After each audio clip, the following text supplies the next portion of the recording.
Bueno, eh, pues muy buenos días a todos acá en la hora de Querétaro, que es la hora central de México. Vamos a comenzar con la inauguración de este simposio internacional que hemos organizado aquí en la Facultad de Ciencias Naturales y que hemos denominado ahora Garrapatas, Vectores de Interés Veterinario e Innovación para su Control. Es un simposio que hemos estado haciendo por varios años ya aquí en la facultad y que hemos tratado de organizar para resolver muchos problemas y también como método de difusión de la información científica que se desarrolla pues en el mundo sobre este tema tan importante que son las garrapatas.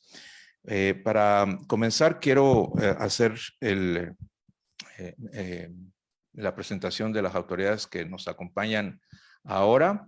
Está por acá con nosotros el doctor José Gómez, director de la Facultad de Ciencias Naturales de la Universidad Autónoma de Querétaro. Muchas gracias, doctor José, por su presencia. También está la doctora Gabriela Aguilar Tipacamu, coordinadora de la licenciatura en Medicina Veterinaria y Zootecnia. Muchas gracias también por su presencia. Y también tenemos la presencia del doctor Urso Dávila Montero, quien es el encargado de la internacionalización aquí en la Facultad de Ciencias Naturales de la misma universidad. Muchas gracias, doctor Urso.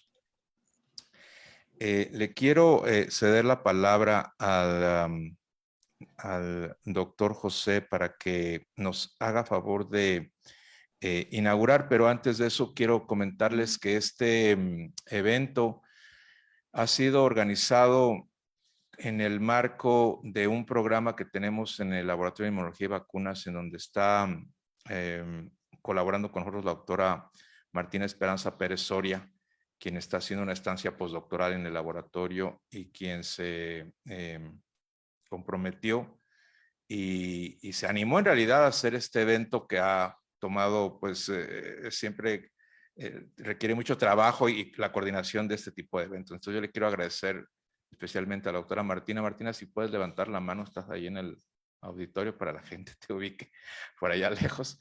Muchas gracias, Martina, por todo el apoyo. Y bueno, pensando que eventos como estos son de mucha trascendencia, les platico también que la idea de este evento es hacerlo virtual y presencial. Son 2 días de este simposio. El primer día es totalmente en línea. Tenemos la participación de ponentes internacionales todo el día.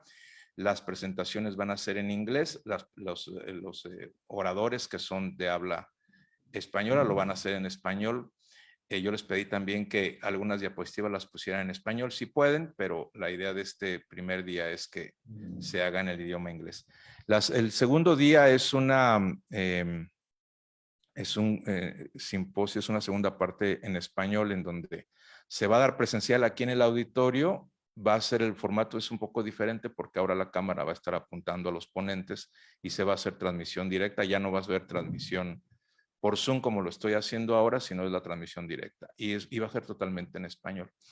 Y tenemos también un tercer día que nosotros organizamos que es asociado al simposio, no directamente relacionado con él, en donde la doctora Consuelo Almazán García, quien está haciendo una estancia ahorita en la Universidad Autónoma de Querétaro, nos está apoyando para organizar un curso de manipulación de garrapatas y sus tejidos con fines de investigación y también de difusión. Entonces, ese es un curso muy limitado, aceptamos muy pocas personas, es presencial totalmente, es todo el día y también se va a llevar a cabo aquí el viernes. Entonces, les quería comentar esto para que estén atentos y también estén atentos a los anuncios. Si les interesa a la gente que está observándonos desde otro lado, puede también mañana presentarse o ver las ponencias, pero ya en las redes sociales de la facultad, como está haciendo ahorita. Y sin más, pues ya le quiero ceder la palabra al doctor José Gómez para que nos dé unas palabras y también nos inaugure este simposio. Adelante, doctor José. Muy buenos días a todas y a todos. Para mí es un gran placer estar el día de hoy. Como bien dice el doctor Juan Mosqueda, ha sido un trabajo que durante varios días o semanas ha llevado a cabo el equipo de trabajo que colabora con el doctor Juan. A la doctora Martina le reconozco que es siempre una persona que está colaborando para el desarrollo y la formación de las y los estudiantes de nuestra facultad. Y doctor Juan, también reconocerle esta capacidad de convocatoria a nivel internacional que usted tiene y que permite a nuestra comunidad estudiantil y docente actualizarse en estos temas tan importantes. Este simposio internacional, el primero nombrado así, aunque como bien dice el doctor Juan, ha habido ya sesiones previas donde se tocan estos temas de actualización en el tema de garrapatas, pues estoy seguro que en el futuro inmediato, tal vez al máximo un par de años probablemente, pues dejará de ser un simposio y probablemente se transforme en algo más, ¿no? Tal vez un congreso, doctor Juan, y yo creo que para allá tendremos que ir migrando. En ese sentido, y en el marco del concepto de una salud, que ahora tenemos que estar trabajando todas y todos en conjunto, me parece muy pertinente que el doctor Juan posicione este tema, que nos ponga como un referente, como institución educativa a nivel internacional. Y les invito a todas y todos, nuestros estudiantes, que se acerquen y que continúen colaborando con este gran equipo de trabajo que el doctor Juan lleva años formando a través de este laboratorio de inmunología y vacunas, que de igual manera ya es un referente a nivel internacional. Les invito a que continuemos colaborando de la mano. Ya para no extenderme más y para dar paso ya a las charlas, nada más me resta agradecer a quienes nos acompañan de los diversos países. Bienvenidos a este simposio y agradecer la colaboración nuevamente de la comunidad de la Facultad de Ciencias Naturales para poderse llevar a cabo. Siendo ya hoy 18 de octubre del 2023 a las 9 de la mañana con 10 minutos, declaro formalmente inaugurado este primer simposio internacional, Garrapatas, Vectores de Interés Veterinario e Innovación para su Control. Enhorabuena y que al final de estos 3 días, todas y todos quedemos muy contentos de todo lo aprendido. Felicidades, doctor Juan, y gracias.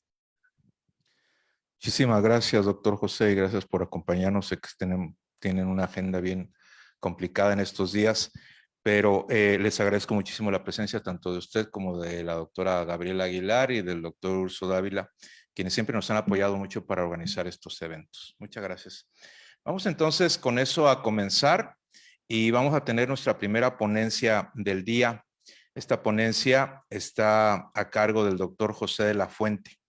El doctor José de la Fuente es ahora profesor investigador en el Instituto de Investigación en Recursos Cinegéticos del IREC, en la Universidad de Castilla-La Mancha, que está localizada en la Ciudad Real, en España, que esta pertenece al Consejo Superior de Investigaciones Científicas, y también él está asociado a la Universidad de Oklahoma State University, en el estado de Oklahoma, en Estados Unidos. Le pedimos al doctor José de la Fuente, por su gran trayectoria que tiene en este tema de desarrollo de vacunas, que él es el líder mundial precisamente, que nos hablara sobre el control de las garrapatas a través del tiempo. Entonces, sin más, Pepe, por favor, si puedes ahora sí comenzar tu presentación. En lo que el doctor José de la Fuente transmite, les voy a pedir a todos que se aseguren que tienen su sonido apagado, porque de vez en cuando escuchamos aquí las conversaciones. Entonces asegúrense que no los estamos escuchando.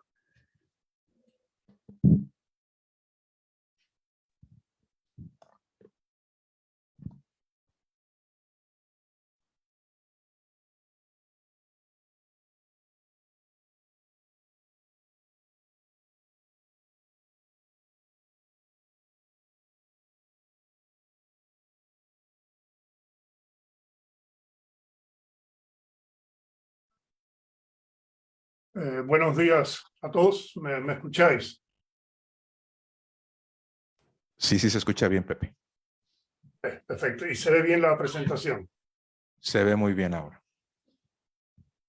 Bueno, pues ante todo quisiera agradecer a Juan Mosqueda y al resto de los organizadores de este evento por la invitación a estar hoy aquí con vosotros, y espero que la próxima vez pueda estar de forma presencial en Metalo.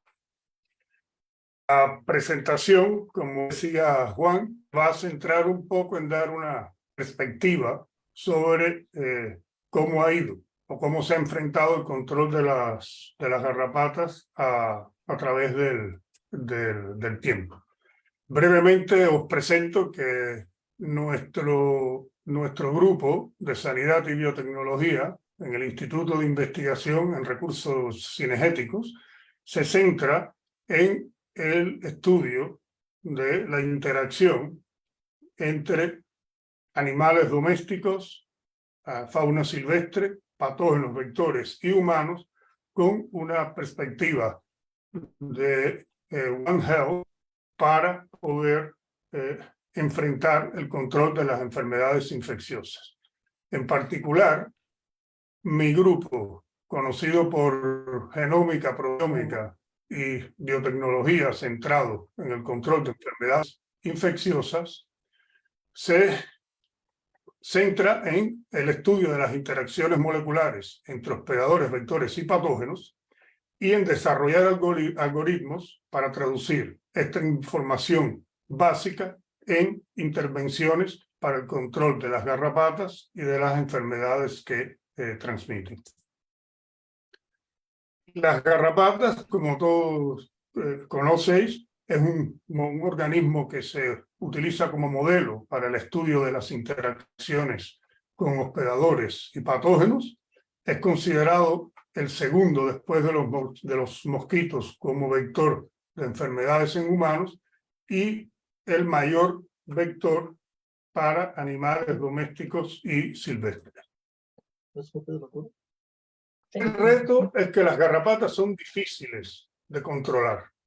Los métodos tradicionales se han basado en el uso de... Más parecido como el español no fuera su idioma. No, pues vive en España. Bueno, Perdón. Decía que los métodos se basan fundamentalmente en el uso de acaricidas que han sido parcialmente exitosos, pero con efectos negativos, en este caso sobre el medio ambiente y los productos animales, y también por la selección de garrapatas resistentes a estos compuestos. La vacunología ha evolucionado a lo largo de los años y partiendo del siglo XIX con el desarrollo de la vacuna de la viruela, como también después de la tuberculosis, utilizando los métodos clásicos que se conocen como las 3 Is, porque es aislamiento, inactivación e inyección. Este proceso ha ido evolucionando y ya en el 79, Allen y Humphreys propusieron el utilizar proteínas extraídas de los órganos de la garrapata para poder proteger frente a las infestaciones por garrapata. El proceso fue evolucionando hasta ya la utilización de la ingeniería genética para la producción de antígenos recombinantes que se aplicaron BM86 y BM95 en las vacunas de Gavac y Tigard. En la de Gavac se va a referir a Lina Rodríguez Mayón más tarde en su charla. Avanzamos después al desarrollo de la vacunómica propuesto por Greg Pollan y después a la vacunómica cuántica con la posibilidad de nuevas formulaciones y plataformas para la administración de vacunas.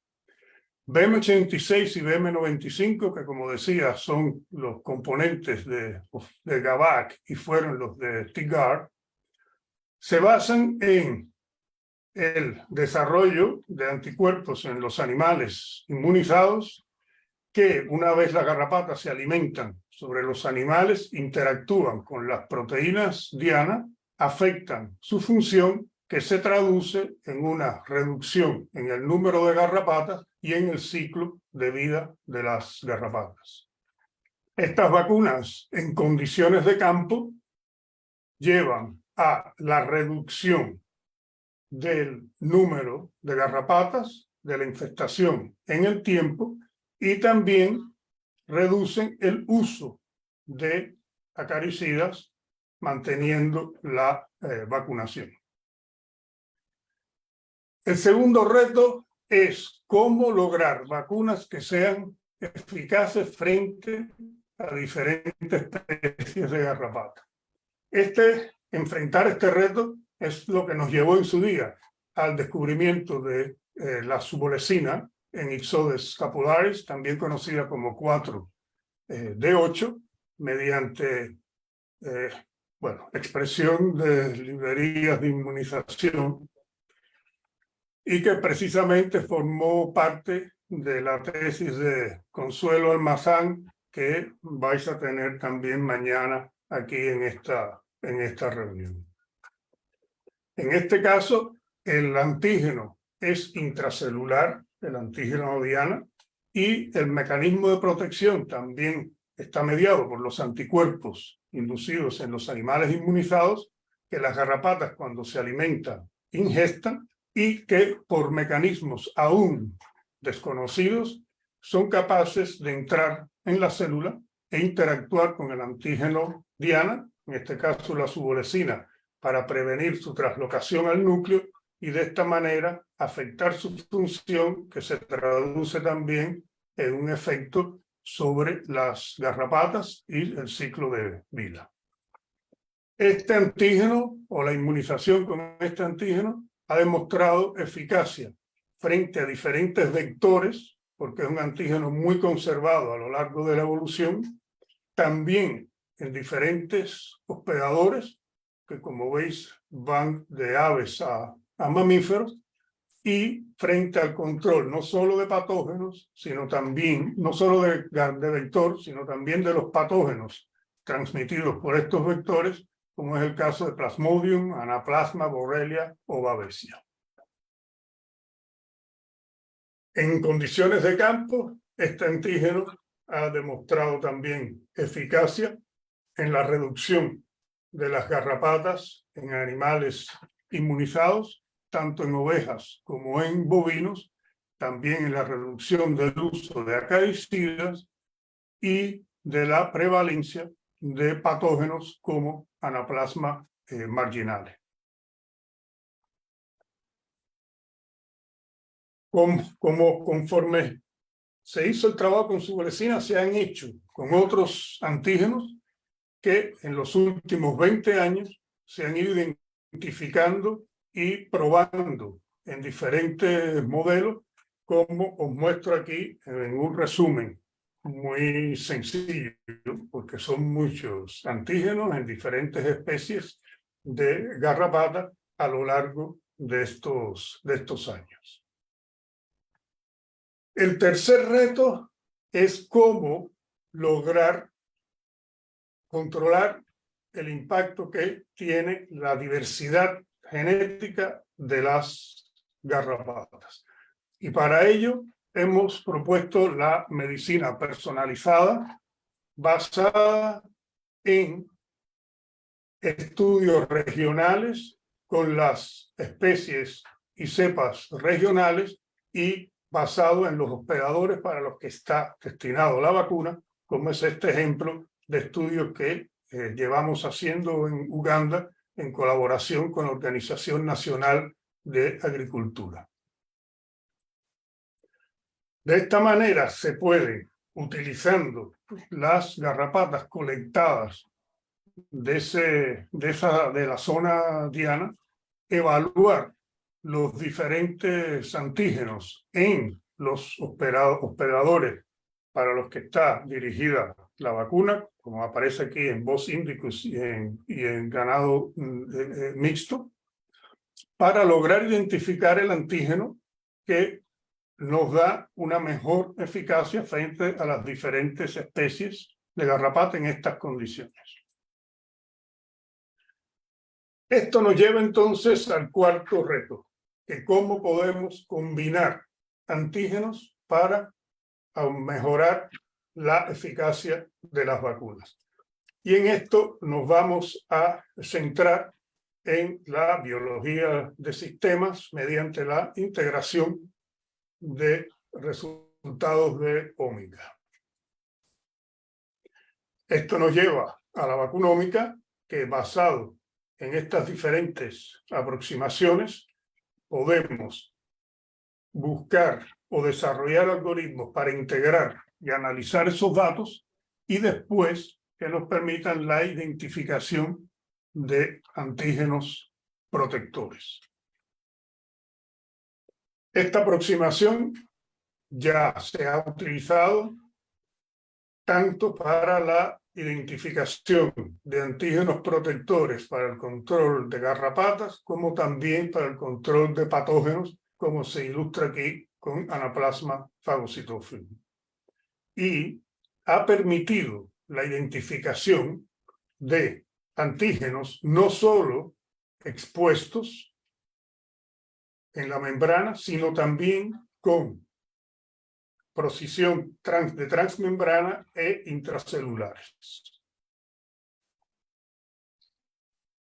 De esta manera, es posible utilizar estas tecnologías en combinación con algoritmos de Big Data y de Machine Learning para identificar estos antígenos protectores e irnos entonces a la siguiente etapa, que se ha llamado vacunómica cuántica. La vacunómica cuántica se basa en los procesos al random que ocurren en el sistema inmune, como los de recombinación de las inmunoglobulinas o la correlación entre la coordinación atómica y la inmunogenicidad de los péptidos, que se llamó inmunología cuántica. Y a partir de ahí, basados en el quantum de luz que definió Albert Einstein, llamamos entonces a los epitopos protectores como el quantum inmunológico. De esta manera, la vacunómica cuántica permite entonces identificar los quantums inmunológicos y de esta manera poder combinar diferentes antígenos en el desarrollo de la vacuna. Esta aproximación ocupa un nicho importante en la biotecnología moderna, como aparece aquí, que van tanto de inteligencia artificial como de biología sintética. De esta manera, centrados nuevamente en la interacción entre vectores patógenos y hospedador, teniendo en cuenta también los factores de eficacia y seguridad de las vacunas, así como los factores de poblacionales, geográficos y ambientales, para entonces poder, mediante la vacunómica y también la inclusión o el estudio de los efectos adversos, el poder desarrollar los antígenos protectores mediante la combinación de los quantums inmunológicos y de esta manera fabricar o producir antígenos quiméricos.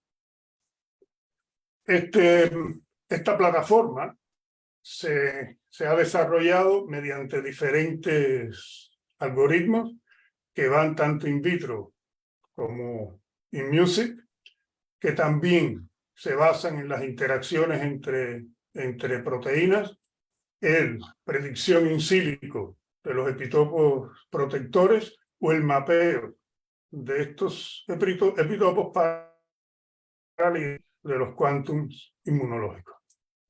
El de la música es posiblemente el menos común de estos algoritmos y se basa en un estudio de hace muchos años en el que tradujimos el ADN a un algoritmo musical.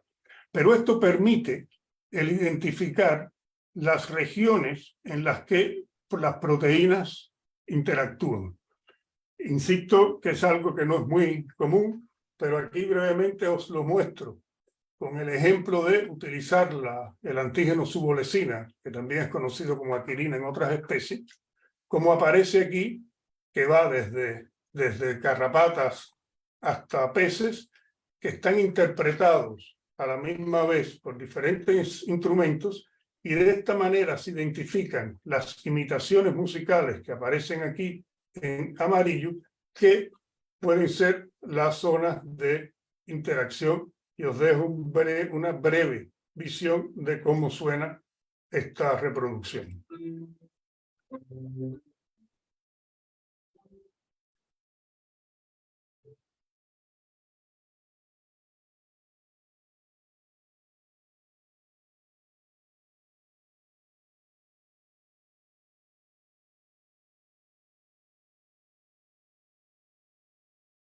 Pues así se prolonga, pero repito, nos permite, como un método más, el poder identificar posibles regiones de interacción entre las proteínas. De esta manera, aplicando estas diferentes metodologías a partir precisamente de la subolesina, es que se diseñó el antígeno conocido como Q38 y que también se ha aplicado en diferentes especies hospedadoras frente a diferentes ectoparásitos y también para el control de patógenos transmitidos por vectores. El quinto reto son las formulaciones de la vacuna. Aunque tengamos antígenos con capacidad protectora, es importante la formulación de la vacuna. Y para esto os voy a mencionar la modificación alfagal, que es una modificación con un glucano posttransduccional tanto en las glicoproteínas como en los glicolípidos, y que ya se conoce que tiene una acción protectora, no solo mediante la interacción de los anticuerpos con patógenos que tienen esta modificación en la superficie, como puede ser el caso del virus del COVID, sino que también activan otros procesos inmunológicos con capacidad protectora. En la identificación de este antígeno, al cual hoy también tendremos a Alejandro Cabezas Cruz, que se va a referir a ello y a la microbiota, es que los homínidos evolucionamos perdiendo la capacidad de producción de algunas moléculas, que se conoce como selección catastrófica. Una de ellas fue el alfagal, a cambio de tener protección frente a enfermedades víricas. Ello nos permite entonces que diferentes especies evolucionaron sin la capacidad de producir esta molécula, como aparece aquí con las aves, los anfibios o los peces, en tanto los mamíferos, como también algunos ectoparásitos, producen esa molécula que, como digo, perdimos los homínidos durante la evolución. De esta manera, tenemos que este evento evolutivo nos produce la capacidad protectora frente a diferentes patógenos, y a cambio lo que se conoce como el síndrome de alfagal asociado a reacciones alérgicas a las picaduras de garrapatas y al consumo de productos derivados de la carne de mamíferos que contienen esta molécula. Pero nos vamos a centrar en la parte protectora, que es la que más nos interesa, y es lo que ha llevado al alfagal a demostrar capacidad protectora en diferentes especies frente a diferentes patógenos, también frente a las garrapatas, y que especies de mamíferos que producen estas moléculas, como los perros o los bovinos, también son capaces de desarrollar anticuerpos frente a ella. De esta manera es posible el desarrollar intervenciones probióticas que contengan esta modificación para aumentar la respuesta inmune y también como diana para el control de las infestaciones por garrapata, tanto frente al alfagal como también frente a bacterias de la microbiota intestinal de las garrapatas. También nos permite utilizar esta molécula para identificar otros posibles adyuvantes para la formulación de vacunas, como ilustro aquí en este ejemplo de micobacterias inactivadas por calor que contienen esta modificación y que ha demostrado en bovinos la estimulación de respuesta innata como también adaptativa, protectora frente a las infestaciones de garrapata al combinarse con un antígeno, en este caso con la subolecina, y que en formulaciones orales, utilizando, repito, subolecina con las micobacterias inactivadas por calor como adyuvante, han demostrado una eficacia que va de 96 a 99% frente a Rhipicephalus decoloratus y a Rhipicephalus appendiculatus. De esta manera, la inmunidad frente al fagal puede ser diana para el control de enfermedades infecciosas mediante diferentes aproximaciones, como la vacunómica cuántica o el desarrollo de adyuvantes o de probióticos con esta modificación. El sexto reto es la producción y administración de las vacunas. Aquí también se han desarrollado a lo largo de los años diferentes plataformas. En el caso de las vacunas de garrapata, las únicas del mercado, las de BM86, o sea, GAVAC en estos momentos, es por supuesto una vacuna de subunidad de proteínas recombinantes. Pero ya están en curso estudios con partículas virales, también con vacunas de ARN mensajeros o probióticos. Ello entonces nos permitirá utilizar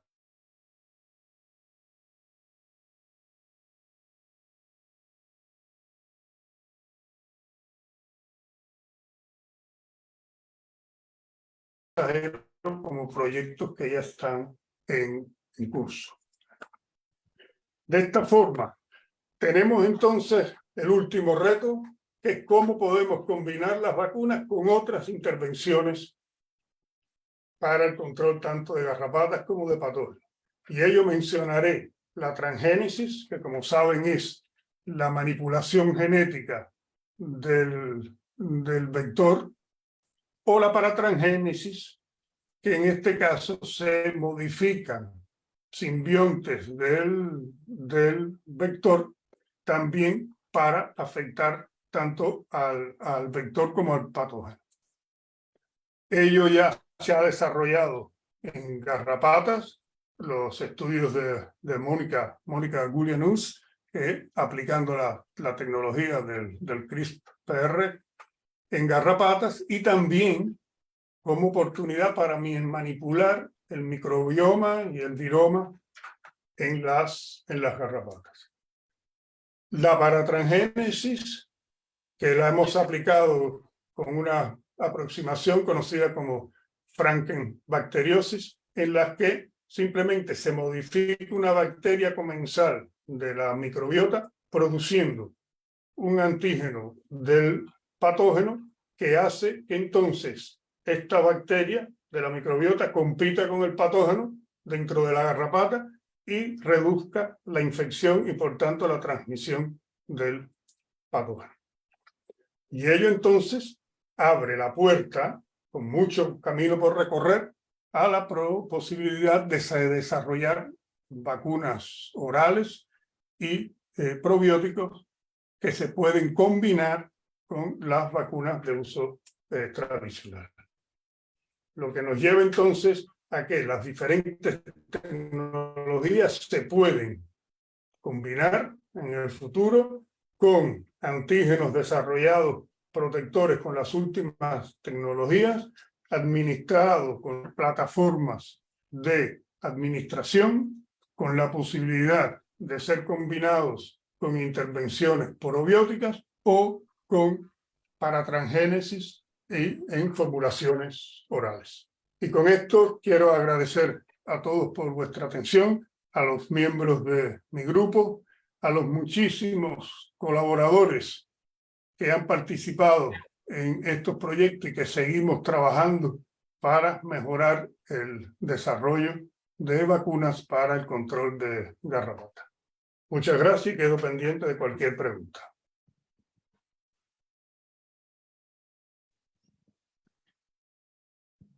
Muchísimas gracias, Pepe, por esta excelente plática con muchísima información muy nueva y obviamente comenzando desde el principio de los trabajos con el desarrollo de las vacunas en garrapatas. Yo quiero abrir ahora el micrófono para ver si hay alguien que tiene alguna pregunta. Si están ustedes conectados en Zoom, por favor, intenten escribir sus preguntas en el chat y les vamos leyendo. También aquí en el público tenemos un micrófono. Si alguien tiene alguna pregunta para José de la Fuente, les paso el micrófono por aquí para que puedan hacer la pregunta. Los puede escuchar perfectamente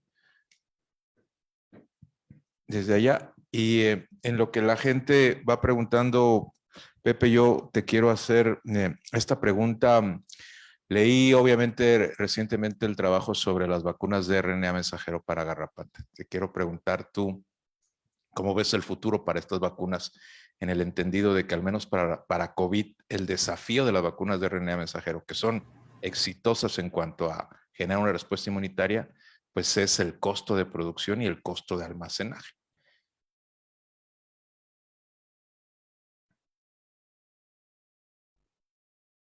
Pues es una buena pregunta, Juan. En realidad, efectivamente, lo que encarece mucho el desarrollo de estas vacunas está muy asociado a la plataforma que se elija para la administración de la vacuna. Pero hay en estos momentos ya alternativas, como decía, en nanopartículas, que pueden, de hecho, ser más baratas la formulación que la de vacunas recombinantes y sobre todo más fáciles de implementar que lo que requiere la producción de antígenos recombinantes y que también la escala de producción. Ello hace que se abra la posibilidad, con mucho trabajo por hacer, para que esta tecnología sea también posible de trasladar y de implementar en diferentes países, en diferentes zonas, donde resulta más difícil la producción de las vacunas. Pero como tú dices, todavía nos queda mucho recorrido para poder llegar a implementar el uso de estas formulaciones. Sí, Me preguntan en qué tiempo podría estar disponible en el mercado estas vacunas por el chat. Sí. Pues como decía, nos queda todavía trabajo por hacer, pero si me atrevo a adelantar, creo que en los próximos 5 años podemos tener estas vacunas listas para usar. Muy bien. Juan, I have a question. Yes, go ahead. Dr. De La Fuente, thank you very much for your presentation. I like a lot your presentation, have a lot of information that you can digest here. So I work for United States Department of Agriculture, and my job is to focus on transmission of the parasite, Anaplasma marginal, that you know very well, and bovine babesiosis, Babesia bovis and Babesia bidens. My question for you is this, especially for BMD6, do you know the mechanism of control of the ticks using the BMD6 vaccine? Is a complement fixation mediate or cytotoxic cells mediate, how or neutralization? Because I think that is have a information, immunological information that we are missing in there that I cannot find. What is your opinion about the BMD6 vaccine? What is the mechanism of efficacy in the Rhipicephalus microplus? Thanks, Masao, for your question. From what we know, there are several possibilities. The antibody-mediated mechanism is the main mechanism elicited by BM86 or BM95. As I said, these antibodies would interact with the target protein in ticks, and by affecting the function of the protein, it translates into an effect on the tick's life cycle and, of course, the reproduction and fertility. But as you mentioned, there are other mechanisms or immune-mediated mechanisms that might be also activated. 86, for example, if it is, depending on the formulation, but if it is a glycosylated antigen, then you might activate other immune-mediated mechanisms that can enhance or can improve the protection for tick control. So we have both mechanisms in here, but again, I would say in this case, mainly mediated by antibodies. Okay. Thank you. Thank you, Masaru. You have another question in the... ¿Tienes otra pregunta en el chat, Pepe? Sí, me dicen que en relación a los desarrollos con la molécula de alfagal, ¿hay alguna evidencia con la interacción a la respuesta inmune en Babesia? Hasta donde conozco, no recuerdo ningún trabajo frente a Babesia. Tampoco estoy seguro de si Babesia contiene esta modificación en la superficie, pero es algo que se pudiese explorar y considerar para el control de la babesiosis. Sí, de lo que sabemos nosotros tampoco tenemos esa información. Aquí en el auditorio hay alguien que tiene una pregunta. Adelante. ¿Qué tal, doctor? Muchas felicidades por la ponencia. Tengo una duda acerca de el aproximamiento cuántico de las vacunas. Este tipo de ejemplo que nos puso, donde se manifestaban como ciertas notas, ¿no pudiera ser también utilizado para hacer identificación de epítopos B? Es decir, o algún tipo de epítopo importante en el que en la secuencia de la proteína, llámese del péptido, donde ya se haya demostrado que haya una unión específica de los anticuerpos y debido a que comparte ciertas características de interacción en las proteínas, pudiera ser como traspolado a otros péptidos, a otras proteínas que no se conocen, pero que coincidan con, no sé, la nota musical en este ejemplo que nos puso, y poder así predecir estos posibles epítopos. Exactamente, yo creo que lo has dicho muy claro. La clave está en el desarrollo de las plataformas de vacunómica cuántica, es la combinación de diferentes aproximaciones. Volvemos a lo mismo. Una de ellas es el mapeo de los epitopos protectores basados en la interacción de los anticuerpos con estos protectores. Lo clave es cómo combinar esas diferentes aproximaciones. Puedes modelar la interacción entre proteínas utilizando los diferentes algoritmos que te mostraba, no solo in vitro o in silico, también la caracterización de los mecanismos inmunológicos, y con toda esa información entonces poder predecir o poder localizar los epitopos protectores y sobre todo cómo combinarlos, porque como sabemos no siempre funciona una combinación de una forma u otra, y por eso es que ellos nos permiten también el optimizar la combinación de esos epitopos. Así que en pocas palabras la respuesta es que un solo algoritmo en mi opinión, no nos da la respuesta definitiva. Muchas gracias. ¿Alguien tiene alguna otra pregunta para el doctor José de la Fuente?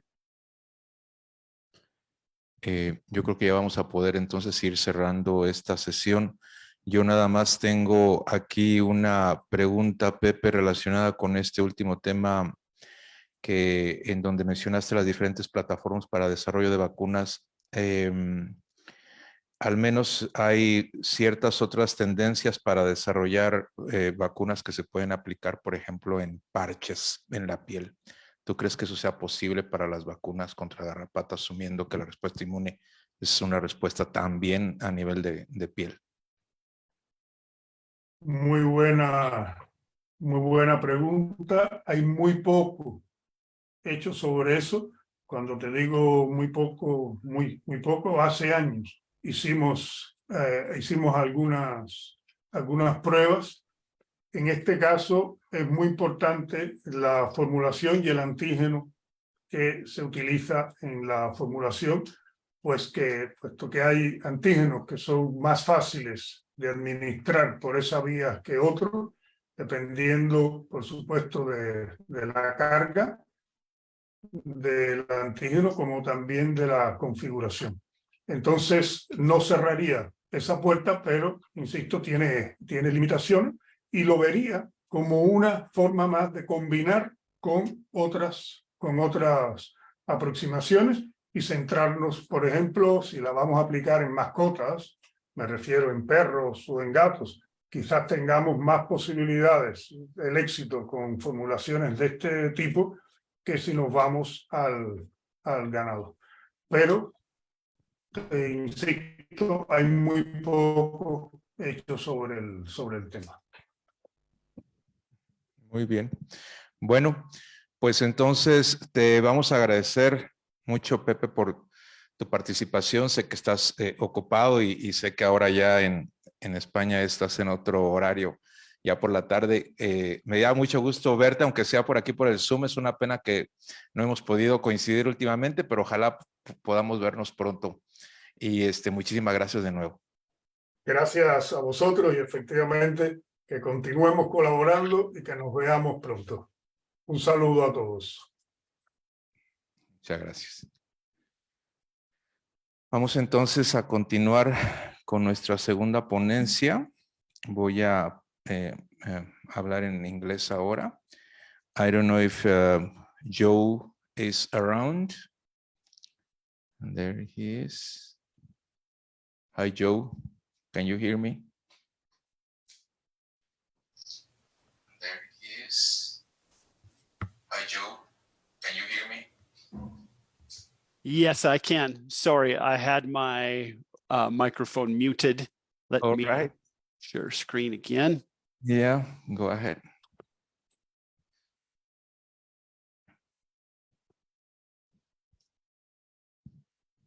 And let's get rid of this.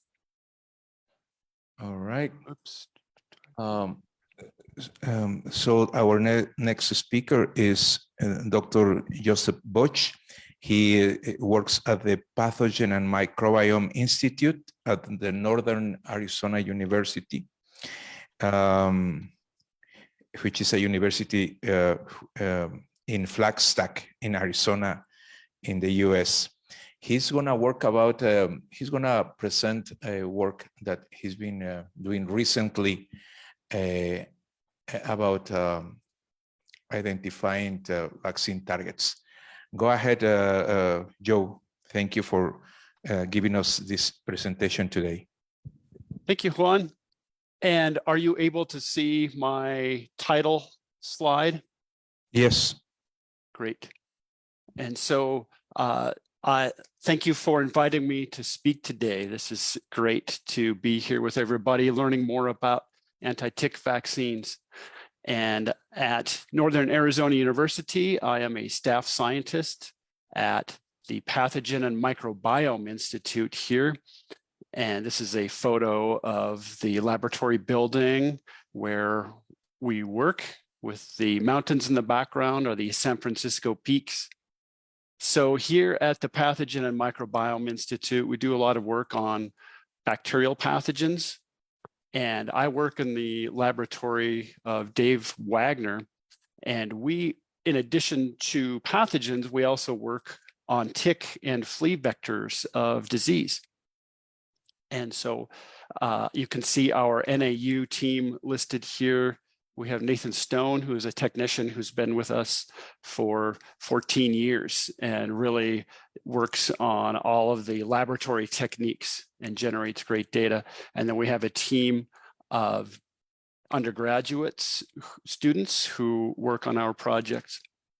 So in the tick work that we do, we collaborate extensively with other tick researchers. And so with the USDA, we have researchers in several different labs, and you will note some of the names here. You'll hear later a talk by Don Thomas and Masaru Ueti. All of our DNA for the ticks comes from Pia Olofsson's lab with the USDA. And then ticks from other countries come from our collaborators. So Juan is our collaborator in Mexico, and then Guilherme Kalafki is our collaborator in Brazil. So we work on population genetics primarily, but we also work the population genetics of ticks and cattle fever ticks. We've been doing this work for about 14 years. We also look at the genetics of acaricide resistance. And then more recently, we have worked on anti-tick vaccines and looking at genetic variation in these, because that is a very important consideration for anti-tick vaccine targets is, can we find highly conserved targets that would minimize vaccine escape? Now, vaccine escape is something that has been on everybody's mind since the COVID pandemic started. And as the vaccination program proceeded, we found that new mutants are able to escape this vaccine. Now, this is something that's been known for ticks for a while, that it is best to have vaccine targets for proteins that are not highly variable. And that awareness first came out in the BM86 vaccine that is a full-length protein. And the Australian sequence of BM86 that was first designed worked in Australia, but then did not work as well in the Americas because the tick population or the populations had new variation that was not seen in Australia. And so to understand that more, there have been a number of population genetic studies to look at BM86 variation in Mexico and Texas. And so I've listed some of the citations there. And then more recently in Juan's group, 2 other genes have been under investigation, the subbolicin and the VDAC, which is part of the mitochondrial apparatus. And so Martina Perez Soria looked at these 2 genes in Mexico and found them to be very highly conserved. And then another study in India looked at BM86, subbolicin, and TPM, and found similar results, a lot of variation in BM86, and then a lot of conservation in subbolicin. This is also important when we are considering potential universal vaccines for ticks and other insect vectors. And so subbolicin that Dr. De La Fuente had shown is one of the leading candidates for a universal vaccine. And that's because it is conserved across ticks and seems to be able to give protection across tick species and even across different tick and insect vectors. And so because of this importance on can we find conserved vaccine targets, that is the goal of the study that I'm going to show you today. we focused on a set of 14 genes and gene proteins to look at existing vaccine candidates, especially those that were considered by a consortium of cattle fever tick researchers that met to develop the CATFAC consortium. And so the 14 targets that we are interested in looking at are shown in this table. And again, these are all published targets, and they have been developed to try to impact different parts of the tick physiology. And here's a list of the physiological targets. We had funding from the United States Department of Agriculture for this work. And just a brief preview of what we found before I go into the details of how we found these data is the findings are that you can find highly conserved genes in cattle fever ticks. We focused on Rhipicephalus microplus for this study, but VDAC and subolecin are two of the most highly conserved. And so VDAC is down here, subolecin is at the top.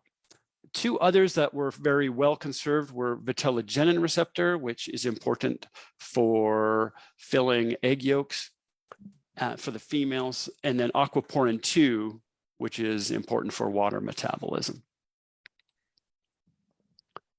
Another preview is of the findings I will show you would be number 3, is that to learn more about the polyclonal response to a full-length vaccine, we used a novel screening approach called PEP-seq.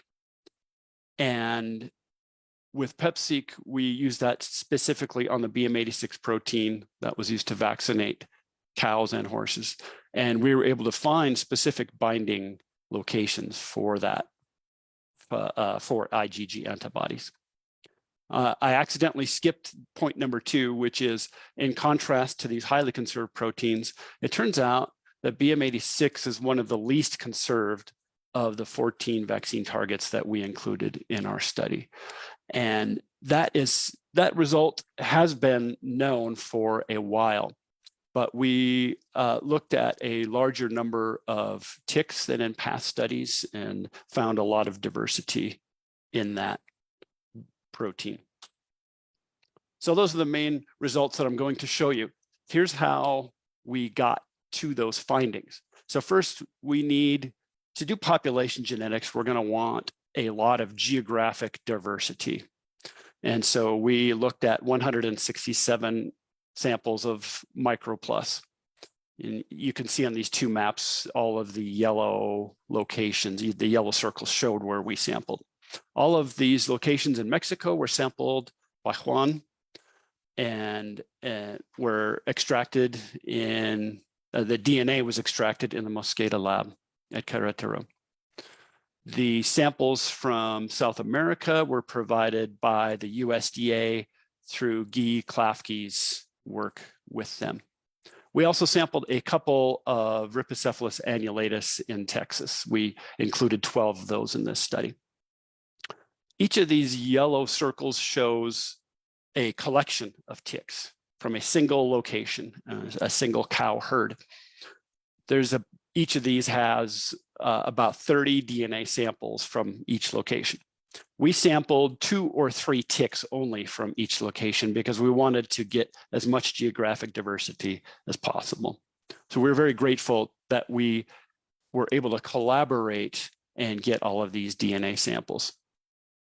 How did we sequence? Well, we used AMP-seq or amplicon sequencing, and that's a short read platform that we use on the Illumina MySeq sequencers. So our samples are DNA. We are not working with messenger RNA extractions.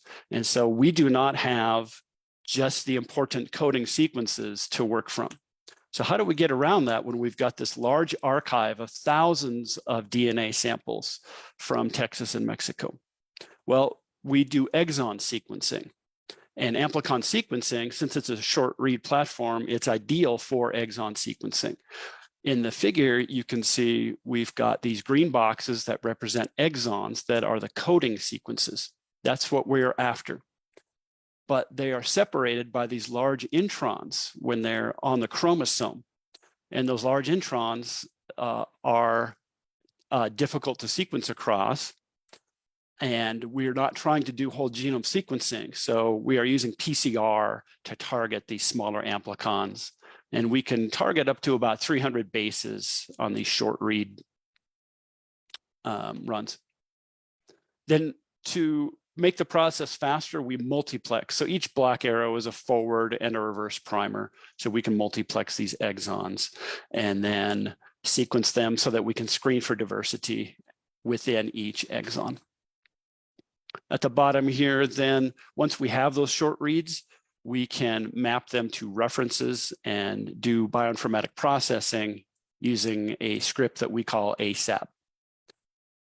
We take these aligned DNA sequences then, and what we're interested in is seeing the amino acid diversity. And so we translate in silico and make that assumption about the coding of these exons. And that way we can identify amino acid changes. Okay, so here's what we found for the diversity in these 14 targets. On the x-axis, I'm just listing the 14. These are in rank order, so the most conserved are on the left. And so here you can see VDAC, Subalissin, and the ones I mentioned before. The y-axis is the proportion of variable amino acid sites compared to the total sites that we had assayed. And on the farther right, we see the highest diversity in the metalloprotease 4 and also very high diversity in BM86. Again, this is all just within Rhipicephalus microplus. What the data I will show you do not include the additional changes that come in the annulatus ticks. And so we can find highly conserved proteins. And both VDAC and Subalissin just have one amino acid mutation each. Then vitellogenin receptor and aquaporin 2 each have 3. Serpine-1 starts getting into 5 changes. And so if variation is important for a vaccine, then based on that consideration, there should be an increasing risk of vaccine escape as we move to the right of this histogram. And so genes like BM86 and MP4, we would predict to be a risk for vaccines, especially vaccines that rely on a full-length protein. Now, I know that there are many other reasons that a vaccine might not work. There are other reasons for vaccine escape, such as the expression of proteins at different life stages in ticks. But based on variation only, we can make some predictions about whether a vaccine would work in a tick population or not. So another way to look at the variation here is to show where those mutations exist in each protein, because knowing the location of a conserved peptide sequence is important. The number of substitutions is shown in each of the proteins. The way this is measured are in these small boxes. Each of these is a 10 amino acid window.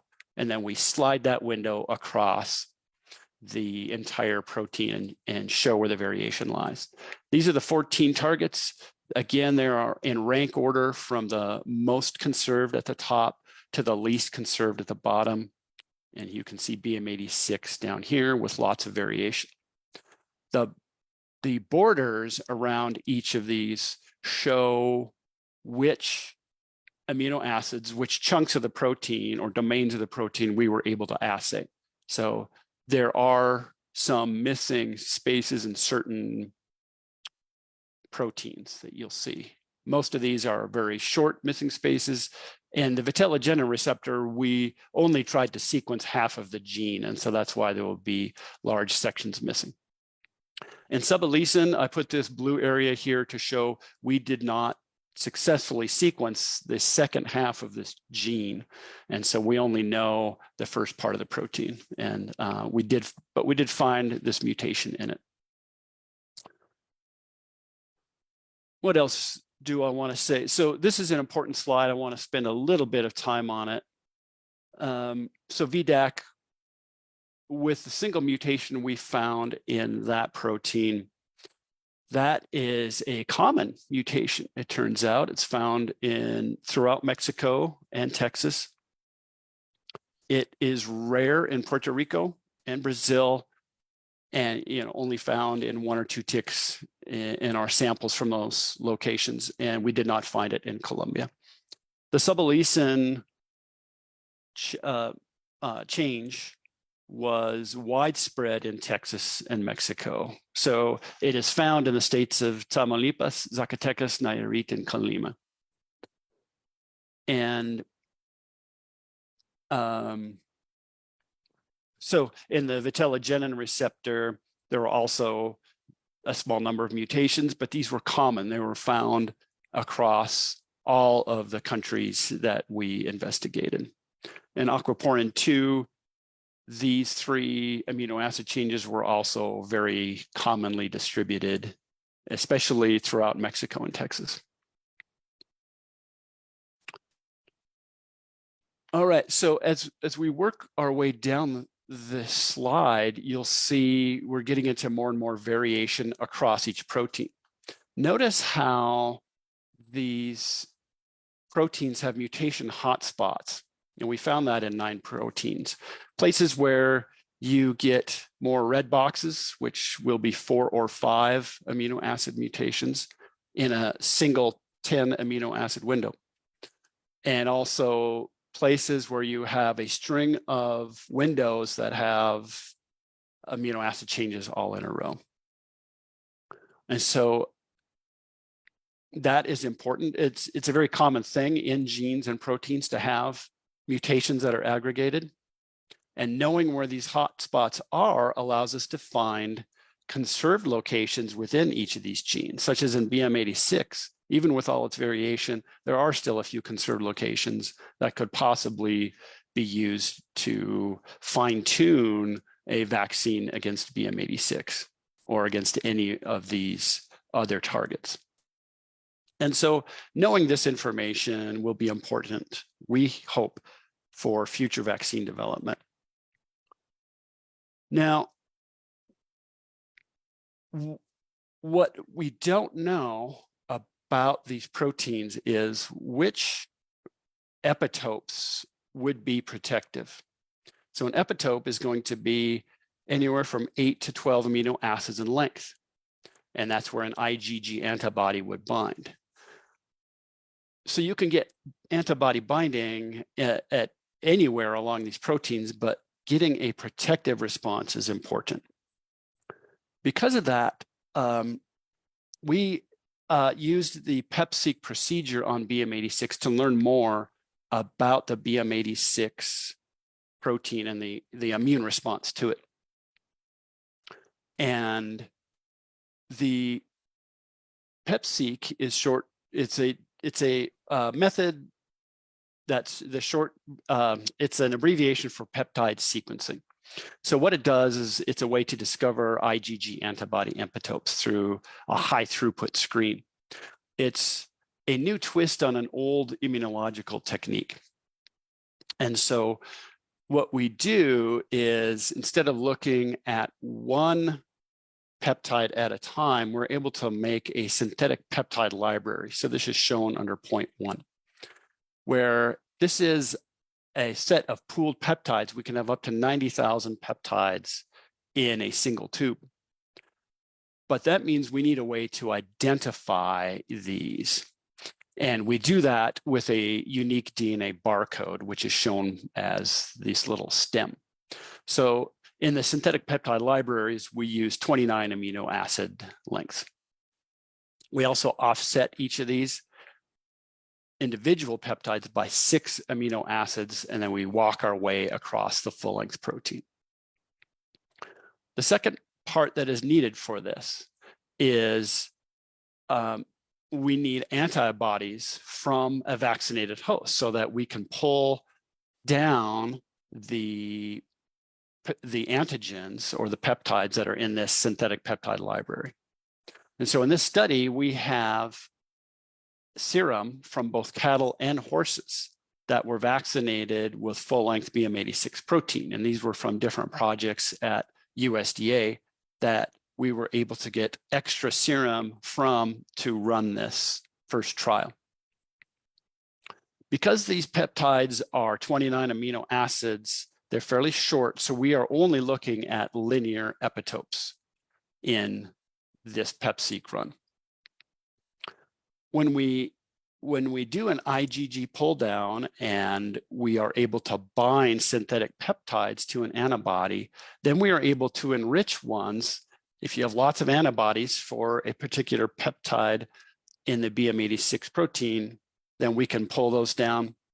And then we can identify them in step 3 by running next-gen sequencing on a MiSeq to find which synthetic peptides were enriched and which ones have a lot of sequencing reads.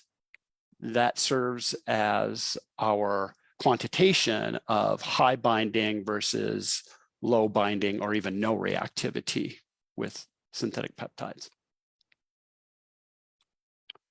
So just a couple of slides to show the synthetic peptide library so that we understand what PepSeq can do, what kind of information it can provide. Again, all peptides are pooled into a single tube. So this is a liquid array. These are all 29 amino acid peptides.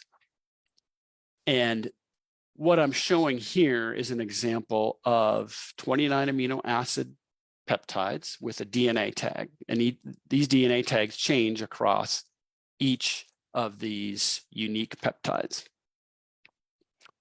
Now, a very useful feature of PepSeq is that in the synthetic peptide library, we can incorporate all of the known diversity in a species. And so we do that by adding in the information on diversity. So we've got an example of an allele variant that's got the 3 amino acid changes in red here. And so we add those into this library, and they each have their own unique DNA tag too. So now we can keep track of them and how they interact with the serum from a vaccinated host. For BM86, we were able to find 39 unique alleles, both in our work and in sequences from GenBank. And these come from globally diverse locations. So they include the past studies of ticks in Africa, Thailand, Australia. With all that diversity then, we are able to sequence these DNA tags after the IgG pull down. And what we need, of course, or what we used were the serum samples from vaccinated cows and horses. And again, we're very grateful that USDA was able to share these serum samples. In the cow study, you have these 3 animals. Cow 26 was not vaccinated and the other 2 were. They were boosted at day 30, or they were given the vaccine Zoetis immunomodulator. This sequence, as far as we know, is the same sequence as the Australian Yurong-Pili population of ticks. So we vaccinate these cows, give them a booster on 30 days. The horse study was done in a similar way, and this was by Glenn Scholes and Masaru Ueti. It is the same BM86 protein sequence. This is a full-length vaccine. The booster happened at day 70, and you can see the dates of serum collection, which were at day 0 pre-vaccination and then day 92.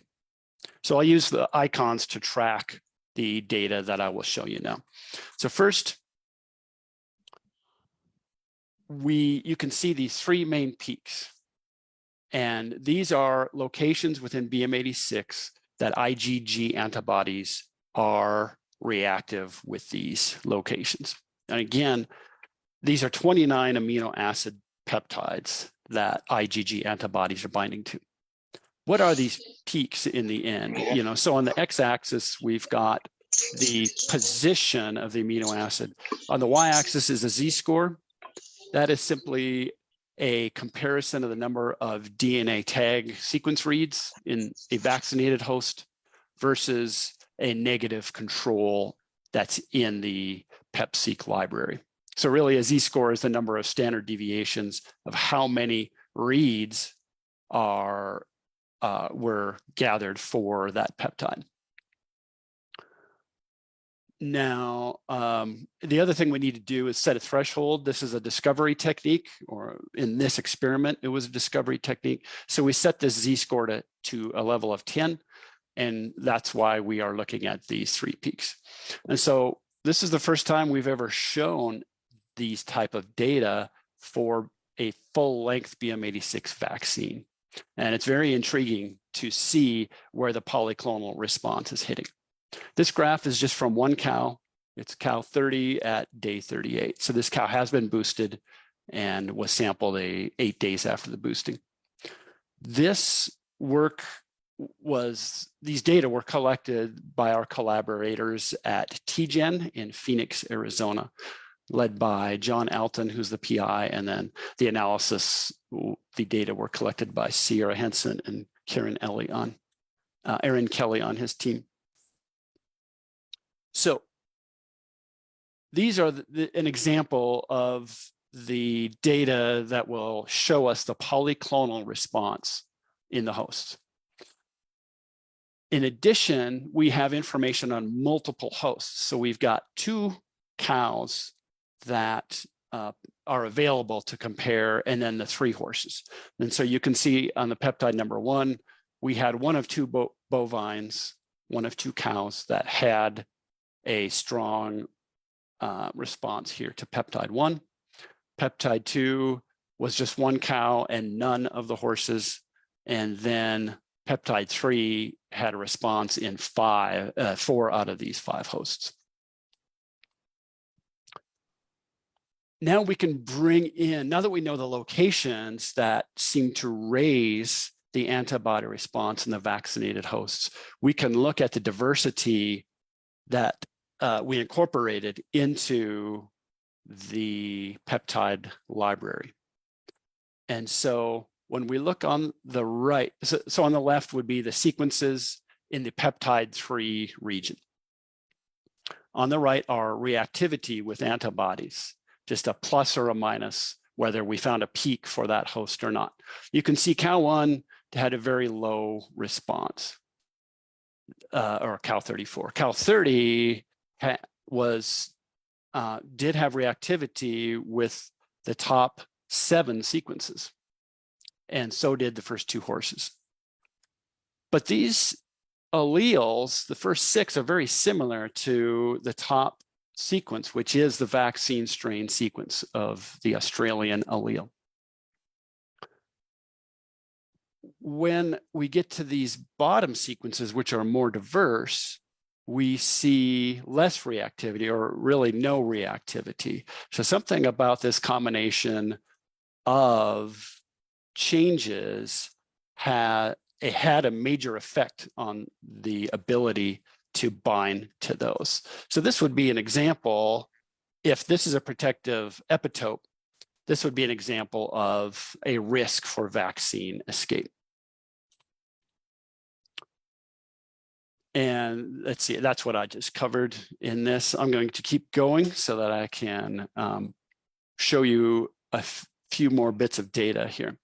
So once we know that there are some mutations that are not, they cause that peptide stretch to lose reactivity with IgG antibodies, we can map those changes back to see where they occur. So this is just mapping the peptide 3 amino acid mutations, and we find that they're widespread. They're all through Mexico and Texas, found in Puerto Rico and Colombia. We did not find them in southern Brazil. And so if peptide 3 were a protective epitope, this would show locations where using a BM86 vaccine could be a high risk for vaccine escape. Now, again, we don't know for sure that these mutations would defeat the vaccine, but this is an example of the way that we can use population genetic data to help us plan where the vaccine might run into trouble. And just to wrap up with the PepSeq data, I want to make sure that I cover these points because they're important. So PepSeq data is able to reveal the IgG antibody sites for linear epitopes. It can't identify conformational epitopes. So that is one limitation of the technique. It can identify specific antigenic peptides within a full-length protein and also find mutations that greatly impact the ability of IgG antibodies to bind. And that's point number 3, to find mutations that might be able to escape a vaccine. It can also help us to identify new vaccine epitopes that we didn't know about before so that we could investigate future vaccines and then test that with ticks. What the PepSeq data cannot do is they can't reveal IgG binding sites that result from conformational epitopes. And then the second point is they also cannot show if the antibody response from a vaccinated host is actually protective. With that, we would need to run a tick trial to show that the tick burden is reduced. 2 last slides I wanted to show here. The other thing we can do with the population genetic data that we have developed is we can look at published vaccine targets to show whether they are highly conserved or not. So one example would be the BM86 epitope construct, which is focused on three peptides that are each 15 amino acids. And you can see for peptide 1, this is at position, right around position 400 in the protein. There are 4 mutations. And based on our new data, we found that these are common mutations that are found in Mexico and Texas and also in Colombia. This peptide vaccine is developed for Brazilian populations of ticks. And so each of the 3 peptides actually is conserved in Brazil. But if we were ever to use these peptides elsewhere, it is possible that we would see vaccine escape due to these mutations. So peptide 2 is fully conserved. Peptide 3 does have a rare mutation that is found at only a few locations in Mexico and Texas. Another published vaccine target would be the aquaporin 2 peptides that Glenn Scholes published in 2022. In this, the peptides are fairly well conserved and would work or would be expected to work in the Americas, in North America. So in Mexico and Texas, peptide 2 had 1 mutation at just 1 location from Brazil. And so if these peptide vaccines were ever to be used in Brazil, it would be valuable to screen ticks first for the presence of this mutation. And with that, I'll wrap up. I'd like to leave some time for questions and discussion. And so I just want to acknowledge the funding for the anti-tick vaccine projects and some great collaborators. And I would be happy to answer any questions. Thank you, Joe, for this very informative and very important talk.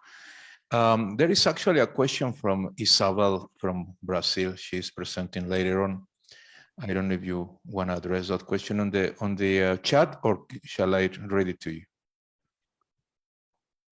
Let me pull this up, and if you wouldn't mind reading it to me. I lost my Zoom window. Okay.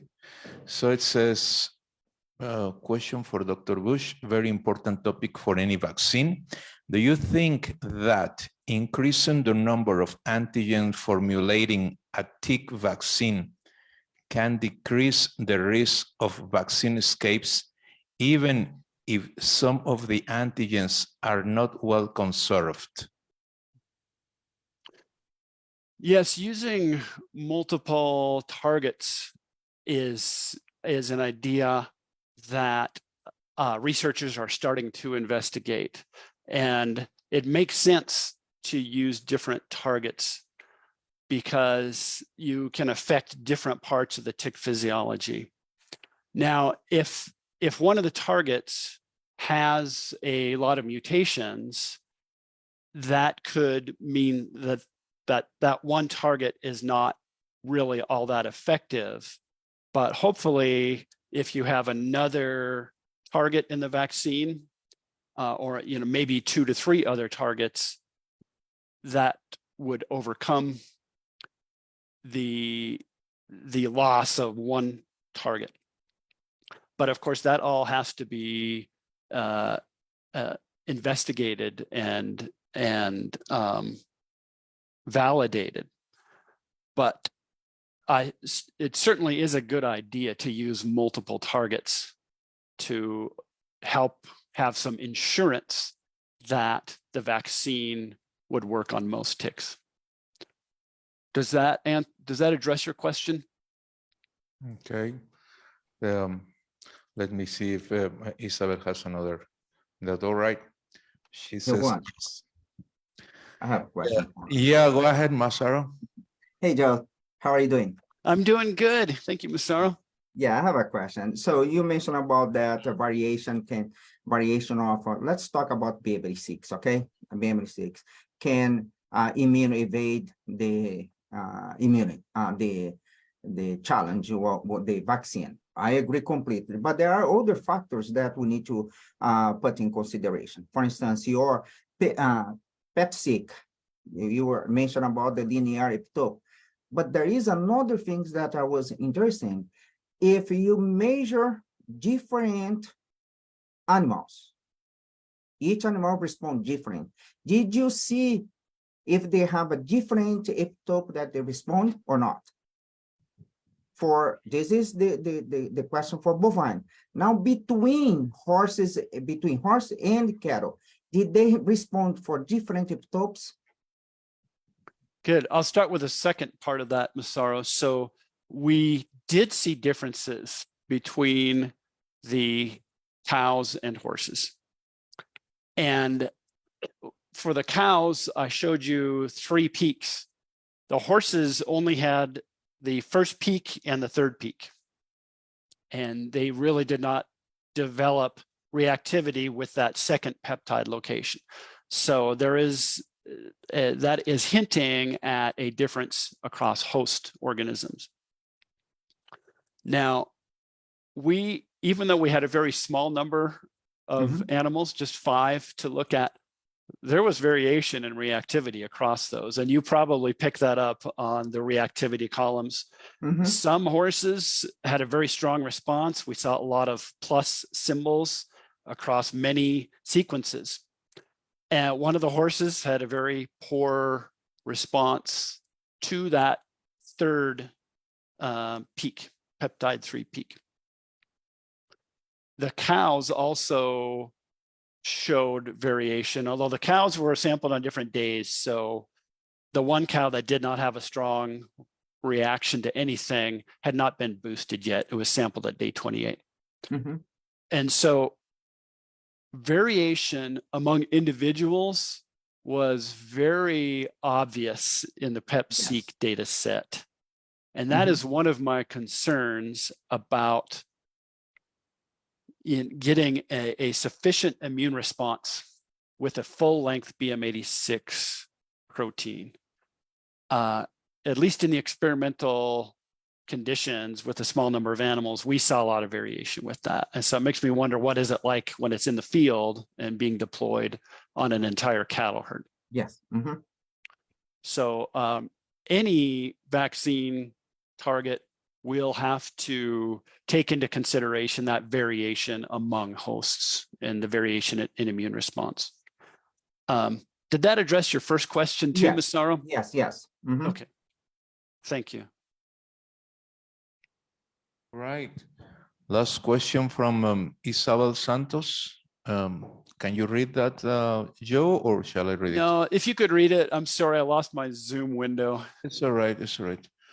She, I think she's answering Massaro, and she says, yes, Massaro's questions raise the issue of helper T-cell epitopes for vaccines that are used in animals that are intensely bred for production traits and thus have small effective populations and narrow genetic variability. How will MHC impact on this? She asked. Yes, yes. So that is a good question. Of course, it's a bit beyond my expertise to answer that, but there will be some set of diversity in the MHC. And of course, the MHC is going to be very important in developing an antibody response. And the thing about this is when we are vaccinating with a single full-length protein, we're not giving any diversity to those cows. It's, you know, they're all receiving the same sequence. So then I guess that is where if a cow doesn't have the right MHC allele, maybe it is not processing that vaccine very well. And so that is where mining data for diversity, for epitope diversity, such as Dr. De La Fuente had mentioned in his talk, where we will know the cow MHC diversity. That will be some limited set of peptides that can be bound, and then compare that to the tick antigens that we want to put into cows. I think that's where those large data sets will be very helpful for vaccine development. Does that help address your question? All right. Well, I think we got time and we have to finish this one. So, Joe, thank you very much for helping us and for your very, very nice talk. There are some questions here, but I will send them to you. If you can answer them, I will put them back in the chat later on. Thank you a lot. Great. Thank you. If you can stop sharing your screen, I would appreciate that. Okay.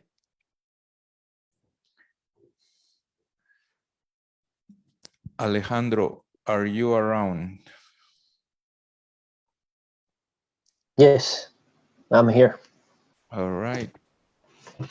Let's wait for Joe to stop sharing his screen, and then we'll move to the next presentation, which is by Dr. Alejandro Cabezas Cruz.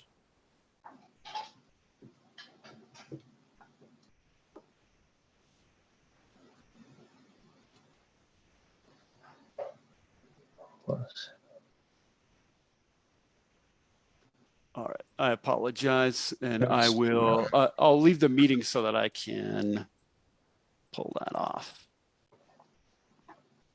Do you see my screen? Yes, now we can see your screen, although it is on the presentation mode, so we see two screens, the big one and the small one. I see. Wait. Alejandro, tú darás Okay. tú darás tu presentación en español, ¿verdad? Estaba pensando en hacerla en inglés. Me estoy más familiar perfecto. hablando de eso. Perfecto, está muy bien. Hablando de esto en inglés que en español. Muy bien. ¿Se ve?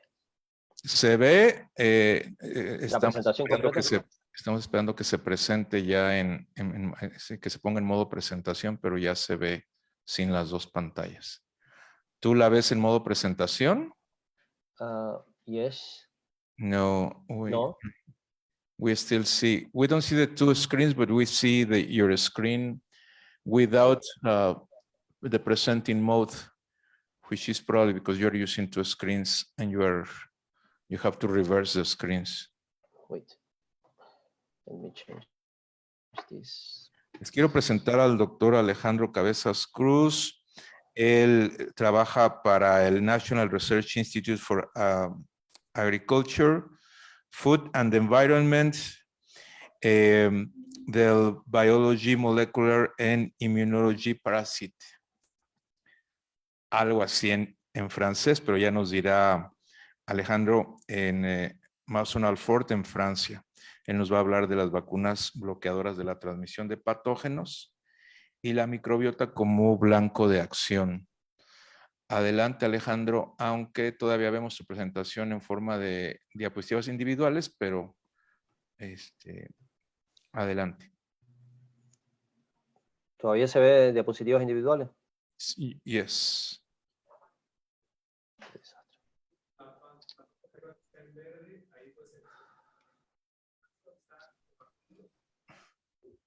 No te escucha porque... Doctor, cuando pone su Sí. pantalla ahí en compartir, usted en la parte de arriba donde dice you are viewing... listo. Ahí okay? está, muy bien, sí. Oh, great. Okay. Well, yeah. Thanks a lot for the invitation, Juan, and thanks a lot to everybody attending this meeting. Thank you for the speakers that precede me, Pepe and Joseph. So I am working at the National Institute of Agricultural Research and Environment in France. I am today presenting the concept of antimicrobiota vaccines. So I will start the presentation with a kind of a bold statement, and that is that current paradigms in vaccinology are insufficient for guiding the design of vaccines capable of eradicating, and I want to make emphasis in the eradication thing, of vector-borne pathogens.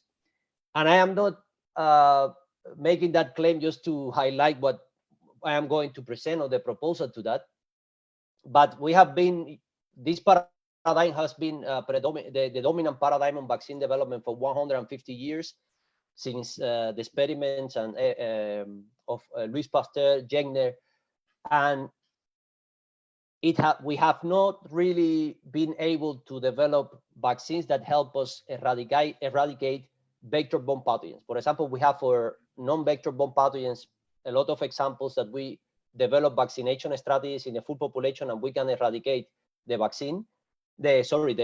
pathogen in question.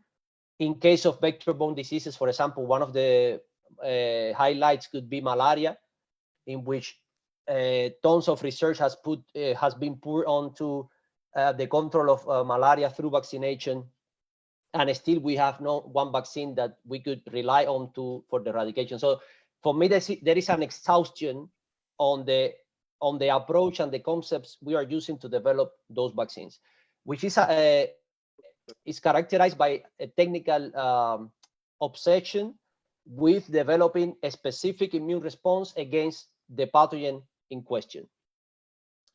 And our approach, our proposal breaks with that necessity. So our proposal, we are not concerned anymore about targeting specifically the pathogen, but modulating the environment, the microbial environment that facilitates transmission and of this pathogen, colonization in the vector, et cetera, et cetera. So what do we know? For any vector-borne disease, we have this triad that is composed by the vector, pathogens, that any pathogen, any vector, that has been for many years, for the last 30 years, we could say that we have accumulated a lot of evidence that there is this bidirectional relation between the vector and the pathogen, in which the vector, for example, in ticks has been shown that facilitate pathogen transmission through the saliva, modulating the immune response of the host and then helping the pathogen to establish the infection at the inoculation site. At the same time, the pathogen influence the vector by many instances, increasing the fitness of the vector in such a way that even vector-borne pathogens, called pathogens because of the diseases they cause in the vertebrate host, but for the tick, they could be understood as even facultative symbionts, because they increase the fitness of the vector in many instances. However, recently, new research point out that the relation between the vector and the pathogen cannot be understood without considering the microbiome. And there is two beautiful experiments, the work of in the laboratory of Eero Fikrik in terms of for the case of the ticks. For example, for the pathogen Anaplasma phagocytophilum, that lab shows very elegantly that infection with Anaplasma phagocytophilum modulates the diversity of the microbiome of the Ixodes scapularis vectors. And in another experiment, that lab used a different model than now Anaplasma phagocytophilum, no, but Borrelia, in which they modulate the microbiome of the tick, and then the competence of that tick for the colonization of Borrelia is impaired. So this interaction between the vector and the pathogen is mediated and cannot be understood without considering the microbiome. Now, what is the microbiome?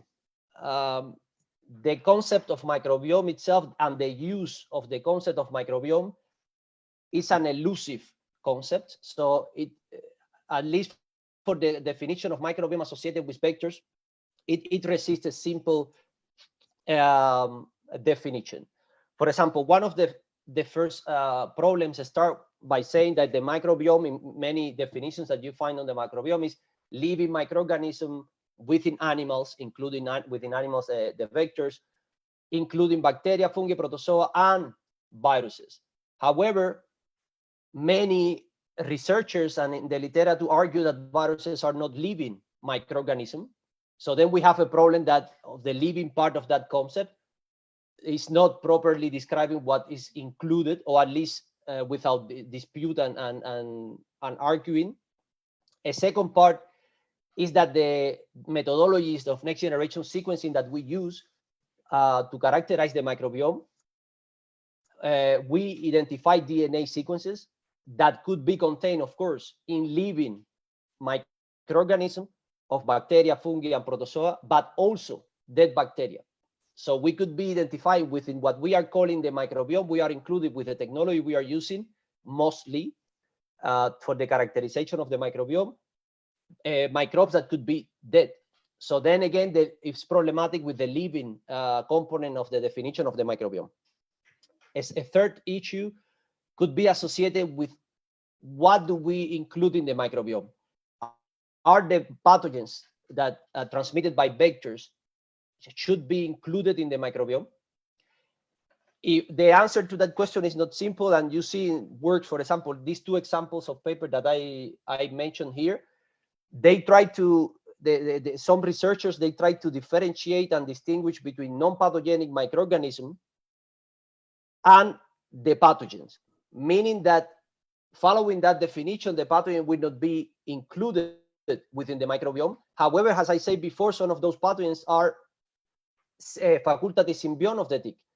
So from the tick point of view, that microbiome will not be harmful. Those pathogens, tick-borne pathogens, will not be harmful for the tick. However, for the host are harmful, and because for the host are harmful, they are removed from the concept of microbiome. But from the point of view of the vector, that is not the case.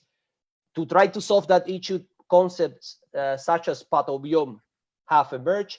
in which they say that the pathogenic agents are integrated within the biotic environment, which include, again, the microbiome and non-pathogenic microbes. So there is another layer of complexity with the microbiome. What are we included in the microbiome? Symbionts or environmentally acquired commensals? We can distinguish very quickly what is this. An endosymbiont, you share an evolutionary history with the vector in question, with the host in question, for sometimes millions of years. Sometimes it's one defined genetic entity, while and is transmitted vertically from mother to offspring. While the environmentally acquired commensals are acquired during the lifetime of a particular individual, are not transmitted vertically, but horizontally. But many research programs that are working exclusively on symbionts, they call this microbiota. So the microbiota now is a single entity that share millions of years of evolution with the host, while the others are neglected. So the usage of microbiome is problematic, and for us it's an important issue, because as defining microbial ecology is as important for us as the conceptualization of what we are studying with the microbiome. In our case, we consider that the most precise ways to define that microbiome is through network analysis, which describe the interactivity between taxa within a certain,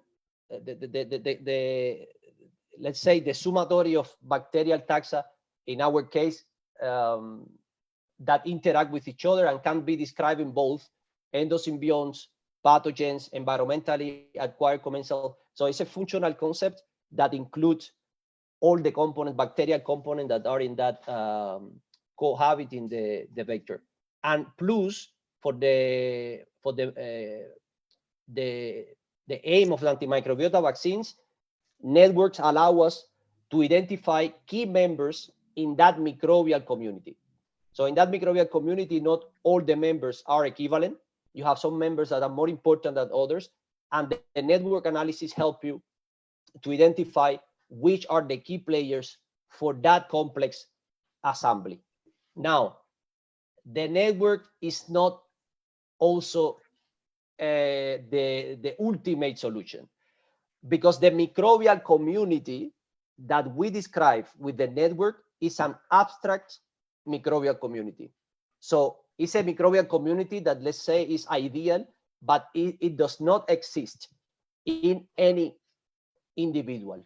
I would show here with one example. For example, imagine that we have a grid system in which each of the circles is one taxa that we identify in one tick sample. Tick sample 1, you identify this taxa in those positions.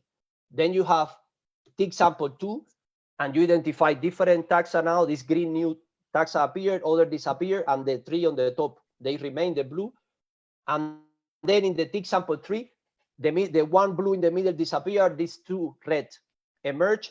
So when I do the network, what I found in terms of co-occurrence is these 3 on the top. So the 2 orange that are present in all the samples that I analyzed, the purple one that is present in many but not in all, and the other colors that are present just in individual ticks in this case, but they are not included in the network. So they are not considered as part of that community. Okay? So in this sense, the community, the microbial community within individuals, the resolution of the individual is lost. And then we go to a concept of microbial community that is abstract. I am making those definitions because for the antimicrobiota vaccines and the definition of the good targets, this is a problem that have to be considered.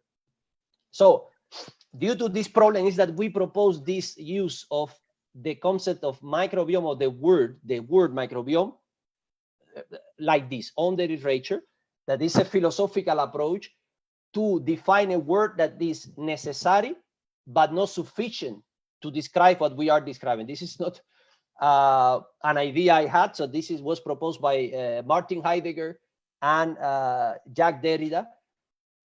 analyzing all the philosophical problems, but I think in the problem of the microbiome, it comes very handy to explain the necessity and insufficiency of the concept of microbiome. So, based on what we know on the microbial communities that inhabit ticks, any other vector, we come up with an innovation, which is the antimicrobiota vaccines, meaning that we are not concerned anymore with developing a specific immune response against the pathogen, but developing, as is highlighted here under the slide, developing antibody response against bacteria within the microbiota, keystone taxa in this particular case, sorry, that when you target the microbiome with those antibodies, you may kill the bacteria that you are targeting through complement-mediated lysis, for example. And this single taxon that you are targeting with antibodies, and you decrease the abundance of the taxon, that decrease in the abundance of the taxon will change, and we have a cascading effect in the whole community, in the whole microbial community. And then hopefully you can modify the microbiome of the vector towards infection refractory states in the microbiome. That means compositions and interactivity of that microbiome that does not allow the establishment of the pathogen. So to work a bit out this concept of infection refractory states, imagine that this grid system again, now we are not talking about taxa, but states of the microbiome. And let's define the states of the microbiome using two parameters. One is the alpha diversity, in particular the observed features. So how many taxa do I count? It's a count of taxa, inventory of taxa. And on the other axis, we have the interactivity. So how many of those taxa are connected and they appear in the network. So each of these dots of colors is an state defined by these two parameters. So if you consider the possible states of the microbiome, you may identify, when you see the variability of that microbiome in nature and the association or the lack or possibility of some pathogens to establish themselves in certain microbiome compositions, you can call this state has infection permissible states. So when the pathogen is able to develop, infection refractory states. So the pathogen is not able to establish itself within those. So we could argue what are the mechanisms mediating such an impossibility of the pathogen associated with we can discuss the mechanism later. And then you could have also some prohibited step, but because certain constraints does not allow the state to be achieved by the community for immune response of the vector, microbe interactions, competition, etc.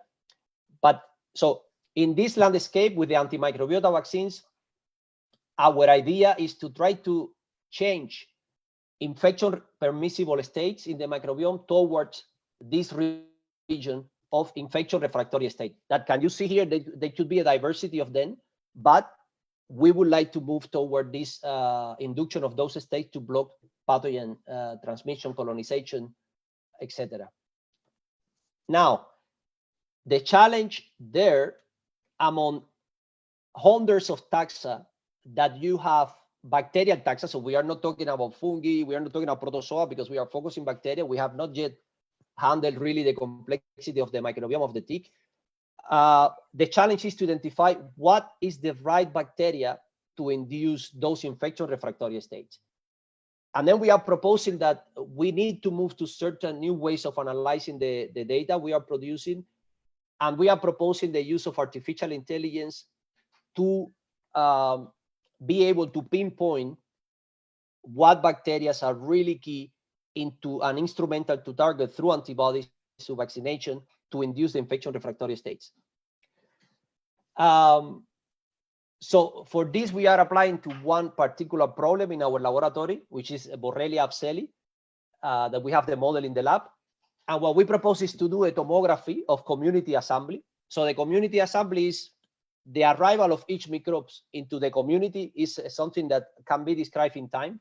And as you see here, if you see a tick and you start testing different ticks at different time points, you could develop a tomography of the community assembly, and you could identify some taxa that are essential for the assembly of the next taxa that is coming in the time that follows. So by this type of tomography, we could identify some key taxa that impairs, and we could target with antibodies that impairs the assembly of infection permissible states in the microbiome. So using this artificial intelligence, so we have a question that we would like to define. So can we define, artificial intelligence and network analysis, can we define with precision infection permissible state with an infection refractory state? Can we define early keystone taxa that support the assembly of such states? Can we interfere then with that microbial assembly to block pathogen colonization and transmission? The rationality of this approach is that the assembly of the community, it have two components. It's stochastic, you have some stochastic elements, but also deterministic. In such a way, for example, that the establishment of one microbe that facilitate the establishment of the next will definitively increase the probability of that second microbe to be established. So, and then using this particular tool of artificial intelligence, the recurrent neural network, we could predict that assembly, the behavior of the assembly, and how to disrupt it. So our contribution in the field, we have now showing several publications. We are studying systematically how the microbiome assembly occurs using networks in the presence of different pathogens, tick-borne pathogens. We have shown recently that an antimicrobiota vaccine reduces the colonization of Borrelia abscelli in Ixodes ricinus. So we put the ticks to feed on animals that are infected with Borrelia and vaccinated against one bacteria, commensal bacteria of Ixodes ricinus, and we reduce the colonization significantly, the occurrence, two things, the occurrence and the amount of Borrelia within the tick vector. So those results are encouraging. And we have shown similar results using mosquitoes and Plasmodium relictum, which is a mosquito-borne malaria-associated pathogen. So as a conclusion of our research program, we conclude that antimicrobiota vaccines open a new way to design vaccines against vectors and vector-borne pathogens. Understanding microbial ecology and microbiome assembly becomes now highly relevant research areas toward the rational design of antimicrobiota vaccines, and artificial intelligence can assist the identification of key targets to induce infection refractory states in the microbiome. And with that, I am happy to take any questions you may have. Thank you, Alejandro, for your presentation. Si alguien tiene alguna pregunta, if somebody has a question for Dr. Alejandro, please let me know, write it in the chat. For now, Alejandro, I would like to ask you, I don't know if I already, if you have addressed with your team the possibility of, if you target the microbiota of the tick, if there is any risk that you are targeting the microbiota of the host. Yeah, that question brought me to another question, because it's a recurrent question in this type of approach. Are we, when we vaccinate with classical vaccines against bacterial pathogens, do we modify the microbiome of the host, meaning us, the human vaccines that we are using against any pathogen? And the answer is yes.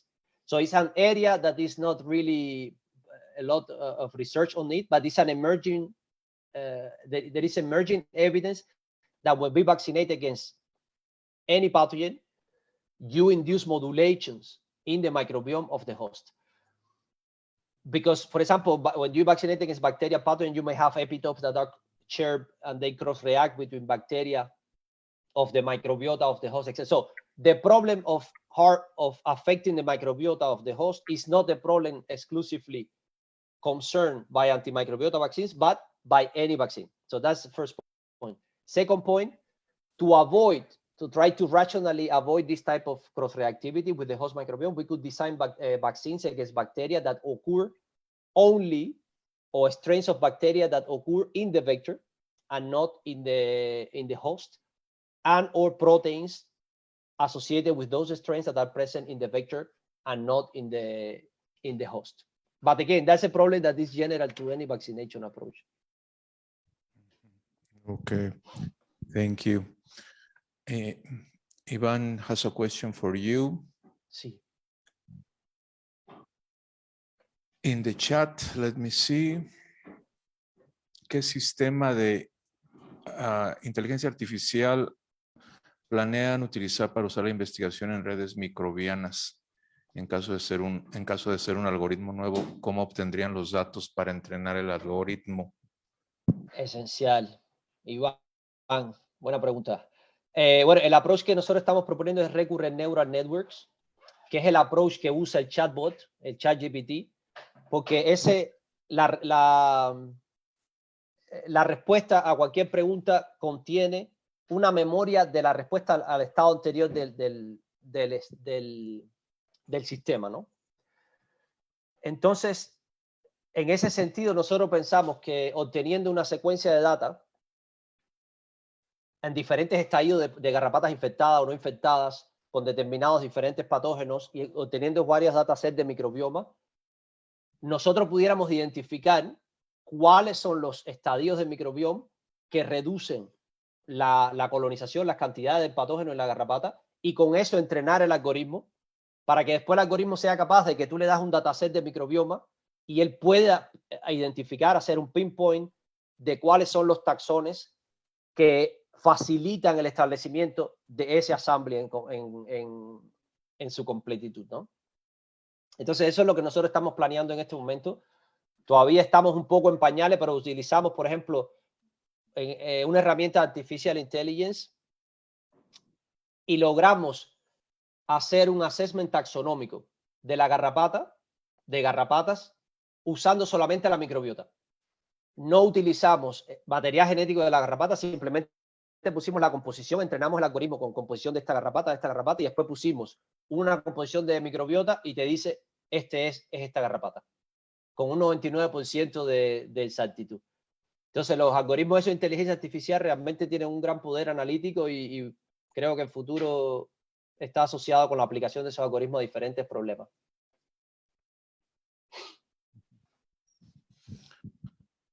¿Alguna otra pregunta? Any other questions for Dr. Alejandro?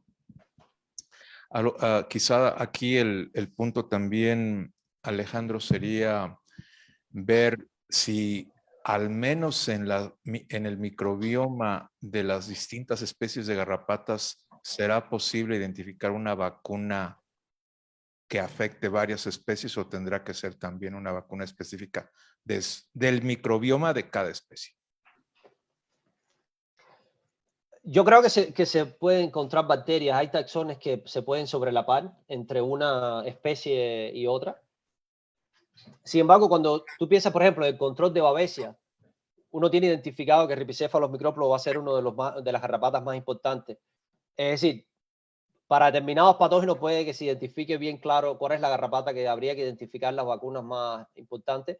En otros patógenos que pueden circular en diferentes especies de garrapatas y ser transmitidos por ella, entonces habrá que buscar esos taxones que se sobrelapen, pero al mismo tiempo pudiéramos entonces pensar en epítopes que cross-reaccionen más que taxones, más que bacterias que se conserven, sino epítopes que quizás tengan cross-reactividad entre una bacteria y otra, aunque la identidad taxonómica no sea exactamente la misma, pero son de la misma familia, del mismo género, y se puedan encontrar proteínas que cross-reaccionen, ahí pudiera facilitar encontrar un tipo de vacuna de esta que funcione para varios patógenos, varias garrapatas. Lo interesante aquí, yo creo también que la combinación de vacunas antimicrobiota con vacunas clásicas pudiera acercarnos a la erradicación, porque la erradicación es una palabra que enfermedades transmitidas por vectores a través de vacunación no se habla, que se puso fuera de la discusión y nos pudiera volver atraer la esperanza o por lo menos la racionalidad de poder erradicar esas enfermedades combinando las dos. Pues como el mecanismo de acción es diferente, pudieras tener un efecto sinérgico mucho más claro que cuando usas cualquiera de las dos approach separados. Muy bien. ¿Alguien más? Adelante. Yo, en relación a precisamente las garrapatas que están en parapatría, por ejemplo, en el caso del ganado, que hay algunas garrapatas que comparten al hospedante, aunque son de distintas especies e incluso distintos géneros, pues en este también podríamos encontrar estas similitudes en el microbioma, ¿no? Pero hay situaciones como geográficas que distan mucho entre aunque sea la misma especie, vamos a tener diferencia también en su microbioma por esta distancia geográfica, o se ha identificado que en estas especies siempre va a estar por lo menos el mismo o un mismo patrón o como nos mostró en sus imágenes, algunas que se repiten siempre.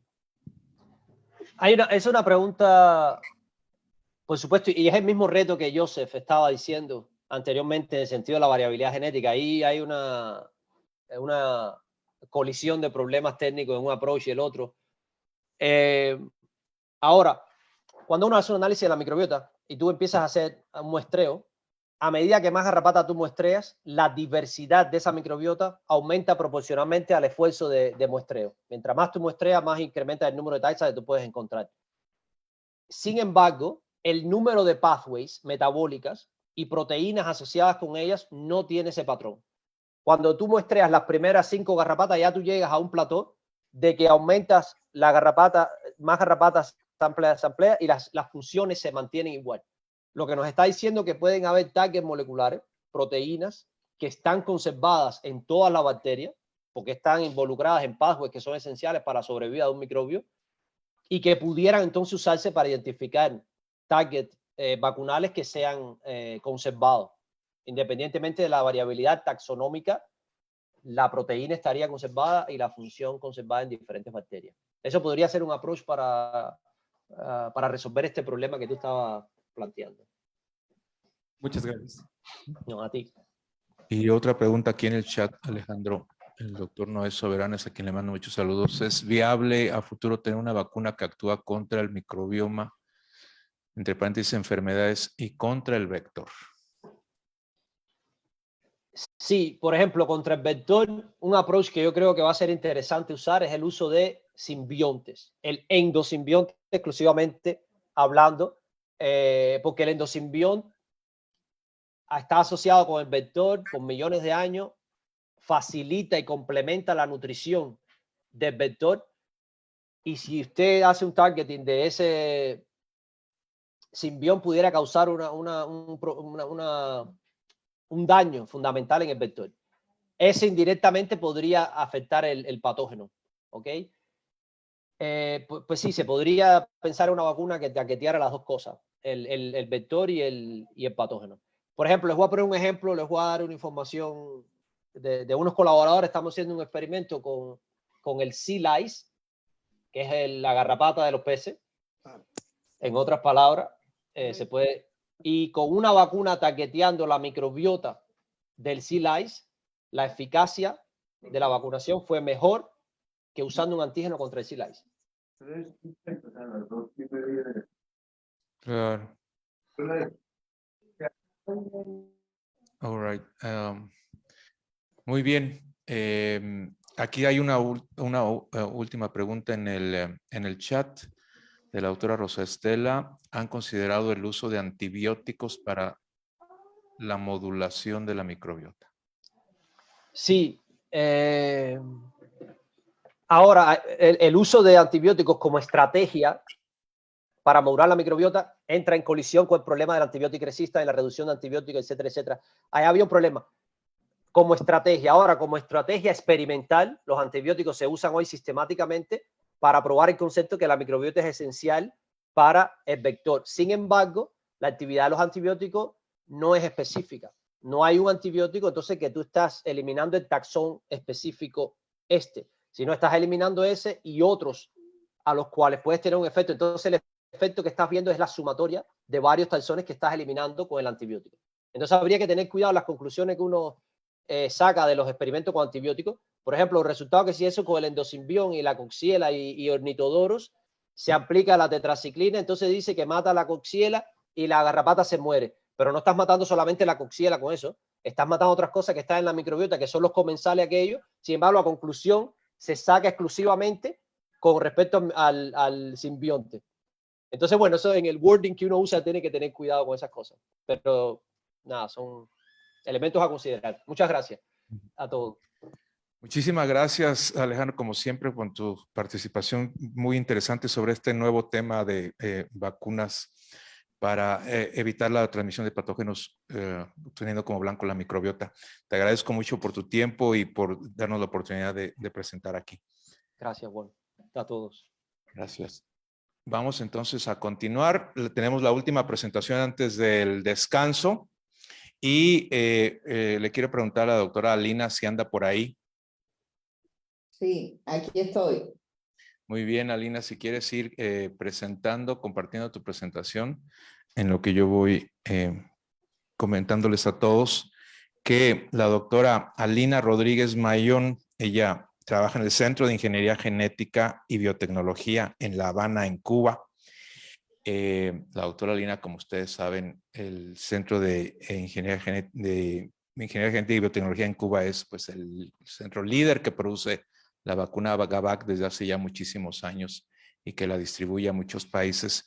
Ella me hizo el favor de pues apoyarnos con esta plática que le pedimos que se titula Experiencias comerciales en la vacuna Gabac contra la garrapata. Adelante, Alina, muchísimas gracias de nuevo por esta presentación.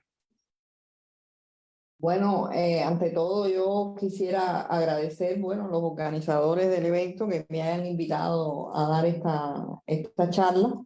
Y bueno, como estaba comentando el profesor Juan, yo trabajo en el Centro de Ingeniería Genética y Biotecnología de La Habana, Cuba. Y la plataforma biotecnológica desarrollada en el instituto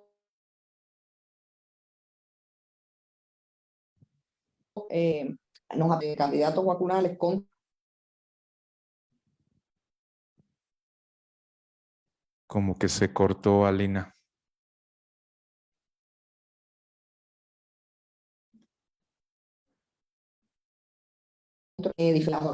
aquí, que voy a tocar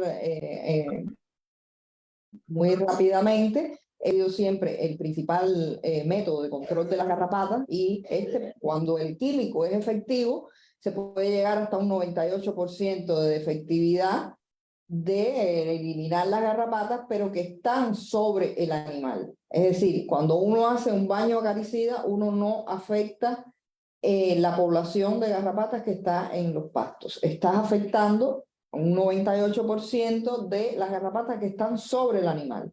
Y además requiere continuos tratamientos, porque una vez que pasó el tiempo de vida medio de este químico, ya es necesario volver a bañar.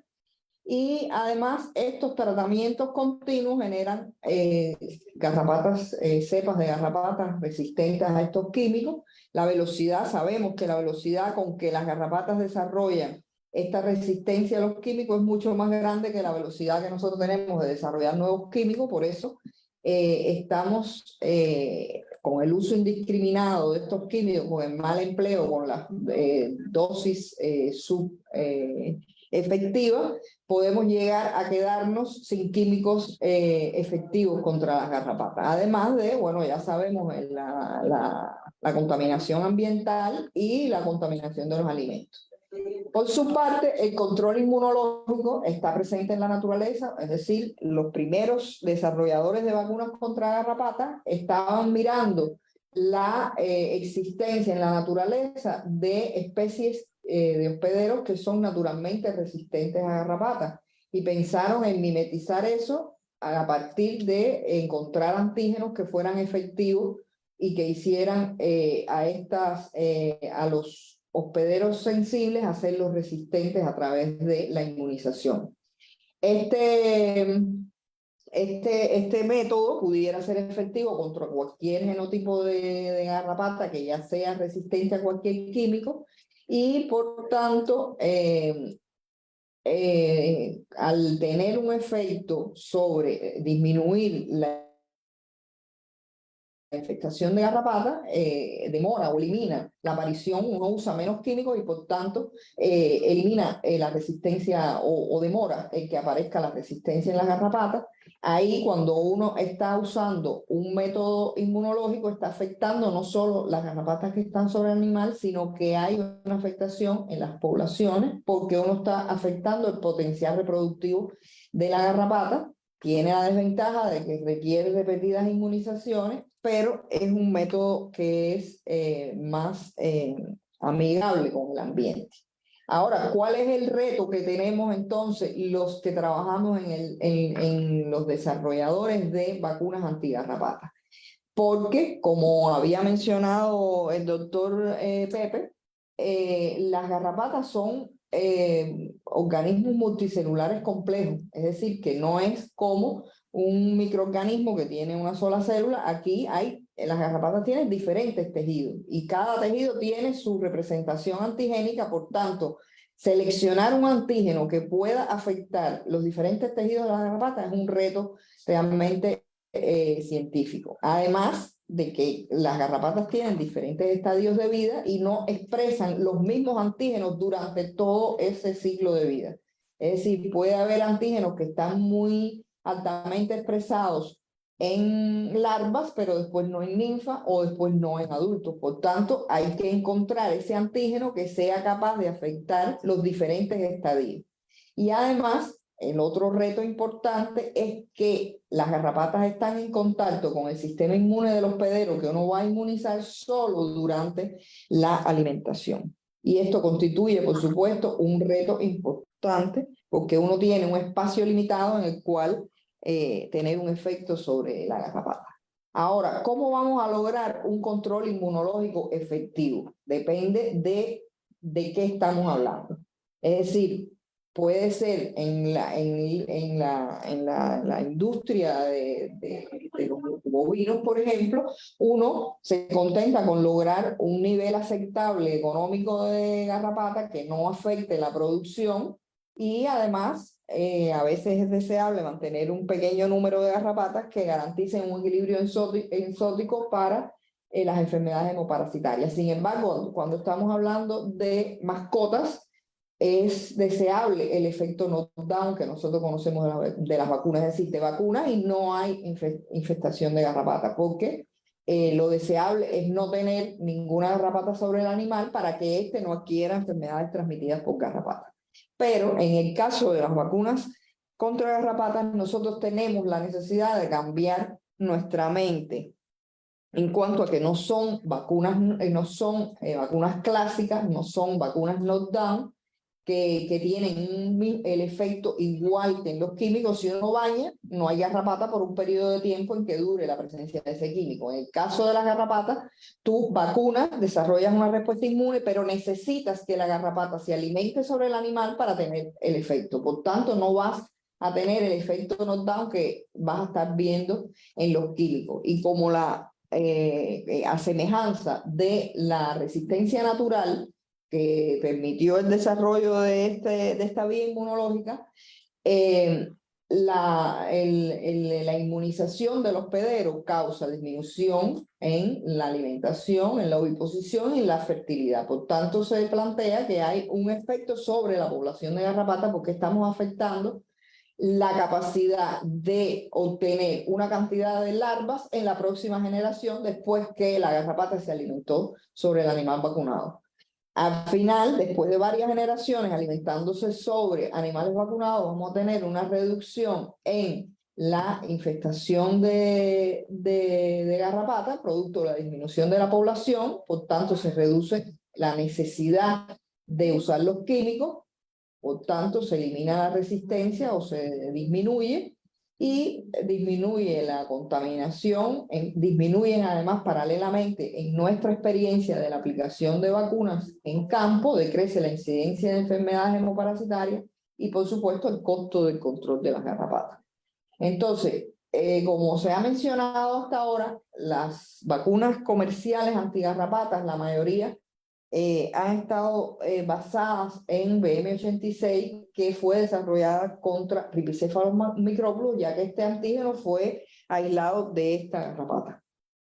En nuestra institución se desarrolló, basado en este antígeno, la vacuna GAVAC, que actualmente se encuentra todavía comercialmente disponible. Se estableció la inclusión de la vacunación dentro del programa de control integrado de lucha contra garrapatas del país. Se estableció su uso en el país en el año 1996. De todas maneras, aquí yo les muestro cómo ha sido el cambio en la tenencia de ganado en la sociedad en Cuba. En el año 65 prácticamente el 80% de los bovinos del país pertenecían al sector estatal y solo el 20% a los productores individuales, y a partir de ese momento empezó gradualmente a ir cambiando esa tenencia de ganado. Después de la crisis económica del país en el 1990, prácticamente a partir del año 93, el 25% del ganado estaba en manos estatales y el resto era en propietarios privados. Actualmente, desde el año 2020, actualmente el 83% del ganado en Cuba pertenece al sector privado y solo el 17% al sector estatal. Y esto complejiza la aplicación de la vacuna y de la aplicación de programas de control integrado, porque lleva un proceso de acompañamiento técnico especializado donde uno tiene que capacitar, esto que hablábamos del cambio de mentalidad, de lo que es la vacuna contra garrapata. Uno tiene que capacitar al personal que la usa y propiciar que la vacuna no se aplique sola, sino que se aplique dentro del programa de control integrado. A partir de la experiencia que nosotros tuvimos en la implementación de un programa de manejo integrado en garrapatas en Venezuela, donde nosotros estuvimos accionando, tuvimos más de 1,5 millones de ganado bajo vacunación en Venezuela, de pequeños y medianos productores en los 19 estados del país, donde teníamos un promotor por provincia en Venezuela, y donde se lograron resultados excepcionalmente buenos, donde se llegó a disminuir prácticamente el 80% del uso de químicos en esos lugares donde se está aplicando la vacuna por disminución de la infestación de garrapata y por supuesto disminución de la necesidad de bañar y por tanto de usar químicos y de contaminar el ambiente. A partir de esta experiencia con estos productores privados, nosotros nos dimos a la tarea entonces de aplicar en Cuba esa misma estrategia de promotores por provincia, porque cuando nosotros empezamos la aplicación del programa en Cuba en el año 96, ya había la tendencia de la tenencia privada del ganado, que eran fincas pequeñas, y era más difícil llegar a aplicar el programa de control integrado. Y entonces, en esos años, los finales de la década del 90 del siglo pasado, el comienzo de este siglo, nosotros en el país hay un total de 4 millones de cabezas de ganado, y de esta, la masa susceptible a ser aplicada a la vacuna es de 2,5 millones, que hay alguna cantidad que son ganado de carne, que tienen la abundancia de las garrapatas no es de Rhipicephalus microplus, sino que hay, por ejemplo, zonas donde la infestación fundamental es por amblioma, y nosotros hemos demostrado que GAVAC no funciona contra amblioma. Entonces ese ganado que está infectado por amblioma no es un ganado susceptible a ser vacunado con GABAR.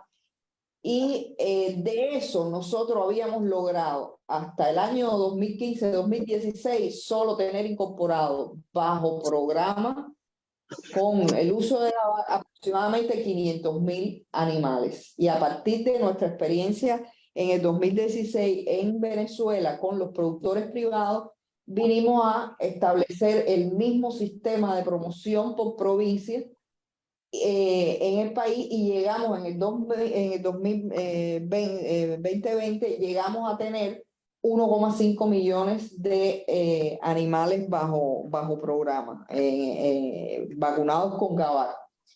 Después la pandemia afectó esto. Actualmente estamos tratando de recuperar ese 1,5 millones de animales. Disminuyó un poco durante la pandemia por los temas de aislamiento, que no se podía viajar entre provincias y decayó un poco el trabajo. Y ahora estamos luchando por recuperar ese 1,5 millones que teníamos en el 2020. Pero aquí ustedes pueden ver el impacto que tiene en el intervalo de baños acaricidas antes y después de vacunar con GABAR, que se incrementa, por ejemplo, lugares que tenían intervalos de baño de menos de 50 días, actualmente se encuentran en más de 200 días. Eso significa que bañan aproximadamente una sola vez al año o 2 veces al año, cuando antes lo hacían cada 2 meses, cada 1 mes. Y entonces eso disminuye, ahorra químicos, disminuye la contaminación y por supuesto mejora las condiciones. ¿Qué nosotros hemos aprendido de la aplicación de GABAR en campo por más de 20 años? La solución de este problema, como esto no es una vacuna knockdown, no es una vacuna clásica, ella no funciona si no hay una estrategia de manejo integrado que la acompañe. ¿Y qué elementos integran esta estrategia de manejo integrado? Bueno, ahí están incluidos todos los factores genéticos, inmunológicos, químicos, biológicos, ecológicos, en que fundamentalmente nosotros hemos basado este programa. Lo primero es que la columna vertebral del programa es la vacunación con GABAR. ¿Y esto qué significa? Que hay que vacunar todos los animales en el rebaño. O sea, no se pueden tener animales no vacunados dentro del rebaño, porque la garrapata que se alimenta sobre animal vacunado, después si es capaz de, en el próximo ciclo, alimentarse sobre un animal no vacunado, recupera su potencial biótico y no se ve el efecto. O sea, hay que garantizar que todas las garrapatas de esa población, de esa localidad, se alimenten siempre sobre animales vacunados, de manera que uno va afectando de generación en generación el potencial biótico y llega a no tener una infestación de garrapatas mayor de 10 garrapatas por animal. Y hemos establecido dentro del programa que si tenemos menos de 10 adultos por animal, no se baña. Y ahí es donde uno incrementa el tiempo, el intervalo entre baños acaricidas. La importancia que tiene, aparte de la introducción de la vacuna, este programa se puede adaptar a cualquier práctica autóctona de cada localidad. Se apoya además en el uso de especies de bovinos naturalmente resistentes, por ejemplo, en las zonas tropicales como nuestra, se usan cruces de Holstein con las nuestras autóctonas, que son resistentes al clima y son además más resistentes a la garrapata. Antes de comenzar la aplicación del programa en cualquier localidad, lo primero que se hace es el estudio de las especies de garrapatas presentes en la región, porque si tenemos especies que no son sensibles a esta vacuna, pues no se aplica en ese lugar.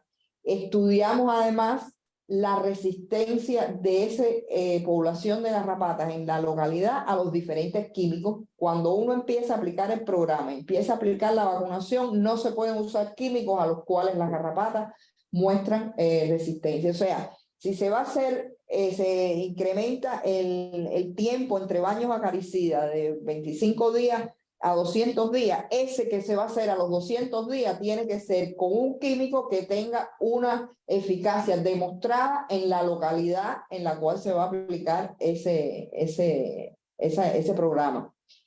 Y bueno, como decía, hay muchos lugares, cuando uno entra a aplicar el programa en una localidad, hay muchos lugares donde se baña por calendario, es decir, cada 10 días, cada 15 días, cada 20 días se da un baño.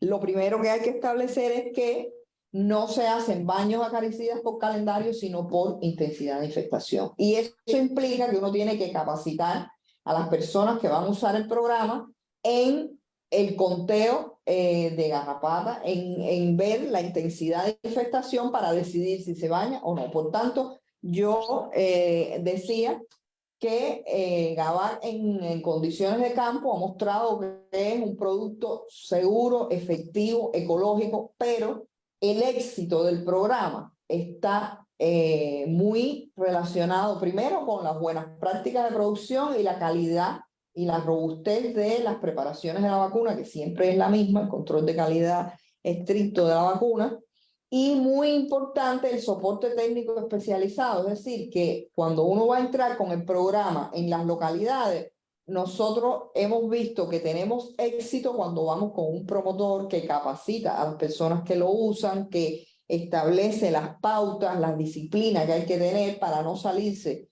de lo establecido en el programa para que verdaderamente funcione y se pueda ver el efecto. Y lo otro que está muy vinculado al éxito de la vacuna es cuando se ha aplicado como política regional. Es decir, cuando los gobiernos regionales deciden que sí, que van a aplicar los programas y lo aplican, entonces la vacunación dentro de estos programas, hemos tenido mucho éxito. Y ese ha sido el caso en Cuba, ha sido el caso en Venezuela, ha sido el caso en algunas regiones de Brasil, no todas, porque hemos tenido lugares en Brasil donde no ha funcionado, pero también no ha tenido este seguimiento del programa. Lo otro muy importante, por supuesto, es la disciplina en la aplicación del programa, no violar los esquemas de inmunización cuando toca la inmunización. Para eso hemos desarrollado un programa, o estamos desarrollando, perfeccionando además un programa donde una vez que empieza uno pone en su base de datos y automáticamente esto te dice, te toca la reinmunización, tal tiempo, tienes tantas dosis, o sea que ayuda a la aplicación del programa y por supuesto también está muy relacionado con la especie de garrapata presente en la localidad y la cepa de la que estemos hablando, porque sabemos que las vacunas basadas en BM86 tienen diferentes eficacias en dependencia de la cepa de garrapata. Por supuesto, las características deseadas de una vacuna antigarrapata es que sea activa contra muchas especies, que sea activa además no solo contra muchas especies, sino contra los diferentes estadios del ciclo de vida de la garrapata, que tenga una duración de la inmunidad larga, que afecte desde la unión de la garrapata al hospedero, que afecte la capacidad de vector y que sea, además, esto no es, por último, no es menos importante, y es que tiene que ser un producto barato de producir. Las vacunas veterinarias tienen esa limitación. Cuando nosotros soñamos toda la parte científica de las nanopartículas, de lo que vamos a desarrollar, hay que tener este elemento siempre presente, que tiene que ser las vacunas veterinarias tienen que ser baratas, porque si cuesta más de lo que te cuesta la especie diana, pues entonces no la vas a vender. Entonces tiene que ser fácil y barata de producir. Entonces en Cuba hay descritas 34 especies de garrapatas, de las cuales hay 9 especies de garrapatas duras, y de ellas tenemos 4 especies que son consideradas importantes desde el punto de vista económico y de salud.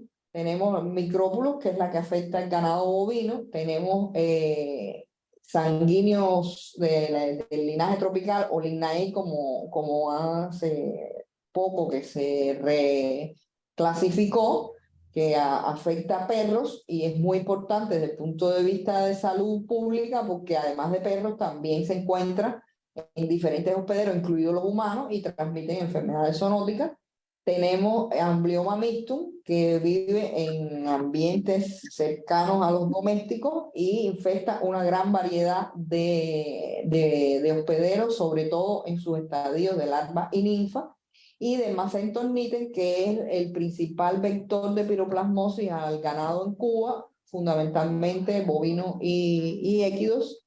Y de estas especies, GABAC solo tiene influencia sobre ripicéfalos micrófilos con una alta eficacia, por lo menos la censo estricto que hay en Cuba, y un poco sobre sanguíneos. No tiene efecto sobre amblioma y no hemos estudiado su efecto sobre dermacentor. Entonces, a partir de ahí, nosotros decidimos desarrollar un nuevo antígeno que es una proteína muy conservada. Ahorita estaban aquí hablando de cuánto era mejor usar las proteínas conservadas, pero esto es muy conservada entre especies de garrapata, pero tiene el inconveniente que también es muy conservada con los mamíferos hospederos, porque sus funciones biológicas más conocidas, que es un componente estructural esencial de los ribosomas y envuelto en reparación de ADN y apoptosis, pero también se conoce que está presente en superficie de células, ya sea de mamíferos, de levaduras, de parásitos, y también en el 2014 hay 2 reportes que la sitúan en la saliva de la garrapata. Pero en estas 2 ubicaciones, tanto en la superficie de las células como en la saliva de la garrapata, no se sabe qué función biológica tiene, porque además esta proteína no tiene ni péptido señal ni dominio transmembrana, y entonces se desconoce qué función tiene en estas últimas 2 localizaciones. Al ser una proteína, como les dije, muy conservada entre las garrapatas, nos garantizaría que tuviera un efecto sobre diferentes especies de garrapata, pero tiene el inconveniente de que es muy conservada respecto a los mamíferos hospederos. Y en ese caso, entonces, decidimos usar de esta proteína un pequeño péptido de 20 aminoácidos que está en carboxi terminal, que disminuye la identidad de secuencia con la proteína ortóloga de los mamíferos hospederos. Sin embargo, es muy conservado este péptido entre diferentes especies de garrapata. Y ahí la hipótesis sería que los antígenos generados contra este péptido serían capaces de afectar las garrapatas de diferentes especies. Y el reto ahí es que los péptidos son pobres inmunógenos, y decidimos llevar a cabo una estrategia de conjugarlo con diferentes proteínas carriers mediante la química del BMPS, que para la gente que trabaja en la química de la conjugación es de la más común usada. Y a partir de ahí hemos demostrado efectividad de este nuevo antígeno, combinado a veces con KLH, con P64K, con B, que es una proteína de la bacteria Neisseria meningitidis, o incluso con BM86, que como el principio activo de GABAC se expresa en levaduras como una nanopartícula que es altamente inmunogénica. La hemos usado también para presentar el péptido, este péptido de la proteína P0, que es del ensamblaje del ribosoma. La hemos usado M86 para presentar el péptido del sistema inmune de los hospederos, y hemos obtenido eficacias contra sanguíneos o del linaje tropical, micróbulos que tenemos aquí, contra Amblyomma mixtum, contra Dermacentor nittens y contra Ixodes ricinus, que es lo último que hemos hecho y que hemos enviado a publicar a la revista Pathogen. A partir de estos resultados de demostración del concepto, hemos transferido a desarrollo tecnológico este candidato vacunal, este péptido conjugado a la proteína BM86, porque ya la producimos para GABAC, y por tanto no, este péptido lo obtenemos por síntesis química y lo conjugamos a la IFA de GABAC. Y estamos en el momento que estamos haciendo los lotes productivos, caracterizando esos lotes, viendo que realmente son muy similares en el control de calidad, para entonces desarrollar los ensayos clínicos que nos permitan registrarlo, llevar a cabo el registro sanitario de este nuevo candidato. Además, como es efectivo contra ripicéfalo sanguíneo o el INEI que parasita perros y contra dermacentos nitten que parasita caballos, en este caso, la que nosotros, tanto GABAR como las formulaciones que estamos pensando para el ganado, es una formulación oleosa que tiene montanide EISA 50, producido por CEPIC de Francia, pero a perros y caballos no podemos usar entonces esta formulación oleosa y estamos desarrollando otras formulaciones con montanide, pero en gel, que no causa accesos sí, bueno, esto es lo que la experiencia que hemos tenido en el desarrollo de candidatos vacunales contra garrapata y por supuesto muchas personas involucradas a lo largo de los años en este trabajo. Aquí hay una lista de unos cuantos, probablemente se me puede estar quedando algunos. A todos muchas gracias y bueno, muchas gracias a ustedes por la atención y dispuesta a las preguntas que tienen.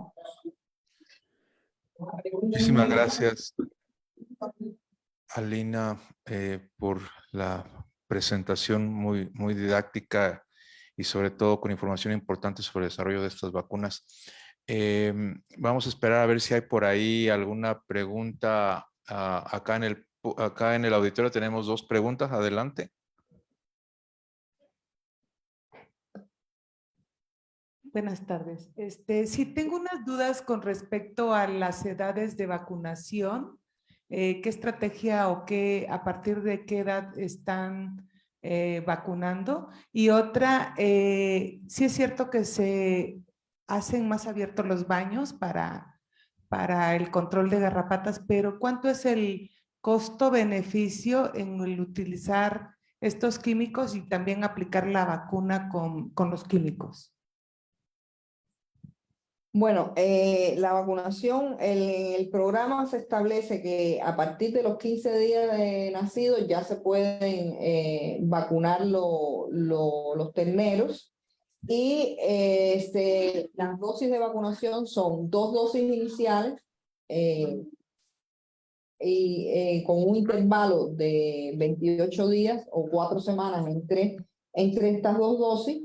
Y después cada 6 meses se da un booster, es decir, una reinmunización cada 6 meses. Y realmente, si uno toma junto el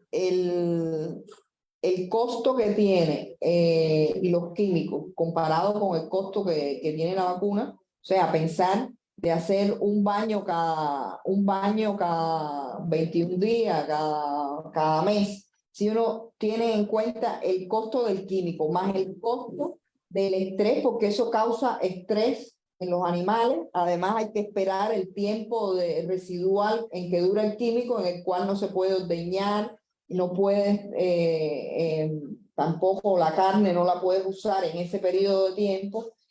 Y teniendo en cuenta todo eso junto, más el hecho de que se disminuye la contaminación ambiental, más el hecho de que disminuye la aparición de resistencia a los químicos en las garrapatas, yo creo que es indiscutible. Primero, hay un ahorro económico importante en el gasto de vacunación comparado con el gasto en químicos. Ese es el primero. El segundo, hay un ahorro también en el tema de que el estrés de los animales y el tiempo residual en que uno no puede usar ni la carne ni la leche, eso también ahorra importantes recursos en la ganadería. Y después los otros beneficios que uno a la larga son beneficios que van a redundar en economía, que es disminuir la aparición de resistencia. O sea que hay que cambiar el químico con menos frecuencia. Cuando uno, después de usar un año el mismo químico, ya probablemente tienes que cambiar a otro. En este caso tú puedes usar el mismo químico por un periodo más largo de tiempo. Gracias, adelante. Hay otra pregunta. Sí. Doctora Lina, muchas gracias por su presentación. Tengo un par de dudas. La primera es respecto al péptido P0 de Rhipicephalus sanguineus o ahora Rhipicephalus linei. Ese artículo que ustedes publicaron salió hace más de 10 años, en el 2012. Ajá. ¿Cuáles son las limitaciones o por qué no ha salido a mercado ese candidato vacunal para perros, siendo un antígeno que les dio pues casi el 90% de, perdón, el 90% de eficacia? Entonces, mi pregunta es más enfocada a ¿por qué no ha salido o cuáles son las limitantes en la especie canina? ¿Por qué no sale a mercado como Gavac salió para los bovinos? Esa sería la primera pregunta. Y la segunda es, ¿ese péptido lo han evaluado contra especies de distintas especies de garrapatas, algunas de 3 hospederos, otras de 1 hospedero como Microplus? ¿Cómo se evalúa la eficacia en garrapatas de 3 hospederos? Para poder llegar a ese cálculo, ¿ustedes cómo lo hacen? Ya. Bueno, la primera cosa, el periodo más o menos de desarrollo, desde la investigación, la demostración del concepto, el desarrollo las 3 etapas de ensayo clínico, fase 1, fase 2, fase 3, que te permitan el registro sanitario de un producto en la industria biotecnológica, está calculado aproximadamente 10 años. Lo que pasa, bueno, lo que pasó con las vacunas de la COVID fue una cosa excepcional por la situación pandémica que existía, pero los pasos regulatorios establecidos para llegar al mercado con un producto biotecnológico andan más o menos por ese tiempo. No obstante, en el caso de los perros hay una limitación importante, y es que yo dije que en la experiencia nuestra, la vacuna, si no es bajo un programa de control integrado, no funciona. Es decir, no es que no funcione, pero que es importante en el rebaño. Tú tienes que lograr vacunar a todo el rebaño para que no haya garrapatas que se alimenten una vez sobre animal vacunado y otra vez sobre animal no vacunado, porque recupera su potencial biótico. Si en la primera generación se alimentó sobre un animal vacunado y puso menos huevos, y esos huevos dieron menos larvas viables, si después esas larvas se alimentan sobre un animal no vacunado, vuelven a poner la cantidad de huevos y larvas, vas a tener la misma que si no pierdes el efecto a nivel poblacional. Y este programa de control integrado es muy de la mascota. Tú puedes ser que decidas vacunar a tu perro, pero va al mismo jardín de tu vecino que no tiene, que no vacuna a su perro. Y entonces al final tú pierdes el efecto, porque en el jardín va a haber garrapatas que recuperan su potencial biótico cuando se alimentan sobre animal no vacunado. Entonces, la percepción que nosotros tenemos de este tema es que para salir al mercado con esta vacuna para perros, tiene que ir acompañada de otra estrategia en la que hemos estado trabajando, y todavía, bueno, no hemos llegado a... Porque, por ejemplo, nosotros para hacer el ensayo clínico, nosotros, por ejemplo, hemos hecho ensayos en perros que están confinados, por ejemplo, los perros de la policía, o sea, que viven perros estabulados de la policía que trabajan, que ahí sí uno se acerca a lo que puede ser un control integrado, porque tienes a todos los perros en el mismo lugar y los vacunas a todos y puedes llegar a tener un control. Pero ya cuando vas a la mascota en la casa, ya ahí se dificulta el problema. Entonces estamos viendo qué estrategia seguir para mejorar eso. Y la otra pregunta que me hiciste fue sobre, ¿me puedes recordar? Sobre el cálculo de la eficacia vacunal en garrapatas de 3 El hospederos. cálculo de la eficacia. En el caso de las garrapatas de un solo hospedero, la fórmula que se había descrito, como era Ripicephalus microplus, fue la primera que se trabajó y es de un solo hospedero. Al final, cuando tú vas a ver lógicamente cuál es la afectación sobre el potencial biótico de la garrapata, tienes 3 momentos cuando es un solo hospedero. Tienes el momento de que la garrapata que se alimenta sobre el animal vacunado, recuperan menos garrapata. Es decir, ellas tienen dificultades en alimentarse y recuperan menos cantidad de garrapata. Ahí tienen el primer factor para el cálculo de la eficacia. El segundo es que esa garrapata que logró alimentarse después pone menos huevos. O sea, ahí tú tienes un segundo punto donde tú tienes en cuenta para el cálculo de la eficacia. Y el tercer punto es que esos huevos, que a pesar que esa garrapata se alimentó, que puso huevos, pero esos huevos eclosionan menos. Al final, tú vas a tener un efecto en la disminución de la población porque recuperaste menos garrapatas, porque esas garrapatas pusieron menos huevos y porque esos huevos fueron menos viables, dieron menos cantidad de huevos. En el caso de las garrapatas de 3 hospederos, cuando tú tienes la de un hospedero, tú en el adulto que recuperas tienes implícito el efecto o la mortalidad que hubo en la larva y el efecto que hubo sobre la ninfa, porque ya tú pones la larva y recoges el adulto. O sea que ya tú tuviste en cuenta el efecto cuando ves el de recuperación de adultos sobre la larva y sobre la ninfa. En el caso de la de 3 hospederos,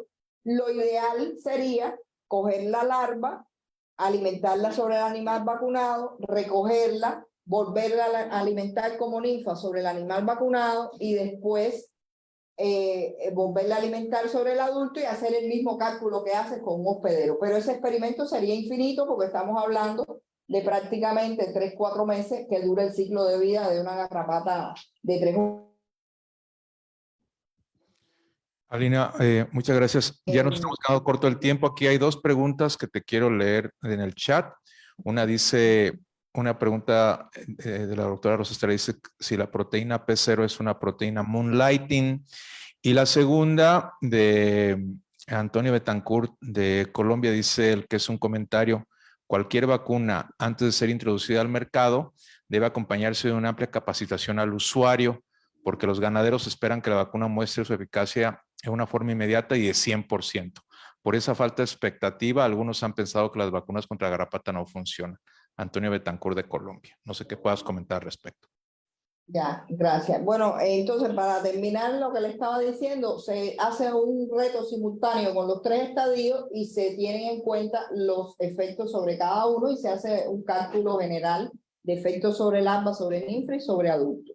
En el caso de P0, sí es una proteína que es conservada, está presente en todas las células vivas, desde bacterias hasta eucariotas, porque la función biológica más conocida de ella es ser parte esencial en el ensamblaje estructural del ribosoma. Es decir, que si no hay P0, no se ensambla la subunidad 60S del ribosoma, no hay síntesis de proteína y por tanto no hay célula viva. Pero esa es la función más conocida y cuando se han hecho experimentos de RNAi que disminuyen la transcripción de la proteína, uno ve un efecto drástico sobre la alimentación. La garrapata prácticamente no se alimenta y no se desarrolla porque se afecta, cuando uno afecta la transcripción del gen, afecta todas las funciones biológicas. Pero en el caso de que uno está apostando por la respuesta inmunológica, no necesariamente se están afectando todas a la vez. De hecho, lo que hemos visto en la práctica es que el efecto que hay cuando se usa la vía inmunológica es diferente que el que se obtiene cuando se hace el RNAi. Y al día de hoy no sabemos exactamente cuál de las funciones biológicas es la que está afectándose. Tenemos evidencia porque hemos hecho estudios de proteómica sobre garrapatas alimentadas, sobre animales vacunados y no hemos visto esa diferencia que se esperaría si el efecto está haciendo sobre la síntesis de proteínas. Entonces estamos en el diseño de experimentos para indagar cuál de las funciones biológicas es la que estamos afectando. Pero sí, la proteína es presente en todas las células vivas y tiene funciones vitales, aunque tiene funciones también que no se conocen en diferentes localizaciones celulares. Y lo último, no me acuerdo qué fue la última que me dijiste, Juan. Sobre el comentario de la percepción de los ganaderos sobre el 100% de eficacia. Por eso yo decía en mi presentación que es necesario en el caso de vacunas contra ectoparásitos, porque no es solo contra garrapata, estamos hablando contra mosquito, contra pulga, contra el piojo de mar, que ahorita Alejandro hacía referencia, que son ectoparásitos, ahí el concepto de la vacuna cambia y por supuesto es necesario cambiar la mentalidad. Si uno está esperando obtener el mismo efecto con las vacunas clásicas, que uno se vacuna y que el microorganismo que te va a infectar entra dentro del organismo infectado y está en contacto directo con el sistema inmune todo el tiempo. Y por tanto, el efecto es que tú te vacunas y no te enfermas, porque el sistema inmune es capaz de neutralizar eso. En el caso de los ectoparásitos, esto no es así. El mecanismo, él vive fuera del organismo parasitado y solo está en contacto con el sistema inmune durante la alimentación. Por tanto, no puedes esperar que si lo vacunaste no va a coger garrapata, porque si la garrapata no se alimenta, nunca vas a tener un efecto por vía inmunológica. Esa es la esencia y es lo que hay que entender y capacitar a la persona que la usa. No puedes esperar ese efecto knockdown que tiene un químico.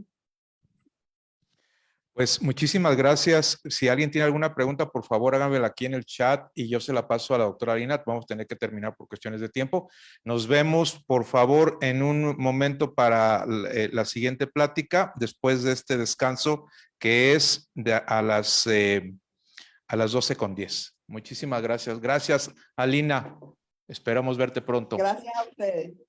Chao.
Juan, are you there?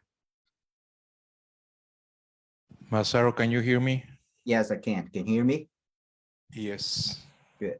How are you? So I think you can start sharing your screen. Okay, I can do that. Let me see.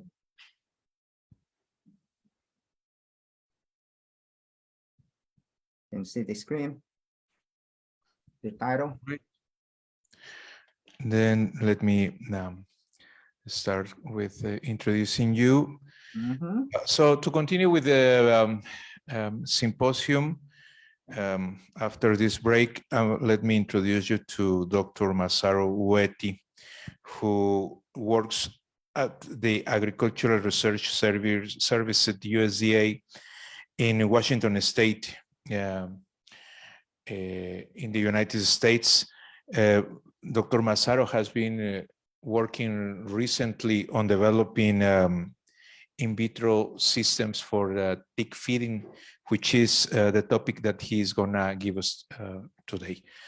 Go ahead, Massaro. Thank you very much for helping us with this symposium. Mm-hmm. So good morning for people that are here in the West. Good afternoon, Don Thomas. Buenas tardes for people in Mexico, and boa tarde for Brazilian. Okay. Today, I'm gonna discuss with you the in vitro tick feed system that we developed here. For those don't know me, my name is Massaro Ueti. I work for the United States Department of Agriculture Animal Disease Research Unit. And Juan, thank you very much to invite me for this symposium. I'm delighted to be here. Oh, let me see if I can. For some reason, I cannot move my. Okay. So, what is the mission of the unit, the Animal Disease Research Unit? Is to solve basic and applied problems concerning persistent infectious disease of livestock and livestock. So our laboratory focuses on tick-borne diseases, specific to Babesia bovis and Babesia bigemina, transmitted by Rhipicephalus ticks. We have Thaleria orientalis research that is transmitted by Haemaphysalis longicornis, and Anaplasma marginale that is transmitted in the US by Dermocenter andersoni. So our laboratory here at Animal Disease Research Unit try to develop a strategy to control tick-borne diseases. Specifically is to prevent or protect the livestock to infection or prevent the transmission by control the ticks.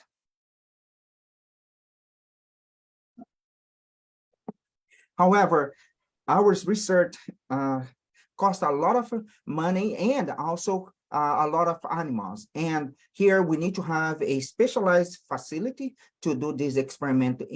Most of these ticks are foreign for us. We don't have these ticks to have the laboratory to rear these ticks. Microplus, longicorn, Dermocenter andersoni, and Rhipicephalus appendiculatus. And we need to use a lot of animals to rear the ticks. And then we have a specialized laboratory to maintain these tick colonies. The big concern that you have is moving forward with research with animal research. And there are a big concern, the 3 R's of animal research. One is, how can we replace the animal with no animal methods? And today I'm going to discuss part of this in vitro tick system that we can perhaps substitute, not completely, but many of the animals that we can use for research. Reduce and minimize the number of animals used without jeopardizing statistical validities. So we want to make sure that we don't compromise our statistical analysis. And refine, we want to reduce the pain distress using a different techniques. I think that this is the goal that we want to present today, to see where we are going with the 3 R's and how we address these 3 R's. So I have been working with this artificial tick feed system for more than 20 years. I started this idea of artificial feed system in 2003. And then this is my first prototype, and that we try to modify the hemotech and using this hemotech to combine with peristaltic pump and to see if you maintain circulation of the blood in the blood container. We develop the membrane, and then we have the manual made tick container here. This is work for 20 minutes, and then we pretty much lost all the blood and all the ticks, and never have a very good consistency in our research. Moving forward, we develop a more sophisticated in vitro tick feed system. And here is the parts that we develop. We have the heater lead that have this knob here that go inside of the blood receptacles to heat the blood. You have here the connector to the peristaltic pump, and you have the membrane frame that frame the membrane on the blood, the connector that connect the blood receptacles and the tick receptacle. Here is the assemble system, and then we put this in this system in the digital heater unit. We can have a manual here digital heater. We can increase for 42, mimicking an animal that is suffering fever, or you can maintain at 37, 36, 37, that is the normal temperature for the animal. Here is, you can see that the blood, the peristaltic pump, the tubings, and the ticks that we go apply here. And this have been, we have been developed this for the last 5 years, and we have several publications to show how this system work for rear ticks, and also interact with pathogen and ticks within the middle gut and salivary glands of the ticks. So what is the application that we have for this artificial tick feeding system? So we can apply this for rearing ticks colony. As you know, to maintain a colony in the laboratory costs a lot of money because the use of animals. Also, we can use this for pathogen tick interaction, and also test compounds from tick control. And I'm gonna go over all these application with you today. So rearing tick colonies. You have a collaboration with Clean Vet or Clean Global in Morocco, and they use our in vitro tick feed system to feed adult Rhipicephalus appendiculatus. And this is a collaboration with the RDRC to develop a strategy to control ticks and tick-borne diseases in Africa. So what they did in this experiment, they assessed the in vitro tick feed system for the success of feeding of adult Rhipicephalus appendiculatus, a tick that is from Africa. And then the graduate student, Betsan Arif, worked with a different blood methods. She collect the blood and using lithium heparinized blood, citrate, phosphate, dextrose, and defibrinated blood that doesn't contain any chemical to feed the ticks. And then she put the ticks to feed and look at how many of these ticks attacked and partially engorged through the time of feeding. And she found in the lithium heparinized blood, she has 80% of the ticks attacked and partially fed. Citrate, phosphate, dextrose, she has 76% success, and defibrillate blood, 71%. And keep in mind this number here, because I will show you some of our experiment here in Pullman that mimic almost what they found in Morocco. And this is a different strain of Rhipicephalus Rhipicephalus appendiculatus. So in Pullman, we try to rear ticks colonies and to reduce the number of animals that we need to use for maintain the ticks colony. And we have a Rhipicephalus appendiculatus, Dermocentrum andersoni, Hemaphysalis longicorn, Exotis pacificus, and Rhipicephalus microplus. So let's start to show some data here. So you have a Rhipicephalus appendiculatus. In your left here, show that nymphs feed on membrane. And you can see that majority of the nymphs were fully engorged. Then we put these ticks on the incubator, mold to adults, and we use the adults to determine whether or not they feed on the membrane and they feed to engorgement. And here you can see that female, replete female on the membrane, and here in the bottom left, the female engorged female. This engorged female lay eggs, and then the eggs hatch to larvae. So the next experiment that you want to do is to determine whether or not the larvae feed on the membrane, and to determine whether or not we can complete the life cycle of Rhipicephalus appendiculatus in the in vitro tick feed system. So how about Dermocentra andersoni? Dermocentra andersoni that transmit anaplasma in America, we feed on the membrane here, the silicone membrane, and you can see that there are so many of these ticks feed on the membrane attached. And here you can see engorged female, replete female on the membrane. They drop off and they lay eggs, and these eggs mold to or hatch to a larvae. Another ticks that we are working is the longicorns. And longicorn is a parthenogenic ticks. They have only female ticks. And then here showing that the female were able to engorge or completely replete on the membrane. Here's the females that lay eggs, a lot of these eggs. And then we were able to determine that these eggs are viable by the hatching of the larvae. And again, the next experiment that we are doing is to feed this larvae here on the artificial feed system to see if they engorge and then mold to nymphs. And we put the nymphs also in the membrane to see if we can complete the life cycle of longicorn in the in vitro tick feed system. So another example is the Exodus pacificus. Exodus pacificus is the ticks that transmit human diseases, Lyme diseases. And here you can see so many of these ticks engorge to repletion. Here is the female, they lay eggs, and the eggs hatch to a larvae here.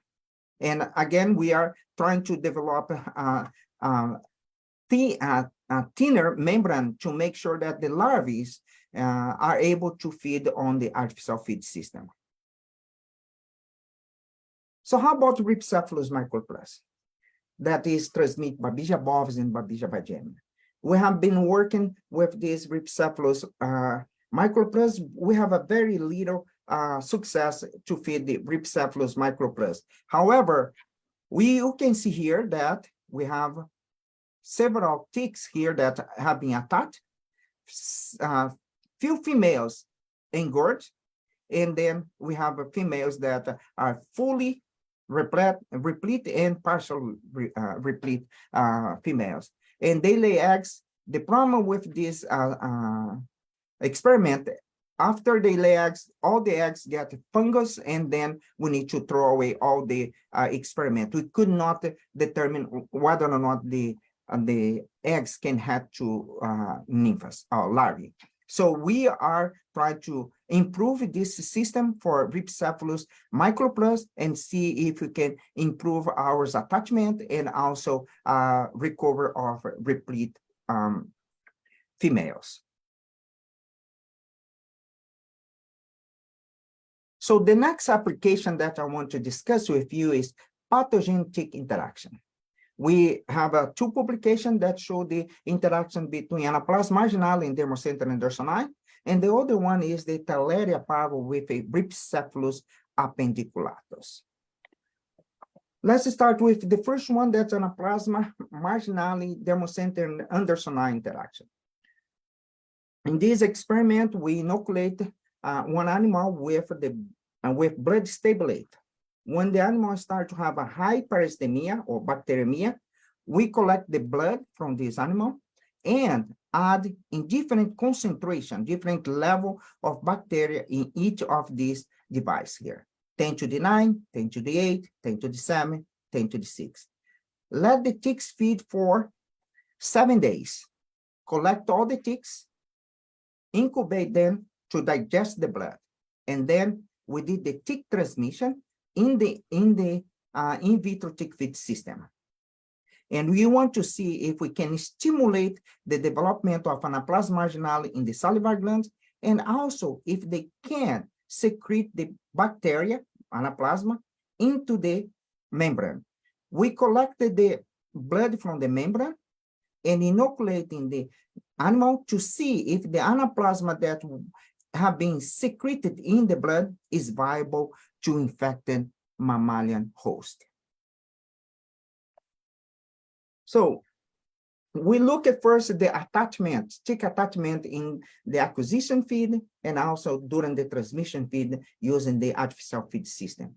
And the attachment rate here for group 1, 2, and 3, and 1, 2, 3, and 4 was about 71%, 84%, 78, and 80%. Okay. Then we collect all these ticks and put it to feed in the second time on the artificial feed system.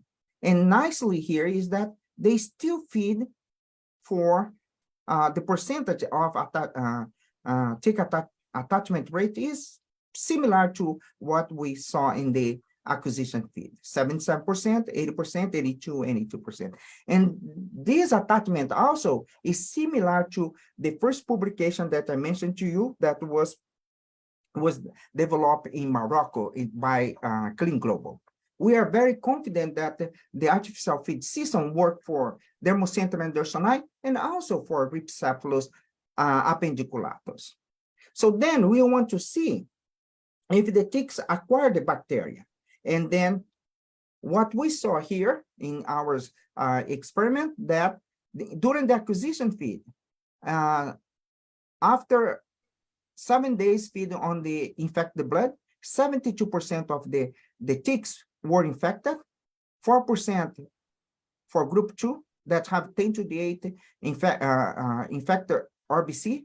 And then we didn't detect any of the ticks positive for 10 to the 7 and 6. The number of Anaplasma marginalis level in the salivary glands were 10 to the 4.4 and 10 to the 3.7. So interesting when you look at the transmission fed animals that they fed for 7 days for transmission, we collect the ticks. 72% of the ticks were positive, 60% was positive for the 10 to the 8 bacteremia, 32% and 28% respective for 10 to the 7 and 10 to the 6. And then with the stimulation of the infection, the Anaplasma marginalis in the salivary glands increase also. We have a 10 to the 5.9, 10 to the 4.3, 10 to the 4.8, and 10 to the 4.2. And this is indicate that these results mimic what we have been found on the in vivo using animal experiments. So then we want to collect the blood from the in vitro feed system and determine whether or not the anaplasma is viable in the animal. We take about 5 times 10 to the 5 Anaplasma marginalis organism, and then we inoculate it in the animal, and we look at the infection of this animal by nest PCR and blood smear. And what we found is that after 20 days post-inoculation, we detect the PCR positive, and after 29 days post-inoculation, we see the parasite or the bacteria by the blood smear. So we know that the ticks are able to acquire, the ticks are able to transmit, and the anaplasma are viable to infect the mammalian host. So the next experiment that I want to discuss with you is the Theileria parva Rhipicephalus appendiculatus interaction. And in this experiment, we want to isolate infected Theileria parva sporozoite secreted by Rhipicephalus appendiculatus and determine if we can infect the leukocytes, bovine leukocytes in vitro system. So for this experiment, we inoculate animal with Theileria parva. We put the ticks to acquire the infection. We let these ticks to molt, and then we have the infected adult ticks. We take these adult ticks and put in the in vitro tick feed system to feed on the membrane and secrete the parasite sporozoite into the blood, and then we collect the blood and determine whether or not these Theileria parva sporozoites can infect the leukocytes. So what we did, we inoculate the animal and follow the infection. And when the animal start to have a high infection, we put the ticks to feed. Here, in red indicate when we put the nymphs. They feed for about 6 to 7 days. And here are the days that they drop off. We have all this time point here in GERD. And interesting that the ticks in GERD during the hyperesthemia at day 13, 14, 15, 16, and 17. That is the area that we collected the ticks that fed for acquisition. Then we let these ticks to molt and put in the artificial feed system. And first to see if we can stimulate the Theileria parva in the salivary glands.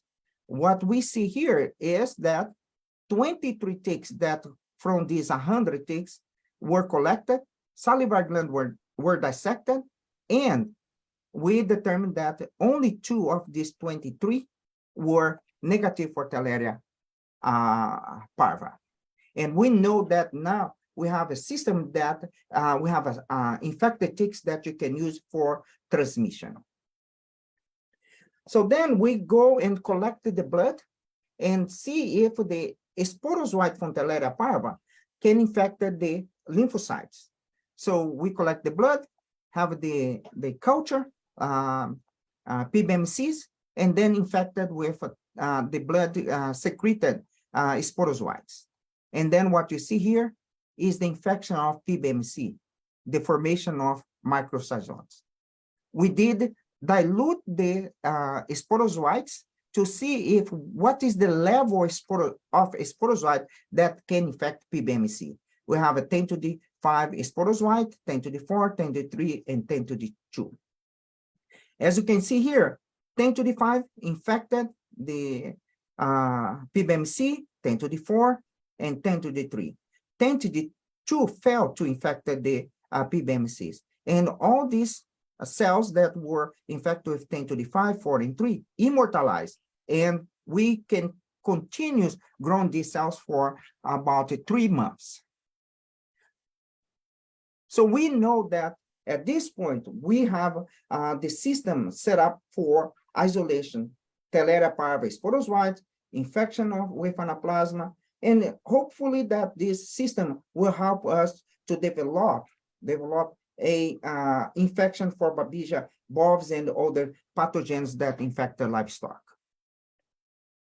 So let me talk a little bit about the another application, testing compound for tick control. We have been testing lavender oil in Nucaton. And we need to change a little bit the artificial feed system here, the membrane. And the membrane that I'm using here is the mouse membrane. And the reason is that this membrane with the Nucaton can stay attached to the hair. If I using the silicone, we will not be able to determine whether or not the Nucaton is Nucaton and lavender are repellent for the ticks. And this experiment or this project is in collaboration with Tammy Johnson from Texas A&M and Don Thomas from the USDA ARS Livestock Arthropod Pest Research Unit in Texas. So what is the objective for this experiment? is one is to determine if lavender oil or nucatone repels ticks from the membrane. And the second one is to determine if nucatone kill ticks from when they ingest nucatone. So let's see a little bit here the data from the dilution from lavender. We diluted lavender in 70% ethanol. We spread on the membrane at the ticks and observe the attachment to the membrane. So here are the dilution 1 to 2, 1 to 5, 1 to 10, and 1 to 100, and then have a control that is only the ethanol, 70% ethanol. So the data show for us that, so at 0 hours, we have no attachment. And then we start to look at 4 hours. The ticks from control and the ticks from the high dilute 1 to 10, you can see that start to come to the membrane and attach to the membrane. 8 hours, you see that we start to have a little ticks attached to the membrane at 1 to 10 and 1 to 100 in the control. But the point that we want to make here is that look at 1 to 5 that take about 2 to 12 hours to start attachment. And then for 1 to 2, we have 32 hours, or let's put 24 hours to start the first tick that we observe that go to and attach to the membrane. And the question that probably you are asking, why this is important? So if the animal is staying outside on the field and only protect for 12 hours. No, this experiment here was designed to help the tick rider in the border of US and Mexico that they need to look at using the horses and look at if the animals are coming from Mexico, the stray animals come to US from Mexico to US, and we need to prevent that transition. During this work that they do, the horses can have the ticks attached to them. So this experiment is to help the aphids to spray the horses to see if we can prevent the ticks to attach to the animal and come back to the station to and prevent the spread of the ticks in the throughout the Texas area. So the next experiment that you did is that nucatone. We dilute nucatone to in 70% ethanol. We spray the nucatone on the membrane and then add the ticks and observe the tick attachment to the membrane. When we did the same experiment similar to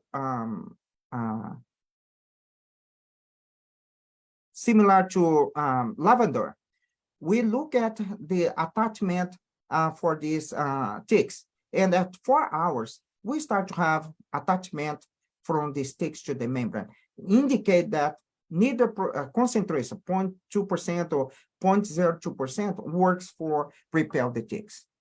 And then we let the ticks to feed on the membrane. Now you want to spray the nucatone on the ticks attached, and you want to see if they can deattach. Okay, and then here is the attached ticks. 0 minutes, 3 minutes, then 20 minutes.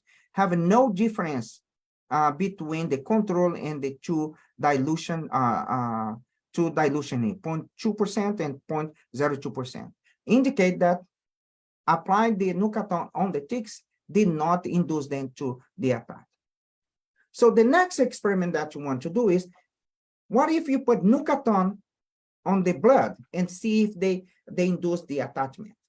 So we did that, and we look at for the same concentration 0.2, 0.02, and the control. And you see here that 4 hours, we have about 10 of 25 drop or deattach, 15 or 10 here deattach, and only 3 deattach from the control. 8 hours, you see that it start to decrease the number of ticks attached, and then 0.02%, you have a high numbers of attachment, and also with the control ticks. Indicate that nucatone in the blood can induce the detachment of the ticks from the membrane. And the next experiment that you want to do is to feed this nucaton, and see if in vivo, put the ticks to see if the ticks can be dropped from these animals that have been fed with nucaton. So let's go back, circle back to our 3 R's. As you can see here, we have to improve our system. However, we can perhaps substitute animals with this method, the artificial feed system. And we have been shown several success in different tick species. We can minimize the number of animal use without jeopardize statistical validity. Means that we can increase the number of ticks, we can make multiple different test trial, and without using the animal, or minimize the number of animal. And of course, we are not using the animal, we reduce the pain and the stress using these new techniques. So with that, I would like to thank you, several people in the with my group, and that research is not possible without the help of this wonderful research, young scientists in my laboratory. And thank you all for your attention. And I am happy to take some questions. Thank you, Massaro. Yes, we have several questions where we'll start with the chat. Can you read the chat, or shall I read it for you? I think it's better you look at for me and follow. All right. Okay. Isabel Santos, Professor Isabel Santos from Brazil says, is the source of blood for feeding Rhipicephalus microplus from cattle exposed to ticks? Could some kind of host immunity neutralize a tick antimicrobial peptide that explains the susceptibility of eggs to fungi? Okay, that very good question, Isabel. When you do this experiment, we have a donor animal that never have been exposed to any ticks. Here in Pullman, we are free of this. We're free of Rhipicephalus microplus. We are in the Washington state that is very cold, and the ticks doesn't survive. Rhipicephalus doesn't survive here. Means that no. The answer is, for your question, no. We don't have exposed to the Rhipicephalus microplus. We need, perhaps what's happening is, and we have been seeing on and off, that when you have a rear ticks on the animal, there's some fungus growing in there. Maybe we need to make sure that the blood or the ticks are not carrying the fungi to the artificial feed system that contaminate all the system that you have. She also is adding another comment, Massaro, that says, Dr. Ruetti, I may have missed this, but what is the material of your feeding membrane, and how does your method differ from that of Trentemel and Schetter's method that successfully artificially feed Rhipicephalus microplus? Do females wax their eggs with the gene's organs secretion? Okay, let me, yeah.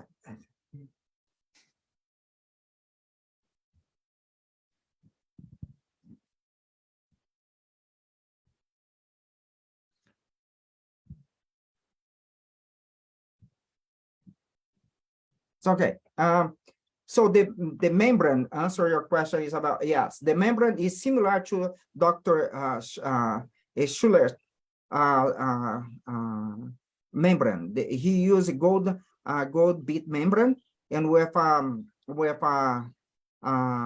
silicone membrane with a different concentration between A and B, and also with to make it more thick or thickness of the membrane. And the membrane is similar.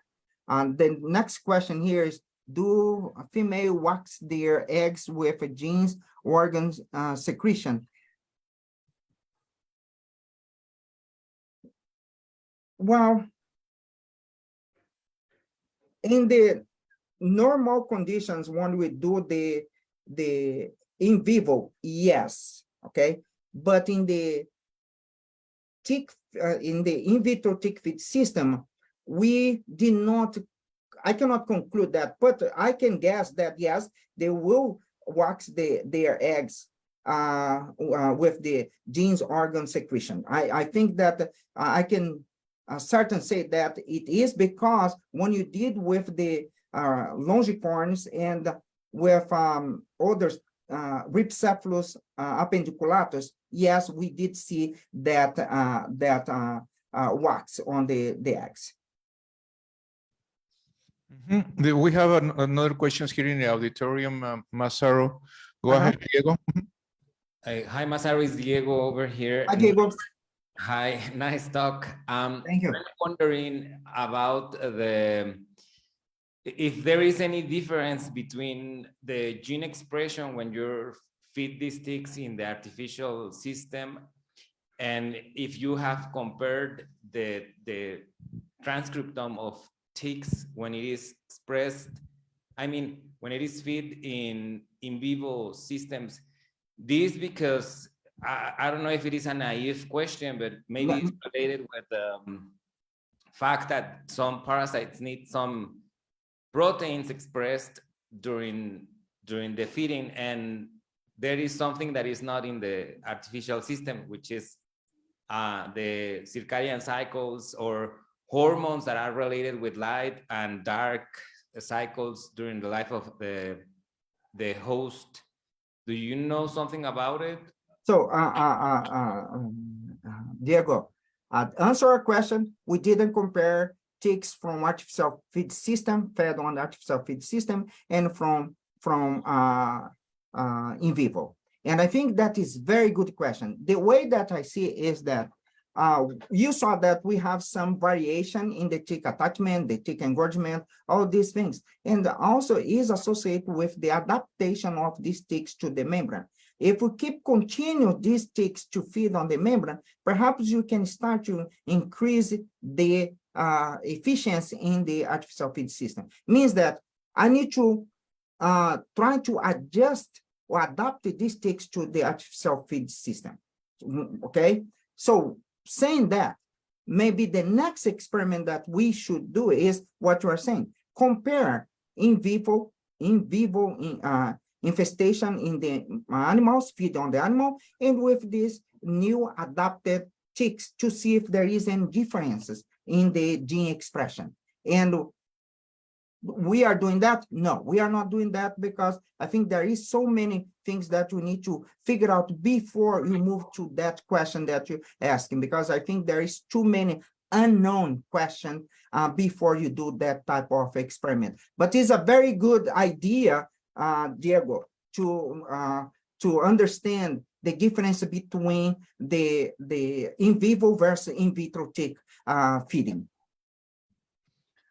All right, there is, I think, another question from Alma. Yes, Alma, go ahead. Hi, Alma. A great talk. I have a question. I would like to know if you have tried to feed ticks in vitro with in vitro culture of Babesia bovis or Bigemina, and if the answer is yes, can you tell us your experience, please? So, Alma, is a interesting question. The things that we are trying to do with the in vitro culture, the problem that you have with that in vitro culture, Alma, is that because they are long-term in culture, what's happened? They lost the ability to infect the ticks. We already saw that when they are long-term in the culture, they don't form sexual states. You know that in the middle gut. So if they don't form the sexual state, they cannot fuse to form the zygote infected the ticks. There is a complication there. We're trying to do one experiment that what we did before. We try to generate a transfected parasite, a short-term transfected parasite, okay? Short-term induced sexual state and can infect the ticks.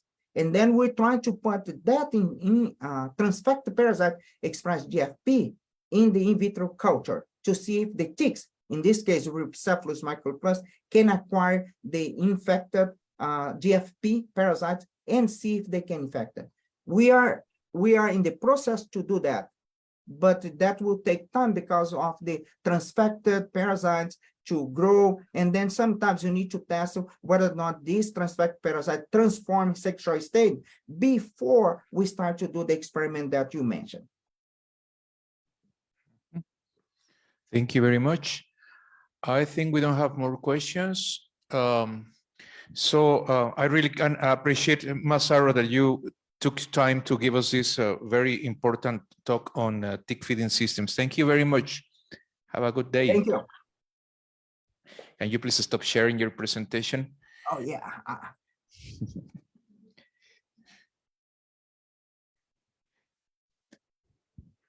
Just a second, Don. I stopped to share. All right. Now is your Don.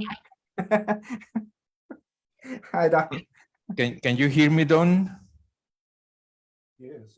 All right.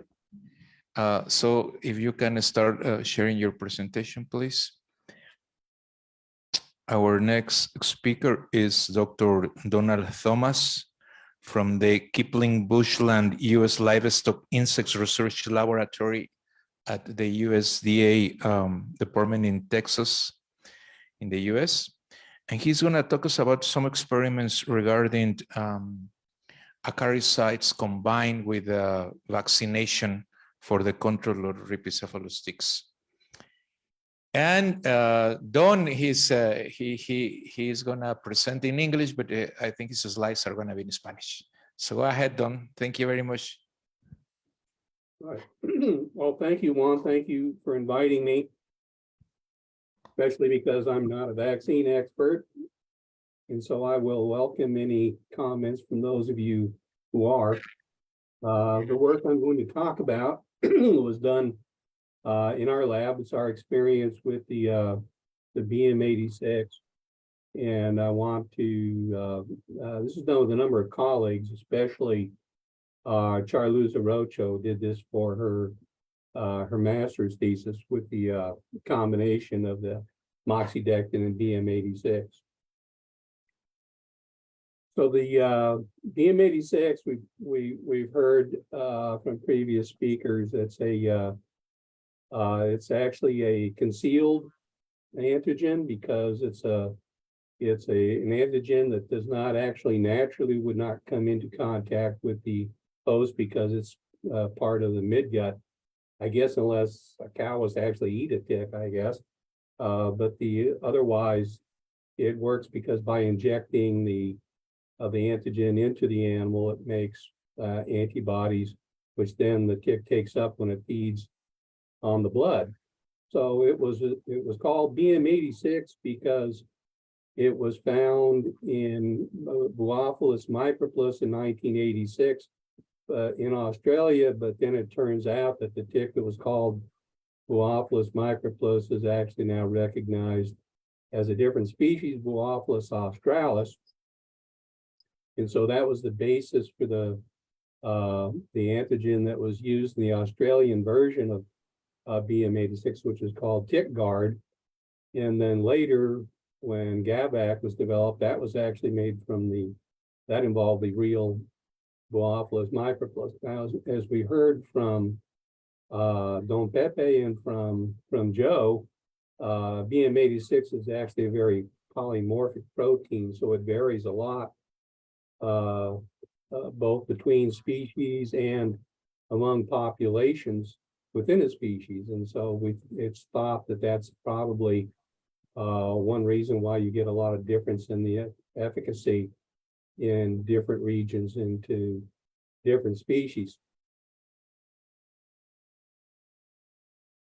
So one of the questions that came up earlier was, how does the antigen antibody reaction actually work? And one of the things that we see is when the antibodies, when a tick feeds and takes up antibodies from a vaccinated host, Apparently what's going on is that a lesion is formed when the antibody binds to the protein in the midgut, such that when the female starts to engorge and her midgut membrane has to stretch, it seems to tear. Whether that's only a symptom or a direct effect of the antibody binding to the protein, and therefore you get leakage of the blood meal into the hemolymph, and it even shows up, as you see in these pictures here, into the legs. And so ultimately, reproduction of the tick is greatly reduced. So the experience here in Texas, this was studies conducted by Bob Miller, and so he used the GABAC version of BM86. And in the test here, wound up getting a 99% efficacy against Glaucopus annulatus, but only 40% efficacy against microplus. And so again, we suspect that has a difference because of the genetic makeup between annulatus and the microplus population that happens to be here in Texas.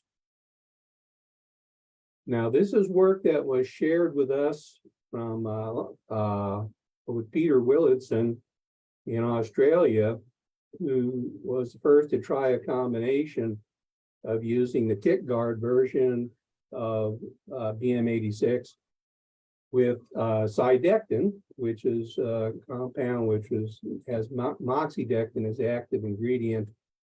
And you can see here what appears to be whether it's a synergy or an additive effect. You see here that the cydectin was effective for about 30 days and then it tailed off. But with the tick guard combined with the cydectin as a treatment, you're still getting out here to 45 days. Very good, excellent control. So that was the idea we wanted to test.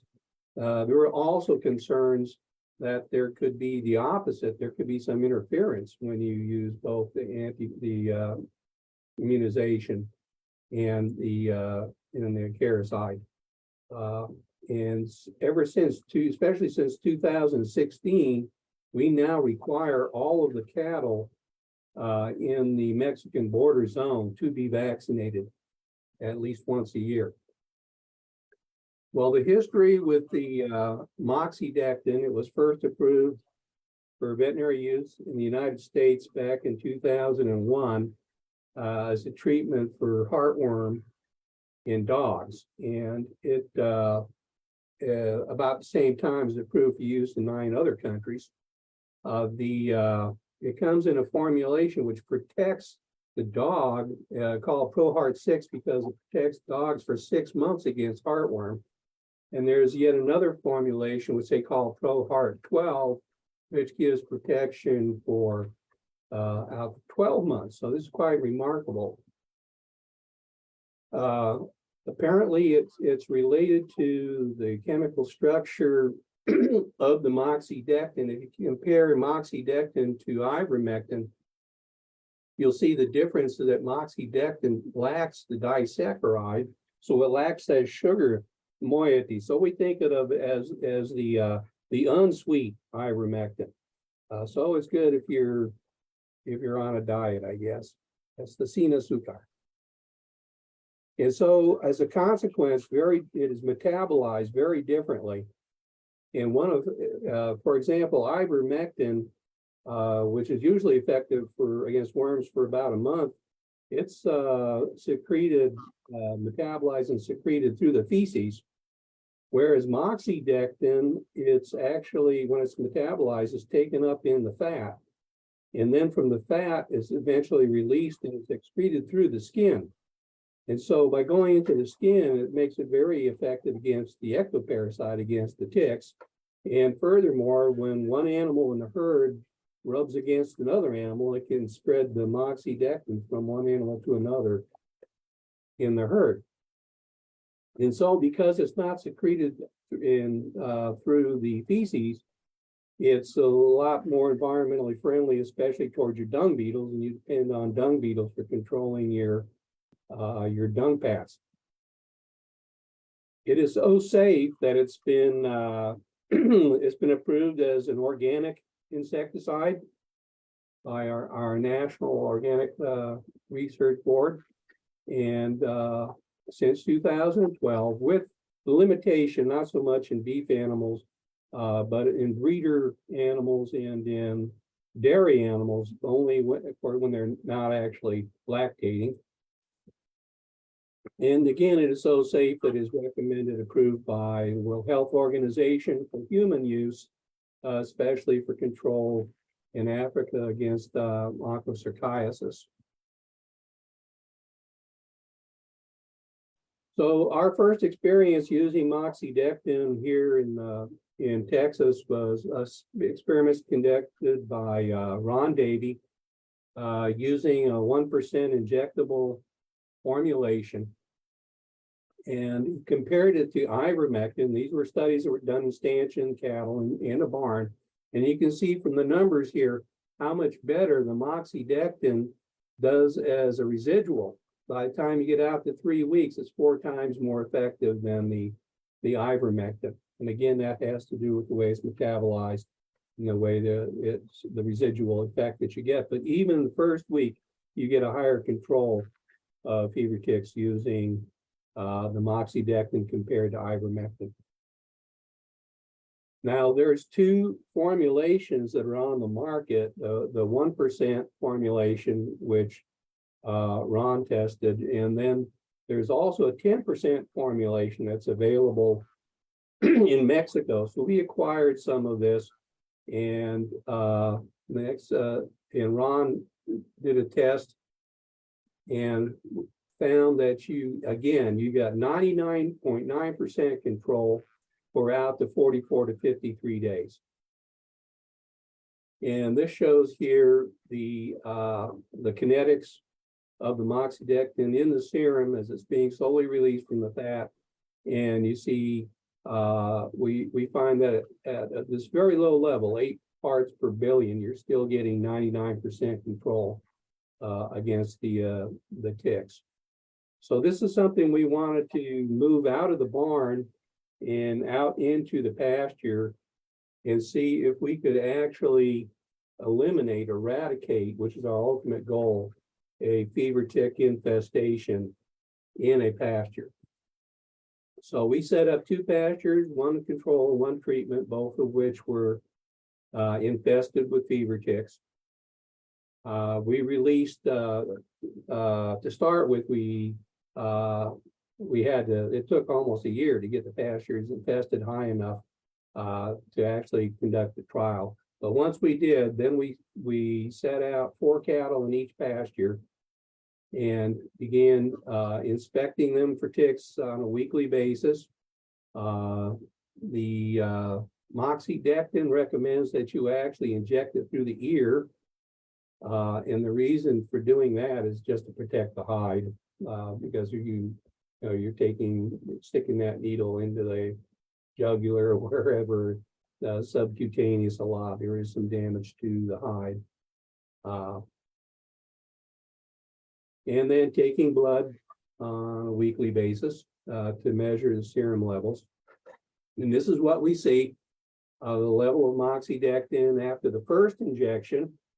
And we're seeing where we're getting between 5 and 8 parts per billion out here for 5 weeks or so. And then after the second injection, actually maybe a little bit better. We still get that residual. With the mean levels here at parts per billion, as you can see, out to 5 or 6 weeks, we are still getting above the therapeutic level in parts per billion. So here's the number of ticks that we were finding on the cattle in the control program, in the control pasture, and that compared to what happened when we began the injection. And within a matter of weeks, now this tends to be kind of episodic because we the pastures were infested, there tend to be in sync between the adult and then the off-host stage. So we got a second infestation as we eliminated the ticks that were actually on the cattle. And then eventually we got a few more that infest from the residual that was in the pasture, but after that, so within 10, 12 weeks, we had eradicated the ticks from that pasture with the moxidectin treatment. So then we decided to go out into the real world and out to an actual ranch that was naturally infested with fever ticks. And this meant that we didn't actually have a control because we had a herd that was infested with ticks. We wanted to see if we had eradicated in a real world ranch situation where you had not just the cattle, but you also had deer, and we have a problem with antelope, bovine antelope, that's also a host. So we're going to try to eradicate a pasture in an operating ranch in Texas. And otherwise than that, it was basically the same procedure where we're scratching weekly, injecting every 2 months, and checking the serum levels. And this is what the results are. It basically took a year of injecting every other month. As you can see in the first year, that summer, large numbers of ticks, but it tends to go down until finally, in that after a year of treatment, we got 2 consecutive months where there were no fever ticks left on that herd. There were 40 animals in the herd. The other point we want to make is that although we're finding ticks on the animals, after we started treating, none of these ticks were reaching repletion. So the way moxidectin works, it causes, even at this low level of 8 parts per billion, it causes a sort of paralysis that interrupts the feeding by the ticks. So it's not a real knockdown. And earlier we had a question from one of the participants about the expectations of ranchers. They want to see 100% control. And really, you go back to your animals and you'll still see ticks on your animals. But the point being that you're going to break the reproductive cycle. Eventually, even if they're not killed outright, then they won't be able to reproduce. And another note, at the same time, we were keeping track of the amblyoma ticks that we also find on the animals, and we find virtually no effect against the amblyoma. And of course, the reason being that it's only the adult stage of the amblyoma that actually, and this is mostly mixtum, that actually feed on the adult in the adult stage on the cattle. They're passing the first 2 instars, regarding the nymphal stages, are on other animals. So you can't really eradicate the amblyomas when you're using a low level in the serum in a tick that's only feeding on the cattle in the adult stage, and only some of them. So then we get down to this study that we wanted to see then, is there an interaction of the sort that Peter saw in Australia between the moxidectin and the BM86? So for this test, we used the BM86 immunomodulator developed by Zoetis, which is actually based more on the Australian BM86. And in this case, used the 1% moxidectin, which is the one that's actually approved in the US. So the design of the experiment, we divided the animals into 4 groups, one that received BM86 only, one that received the moxidectin only, and then a control group that received neither, and then the group that received both the BM86 and the moxidectin.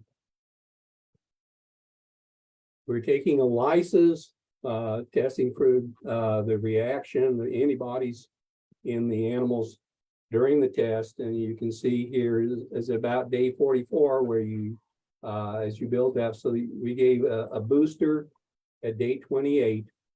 And you can see how the antibodies are are building up. By day 42, they reach their peak.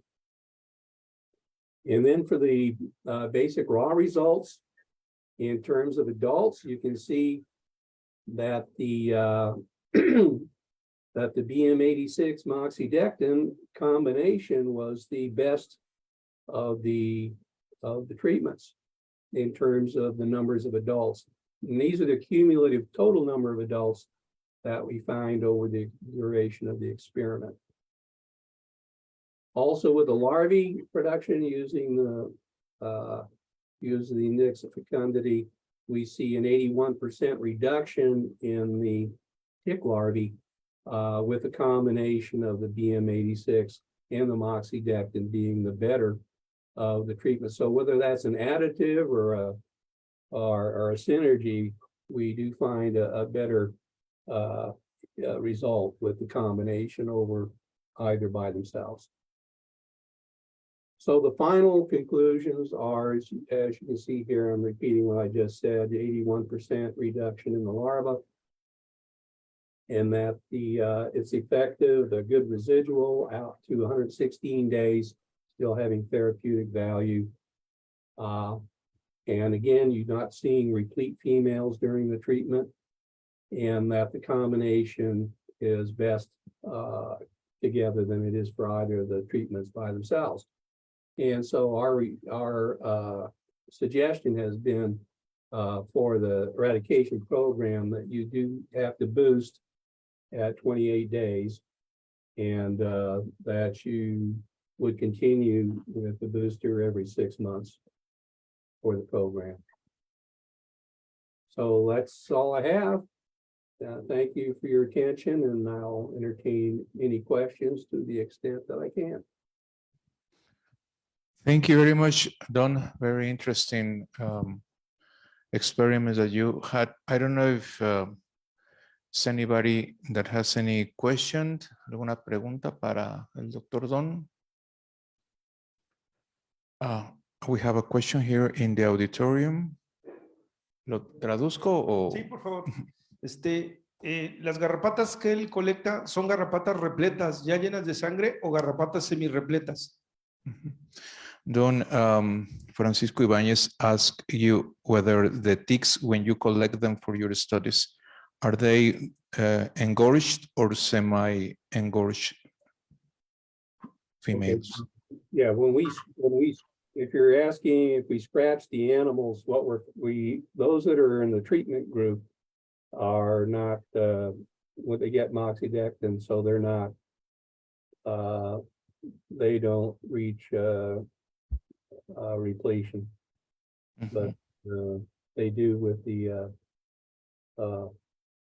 BM86. But then with the we collect all the ticks as we scratch. Well, I should say all ticks. They have to be adult ticks when we scratch for us to detect them. It's hard to detect a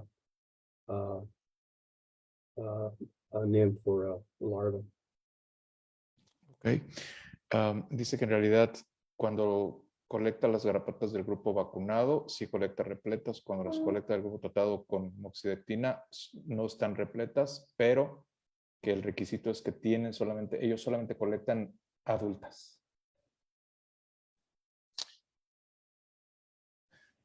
And Don, are there, that was a fascinating study.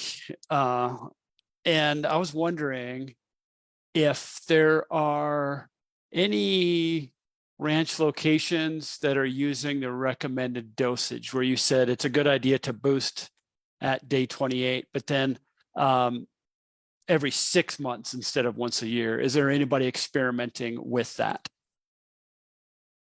No, not experimentally. It's actually been hard to convince the ranchers. They are required to vaccinate once a year, and that's all. So it's strictly on a voluntary basis that they can boost. We'll do it free. We will boost them if they want to, if they'll allow us to. The closest to any kind of experiment, we went back last year and did a survey of ranches to see what kind of, doing a ELISA test, see what kind of antibody levels that were present in the cattle. So Yes, I remember seeing those data presented, and it looked like those ELISA data showed variation across different individual cattle. yeah. And in fact, that brings up an important point. We think that the interaction might actually be better because then it appears in the data, because out of the 5 animals that were receiving both the BM86 and the moxidectin, 3 of the 5 were non-reactive with ELISA, which is what I guess we would kind of expect. That's why we're only getting 40% control with the BM86, because we have a lot of non-reactive animals to those. Does this possibly get back to the point that you had mentioned about having both or having the moxidectin might actually inhibit an immune response to a vaccine? I mean, I don't know either. Apparently there's some interaction. There's been some with reduction in those P450 things that, so, you know, something could be going on. Yeah, fascinating. Thank you for showing us those data. We have several questions in the chat. Don, for example, Francisco Maldonado says he wants to know something that if you know, you showed some results where the vaccinated cattle had a lower efficacy on Rhipicephalus microplus compared with Rhipicephalus annulatus. And he asked you if you know why. Yeah, okay. So it gets back to what Joe was saying about the polymorphism in that BM86 protein. And we just think that's where it is, the variation in the epitopes that are present. That's our, you know, that's our best guess. Ok. Probablemente se deba a la presencia de epitopes más conservados en las cepas de Rhipicephalus annulatus comparados con las de Rhipicephalus microplus. And somebody called Samsung SM, which is the number of the cellular cell phone probably, he says that whether BM86 is available in Mexico. And I think it is available in Mexico, the vaccine against ticks using BM86. And then Francisco Maldonado asked whether the better combination is BM86 moxidectin. Which percentage, 10% or 1%? We've only tested the 1%. 1%. All right. And Professor Isabel Santos from Brazil asks, she says that actually the antibody titers were lower in the dual treated animals versus the animals just vaccinated with BM86, right? That was the average, right? And that was because we had more reactors in the ones that got just the BM86, as it turned out, because we only had 5 animals in each group, and so it was very susceptible to that difference in the number of reactors. But that's right, there was a big difference between the ELISA, the OD, in between the group that got the BM86 by itself and those that got both the acaricide and the BM86. Okay, another question that is bringing this information that you presented, Don, is if you have any data on whether this combination of vaccination and acaricide treatment is more cost effective than only applying acaricides or vaccination. not in terms of environmentally friendly, but in terms of cost, like management of cattle and things like that. Do you know anything about it? Yeah, I would not expect it to be more cost effective.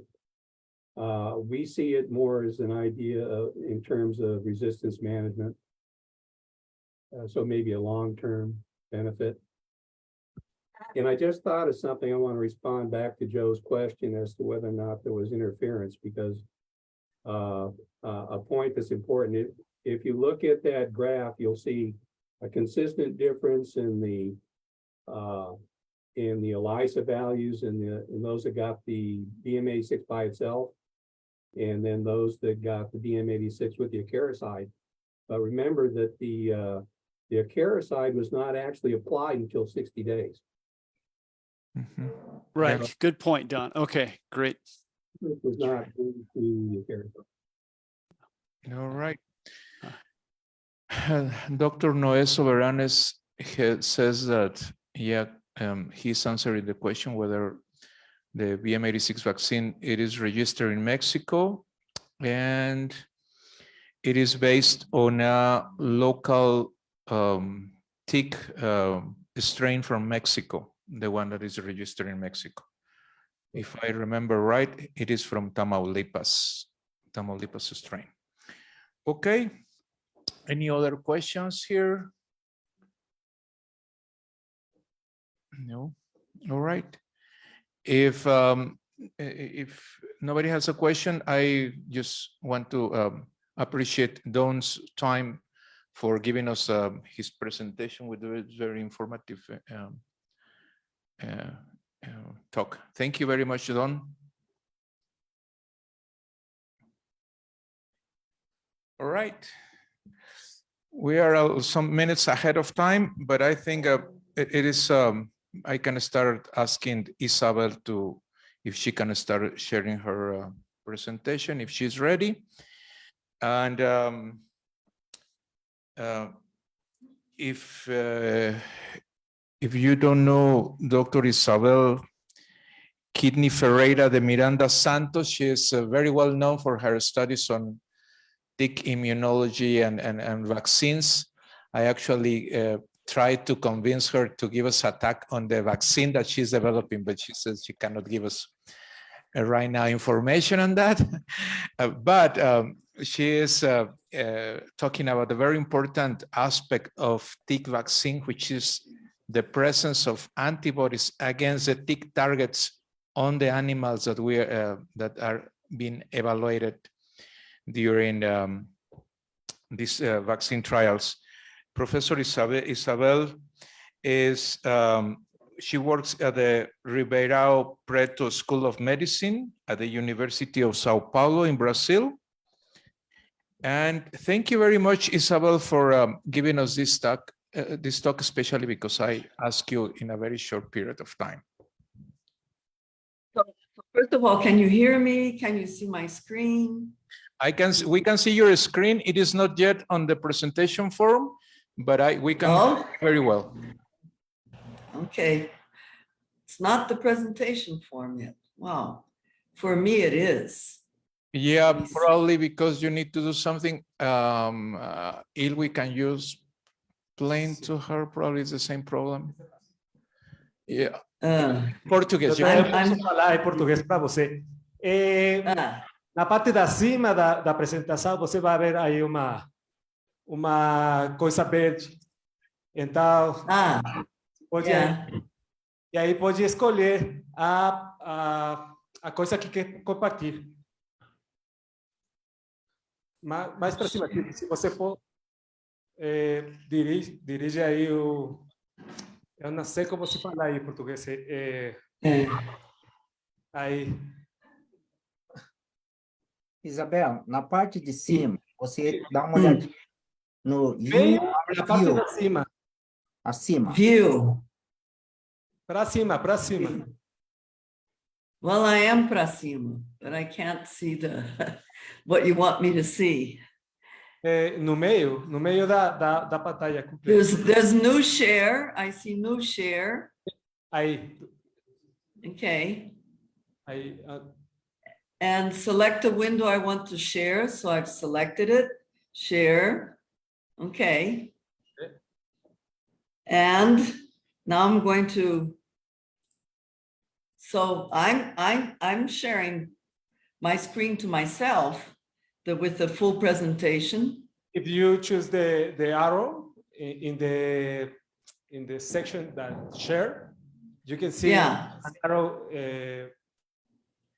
maybe. Okay. And you can choose the screen. Is that work? Yeah. Yes. Okay. Okay. Yeah, I was learning something new. Okay. Yeah, so yeah. And you can hear me. Okay, good. Yes, thank you very much. Go ahead. Okay.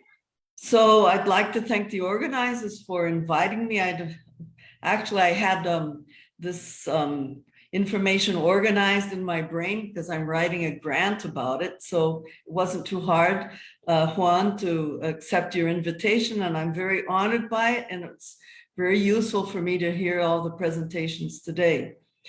And as Juan says, I can't talk about the vaccines per se because we're working with a company and everything's intellectual property now. But we have a problem that I think applies to everybody that's working with not just tick vaccines, but for many vaccines that are being developed against pathogens and parasites that we've been exposed to before we're vaccinated. For example, we get vaccinated against tetanus, but before we have tetanus, if we get tetanus before we're vaccinated, we probably won't need the vaccine anymore because we'll be dead.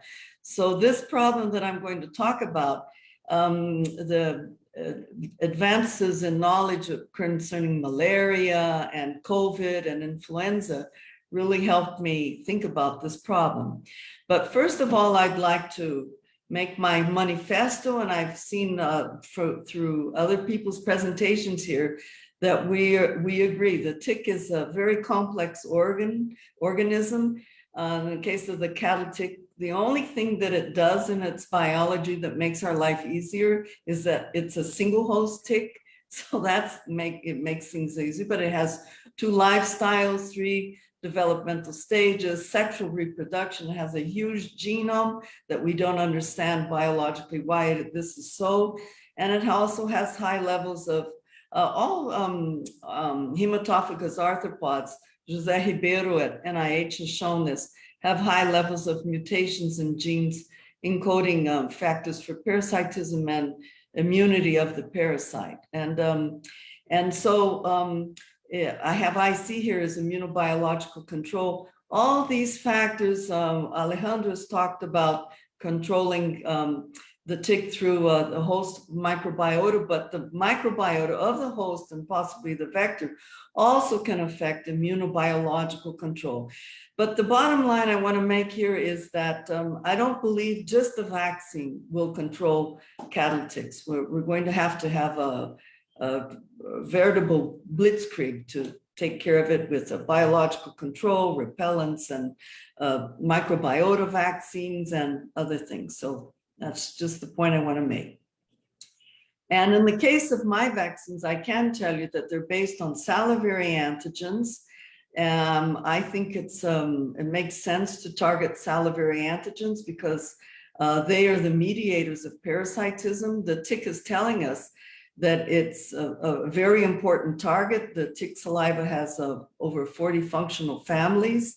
And this picture here is actually the knee of one of my ex-postdocs. She raises dairy cattle, and she got a kick from a heifer, and it created this big hematoma, and then an amblyoma tick went here and fed. And you can see that the amblyoma saliva is dealing with the clot here in the hematoma. So just to make a point that saliva is an important target, even though it's tricky. And it's an immunosuppressant, and it can immunosuppress some responses to hidden antigens. And I'm going to talk about hidden antigens at the end. Okay, so we're testing 2 experimental multi-component vaccines based on salivary antigens. One has 13 antigens, the other has 15. Don't ask me how we managed to do this. in few processes because I can't tell you, but that's what we have working. And this is, so there's vaccine A, vaccine B. Our control was 15 individual antigens, a positive control, then a negative control. And we got an efficacy of 92%, over 92% with vaccine A, and less efficacy with the vaccine B. And then I was looking at the, individual results in the groups, animal by animal, types of animal, because we had a 9 to 11 animals in each group. And when I stratified the animals according to their previous experience with tick infestations, they were not naive animals. It's very expensive to do this kind of experiment here in Brazil. They have to come from way down south. So we used animals that we, from research institutions here in São Paulo. And some of them came from a farm that had a terrible time controlling ticks. And the other animals came from the University of São Paulo's farm that has a very good management of tick infestations. And for vaccine A and the positive control, it turned out that only the animals from the University of São Paulo's farm made a good response and were highly significantly protected in terms of reduction of the number of feeding females on them. These numbers here, they were carrying half of the numbers of ticks that the negative controls were carrying. Vaccine B didn't work. It worked. It did protect the animals depending on how the statistical test you use.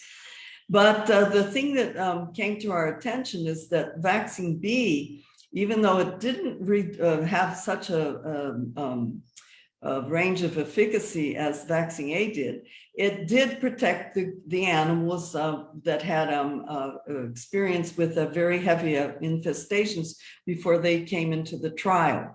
Okay, so and these animals were managed together, the negative controls and the positive, they were all managed in the same fashion.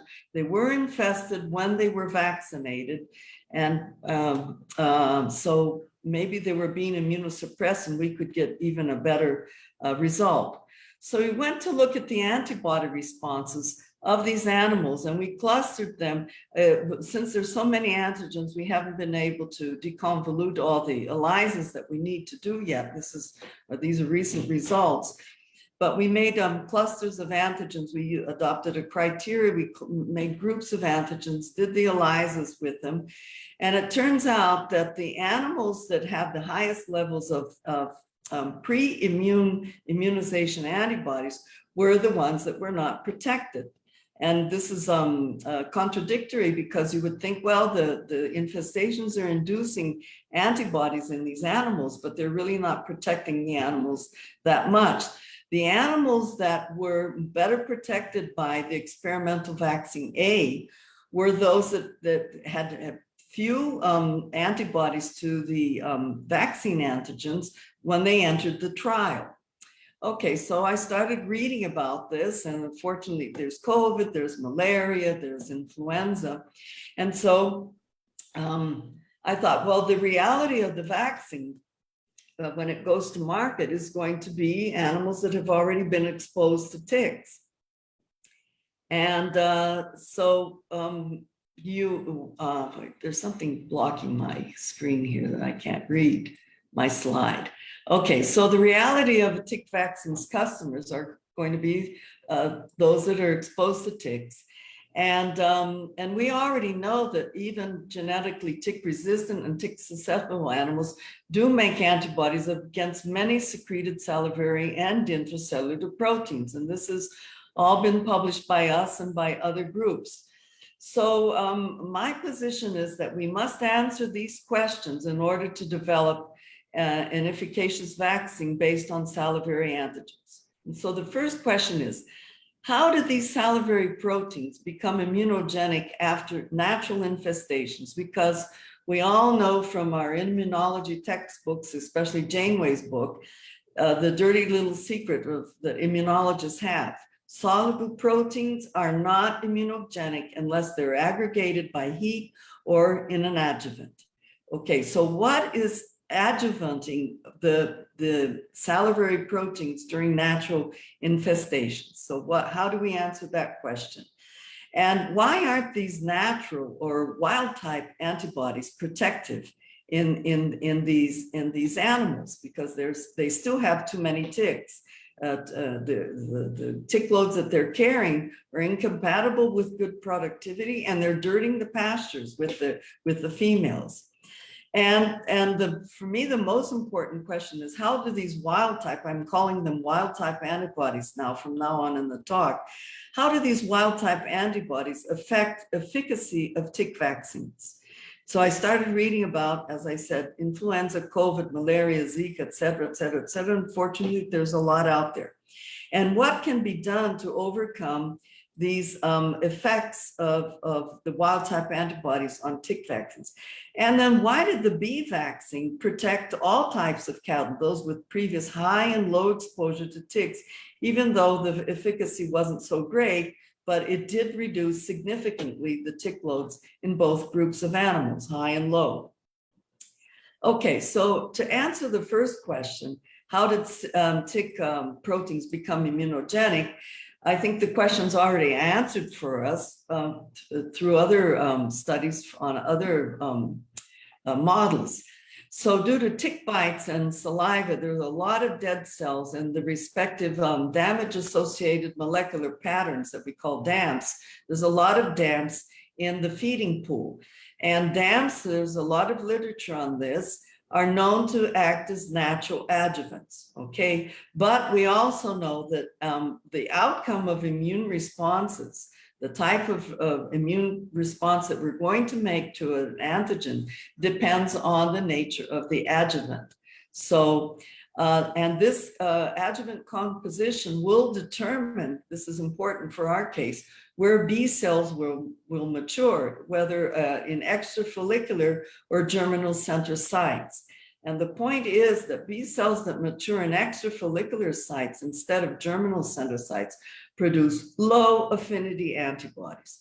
So my hypothesis is, I haven't proven it for ticks, and I'm asking for money to look at this, is that the DAMPs in the tick bite feeding pool are acting as adjuvants that take B cells to extrafollicular sites, and these antibodies are not doing much in terms of protection because they're low affinity. They're not doing a good job neutralizing salivary proteins. And why aren't they? So the second question was already answered. Why aren't wild type antibodies protected? Because they're probably low affinity, and we're starting to measure affinity of these natural or wild type antibodies. Okay, so the next, before I go to the next question. So why, I think most people in the audience know this, but just to make this point, why do we need high affinity antibodies for a tick vaccine? Well, you get better neutralization of the function of tick salivary proteins. And so some of our antigens, there are many enzymes in tick saliva. Some of our antigens are enzymes. And these are all the ways that antibodies can affect an enzyme function. They can inhibit enzymes with steric hindrance, aggregate the enzymes, inhibit exocytes, allosteric inhibition, and so on. But all this works better when the antigens have a good fit after somatic hypermutation in germinal centers with their target antigen. So we're getting this situation with wild type antibodies, and we want our vaccine with nice germinal center matured B cells with somatic hypermutation to make antibodies with a nice fit. And I'd like to remember, I like this paper by Ben Manns that came out in 2019 about chemical equilibrium at the tick host feeding interface. And Ben points out that the stoichiometries of protein complexes at the feeding site determine the outcome of the tick's life cycle. So if tick proteins are present at higher concentrations than host agonists, and antibodies are among this, and also they have to have higher affinities for their targets, the ticks are going to win. So we need high affinity antibodies and adjuvants that overcome these wild type antibody responses that are low affinity.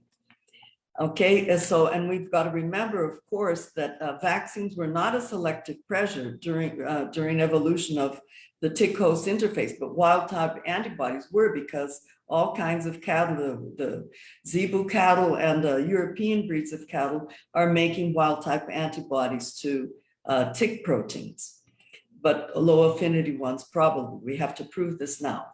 But how do wild-type antibodies affect the efficacy of any vaccine? Because this is a problem in malaria as well. Well, as I've already said, inefficient neutralization of functions of the pathogen, for example, tick saliva due to low affinity, we've already talked about that. But another thing that happens is that these antibodies can mask vaccine antigens. Even though they're low affinity, they can mask the vaccine antigens, and also prevent access of vaccine antigens to B cells when they do this masking. Because otherwise the B cells would mature in germinal centers and produce high affinity antibodies that underwent somatic hypermutation. So just to remember, we have the group with high previous exposure to ticks, low previous exposure to ticks, and the animals with high previous exposure have these wild type antibodies. And these are, by the way, these are the numbers of 12 counts, 1 count per week. Okay, so, I have a cartoon here to show what is probably going on with these. I'm trying to hide this thing here, but I don't know how to do it. Okay, and so what I think is happening in these two groups of animals. So here are the animals with the high pre-vaccination exposure and the low pre-vaccination exposure. So these are our antigens in the vaccine, but these antigens are also in the saliva. So the ticks are the hosts, the bovine hosts are making antibodies to all these antigens here, but low affinity antibodies. And so when the B cells come along, where are the vaccine antigens? They're being masked by these low affinity antibodies. And so the animal continues to make low affinity antibodies, and you get functional proteins helping the tick feed, and you've got these nice fed ticks, and they're going to reproduce. Now, in the animals that have low exposure and low natural wild type antibodies, the antigens are available for the B cells, and the B cells are going to mature in germinal centers and make high affinity antibodies, and the antigens are not going to be able to perform assisting the tick in blood feeding, and so you're going to get unfit ticks and less reproduction, and that probably explains the efficacy of vaccine A for these ticks. Okay, so the next question is what can be done to overcome the deleterious effects of wild type antibodies on tick vaccines? Can you get vaccine A to work to protect these, what I'm calling high group, the animals that are exposed to high levels of tick infestations? Well, very possibly, yes, that's what I'm writing this grant for, to try and answer this question based on studies on malaria and pending some simple evaluation. We need to do ELISAs and immunizations, and we don't even need to challenge the animals. But there's going to have to probably be a procedure for vaccine management in these animals. And so how would that work? What has been shown to be working for malaria? So malaria has the same problem with masking antibodies, Plasmodium falciparum vaccines. And what are the scientists doing to overcome these problems? They're waiting for antibody titers to decrease.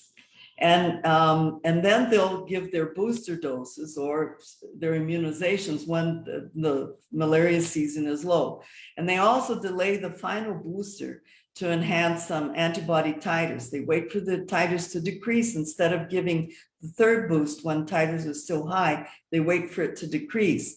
But they also are avoiding these natural masking antibodies. And for ticks, we can do this, at least in Brazil, easily, waiting for to vaccinate the animals at the end of the winter before the spring rise. And so what I'm going to examine now is if antibodies at the end of the dry season, when tick infestations are lower in Brazil, if there's a decrease in antibody, and then you use that window to vaccinate the antibodies.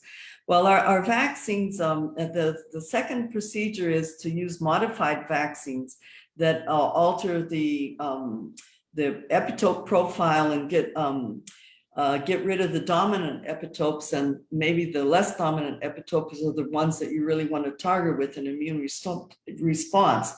And I think we've done this with the vaccines A and B because they're not exactly the same as the wild type proteins because of the nature of how we've made our vaccine. And the other thing that we can do that is easy is just increase the dose of antigen. They're doing this with malaria because there's more antigen available to interact with B cells instead of just interacting with the natural antibodies. Okay, so that's question number 4 answered. And the last question is, why did the bee vaccine protect all kinds of all types of cattle with previous high or low exposure, even though the efficacy was a little lower? Well, another concept that's been being used in vaccine development now, especially for influenza, is taking into consideration the original antigenic sin. And people raise their eyebrows when you talk about this, but there's a beautiful paper in Nature, January this year, proving that an original antigenic sin really is a thing in immunology, in immune responses. And the bee vaccine sort of forgives the original antigenic sin. And how does that work? Okay, besides increasing the dose, how does the bee vaccine work? Okay, so just to remember, we have these high and low groups. Okay, so what is an original antigenic sin in the first place? It's something that's been known since the 1960s.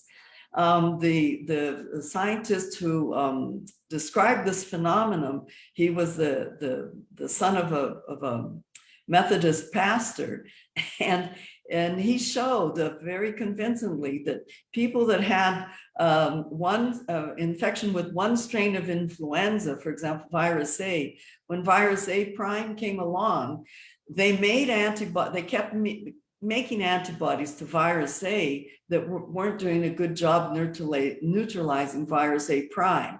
And the same thing with virus A prime 2.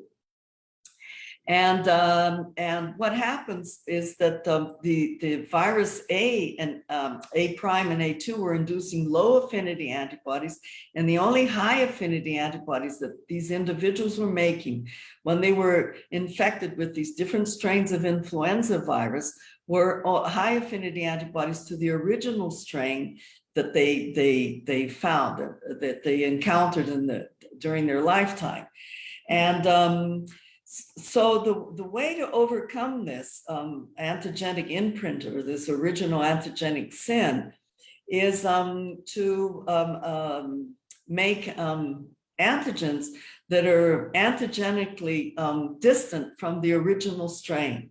And that's what our vaccine B is doing. It's very different antigenically from the native proteins in tick saliva. And this article in Trends in Immunology that came out this year explains this very nicely. What is happening, for example, with our the tick infestations, there you get these natural antibodies induced by tick saliva during the infestation. Our A vaccine is pretty similar to the natural proteins, and we get stuck in original antigenic sin with them. But what let me get this out of the way, sorry. What the B vaccine is doing, it's very different from the native proteins, and it overcomes the original antigenic sin. There's the antigenic distance is much larger, and you get these high affinity antibodies that are protecting the animals, and long-lived antibodies. So that I think the way to go is to take into consideration these antigenic similarities between your vaccine antigens and the native proteins, and take this into consideration when you're designing your vaccines. So, and in conclusion, in order to have the best target product profile, you probably have to identify a window to vaccinate these animals. It's probably going to be the end of the dry season. Probably use vaccines that have a good antigenic distance from the native proteins, okay, and maybe improve B by also increasing dosage. We don't know anything about how zebu animals are going to respond to this vaccine, but for some reason, people think they don't need to be vaccinated, but they do because they suffer with the infestations. They make a very strong inflammatory response and they lose weight. Nick Johnson, who's in Glasgow and also Australia, has some important work on this. And another question I have to answer that I didn't address in this talk yet, but I'm talking about it now, is that infestations are immunosuppressive, and should animals be tick-free at the time of vaccination, which is another important thing. And before I acknowledge all the people that helped me, I'd just like to point out, because probably people there are snickering in the audience, and that's why we use hidden antigens, because we don't have this problem with original antigenic sin and natural antibodies, et cetera, but we have to remember the secretion mechanisms that tick salivary glands use, okay? And there's 3 different ways of secreting, and the apocrine secretion and holocrine secretion, they spill in all the intracellular content of the salivary glands into this blood feeding pool. So even hidden antigens may be victims of wild type antibodies. And for example, BM86 is a coding sequence in the transcriptome of Rhipicephalus microbolus. The adults express, it doesn't have a signal peptide, so it's not secreted in an American secretion mechanism, but females can spit it out in the feeding pool. So I've never seen any study looking for pre-immune antibodies in vaccinated animals. Of course, there's always negative controls, but that doesn't mean they didn't have the antibodies to begin with. So maybe we can improve responses to any kind of vaccine, hidden or exposed antigens, with adopting this immunological window to vaccinate the animals. And with that, I'm finished, and I'd just like to thank my 2 postdocs who did all this work that I've just presented, and my PhD student who's currently mapping the epitopes of these A and B vaccines with cryo-electron microscopy scripts, and Cecilia Veríssimo from our Animal Science Institute of the state of Sao Paulo, who managed all the animals for this vaccine trial, and FAPESP that funded the study for us. And thank you for your attention, and I'm ready for questions. Thank you. Thank you very much, Isabel. I don't know if there are some questions from the auditorium. Dr. Consuelo Almazan has a question for you. Okay. Hello, Isabel. Thank you very much. Hi. Very nice presentation, and I'm glad that I'm finally able to see the results of your vaccine. I missed this. Are both A and B salivary antigens? Yes, both vaccines are multi-component and they're based on salivary antigens. Then I am really, or maybe I'm lost, or I didn't understand why there is this difference between both of them. I mean, what do you? The way the antigens are constructed is different, and the antigenic content related to the native proteins are different. The vaccine A is more similar to native proteins, but vaccine B is different, okay, and more different. And I think we have to do the work to prove what my hypothesis now, but I think the antigenic distance let it overcome these wild type antibodies to protect all kinds of animals, the high and the low exposed animals. Okay, thank you. But they're both based on salivary antigens. And the sera from the B vaccinated animals reacts with the individual antigens. So, yeah. And another quick question.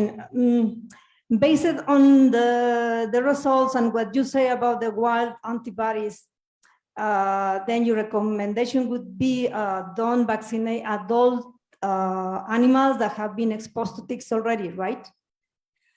Well, I don't know if we should recommend that, because these animals, we heard Joseph talks today about vaccine escape, and I'm really worried about these animals that are not responsive to the vaccines, because if you have all kinds of animals on a farm, you have the little calves, you have the heifers, the yearlings, and you have the adult animals, especially in a dairy farm.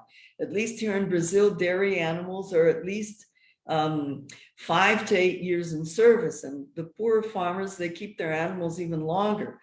So these animals, you have to find a way to protect them. I think maybe I'm trying to convince the company we're working with to use both formulations, because it's so cheap to manufacture this vaccine. It's so inexpensive.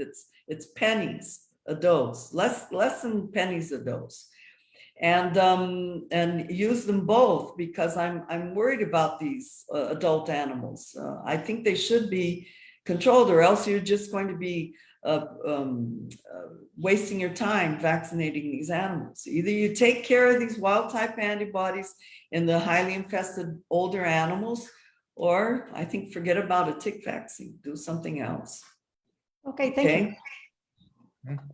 Isabel, in the chat, we have from Dr. Rosa Estela some comments and questions. She says that something important for the development of vaccines is considering the hormonal component, because this can affect the immune response. What is your opinion? And she says that, for example, it is known that estrogens can mediate Th2 immune response. Very good question. In fact, the animals that were bad responders were coincidentally, they were heifers. So maybe you have a point there, that these are all things that we have to answer now. And I wanted to do a nice stall trial with male animals, blah, blah, blah, but we didn't have enough money. And so this is a trial we managed to do, but we, on the other hand, we had a large number of 9 to 11 animals per group. And in the end, I think it yielded some very useful information to make us aware of these kind of issues. And I think, what is the name of the person who's questioning me? Estela, what was her name, Juan? Rosa Estela. Rosa Estela. So I think that's a very important question. And I think you're right. And the animals were all heifers. So who knows? Some of them were 18 months old. So maybe so that's a very good question. All right. I think from Dr. Rosa Estela, soon there is Dr. Hugo Aguilar from INIFAP, who is talking instead of her. But, anyways, Isabel, I have a question regarding how do you evaluate your antibodies? Because, you know, sometimes in the laboratory, the antibodies are evaluated with a secondary anti-antibody, which sometimes recognizes all types of antibodies, or sometimes recognizes only. Sometimes, I don't know if you check the isotype of the antibody. Yeah. Okay.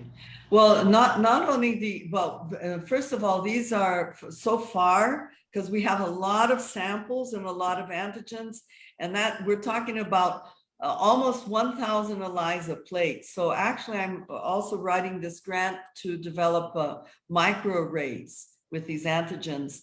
And Dr. Philip Feldner's lab, he's famous for that. And he's on board this project. So far we've just measured a total IgG, not subclasses, not IgG1 or IgG2, but I'd like to. I think that's important because we have work showing that the isotype responses are different to the tick vaccine. But I also worry about the allotypes, okay? Because there's nice work by I forget her name. Oh, the person who studies bovine allotypes, Dr. from Iowa State, and I should know their names by heart. I cite their work, but anyway, I'll remember them. But the frequency of allotypes in cattle is an issue because of the way they're bred for productivity traits, and so there's a straight genetic basis, and I can't remember her name, but anyway, she said that depending on the commercial source of your anti-IgG antibodies, you you miss certain allotypes of IgG. So we use the anti-IgG, total IgG from Betil, from Texas, because it gets better coverage. And they also immunize zebu animals, because we were worried because this experiment doesn't have zebu animals, but you're right. We should, and that's why I want to go to arrays, because of the throughput of an array assay is much better than an ELISA assay. And then you can answer all these questions about the isotypes, the allotypes, and use protein G and anti-IgG, and then you do your statistics and you get closer to the truth. So, but so far we're using the Betil anti-IgG, total IgG, okay, in the ELISAs. Yeah, and my other question that I wanted to ask you is whether you know if somebody's addressing the clonal expansion of B cells to tick antigens, since, as you said, there are immunodominant antigens there, which may be which may have immunodominant epitopes, which may be the variable epitopes in the antigen. That is why we are observing the SIN. Antigenic SIN. Well, I don't know anybody, but I mentioned my student is at Scripps now, and he's using cryo-electron microscopy with polyclonal sera, because the scientist there, Andrew Ward, developed this algorithm where you can parse out the reactivities and use polyclonal serum, which is, I think, use monoclonal antibodies. What does that mean? But he's able to use polyclonal sera. So APHIS did not let us, of course, take serum to the States, but they did let us take protein G purified antibodies. So he's doing that there now, and we'll maybe figure out something in that regard. Okay. All right. Okay. Any other questions? No?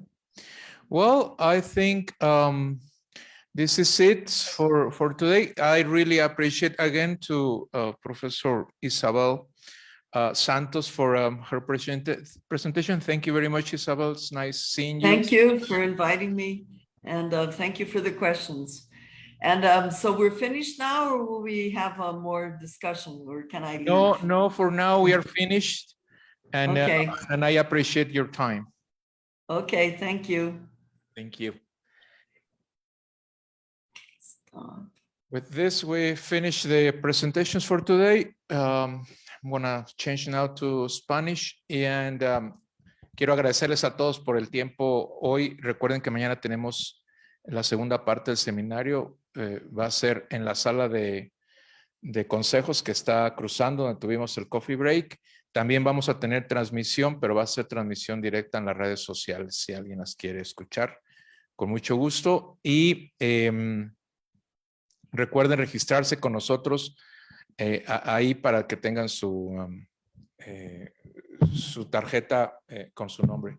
Muchísimas gracias y nos vemos mañana. Y antes de que se vayan, al menos los de aquí, nos vamos a tomar una foto aquí enfrente, todos juntos, para el reporte. Muchísimas gracias.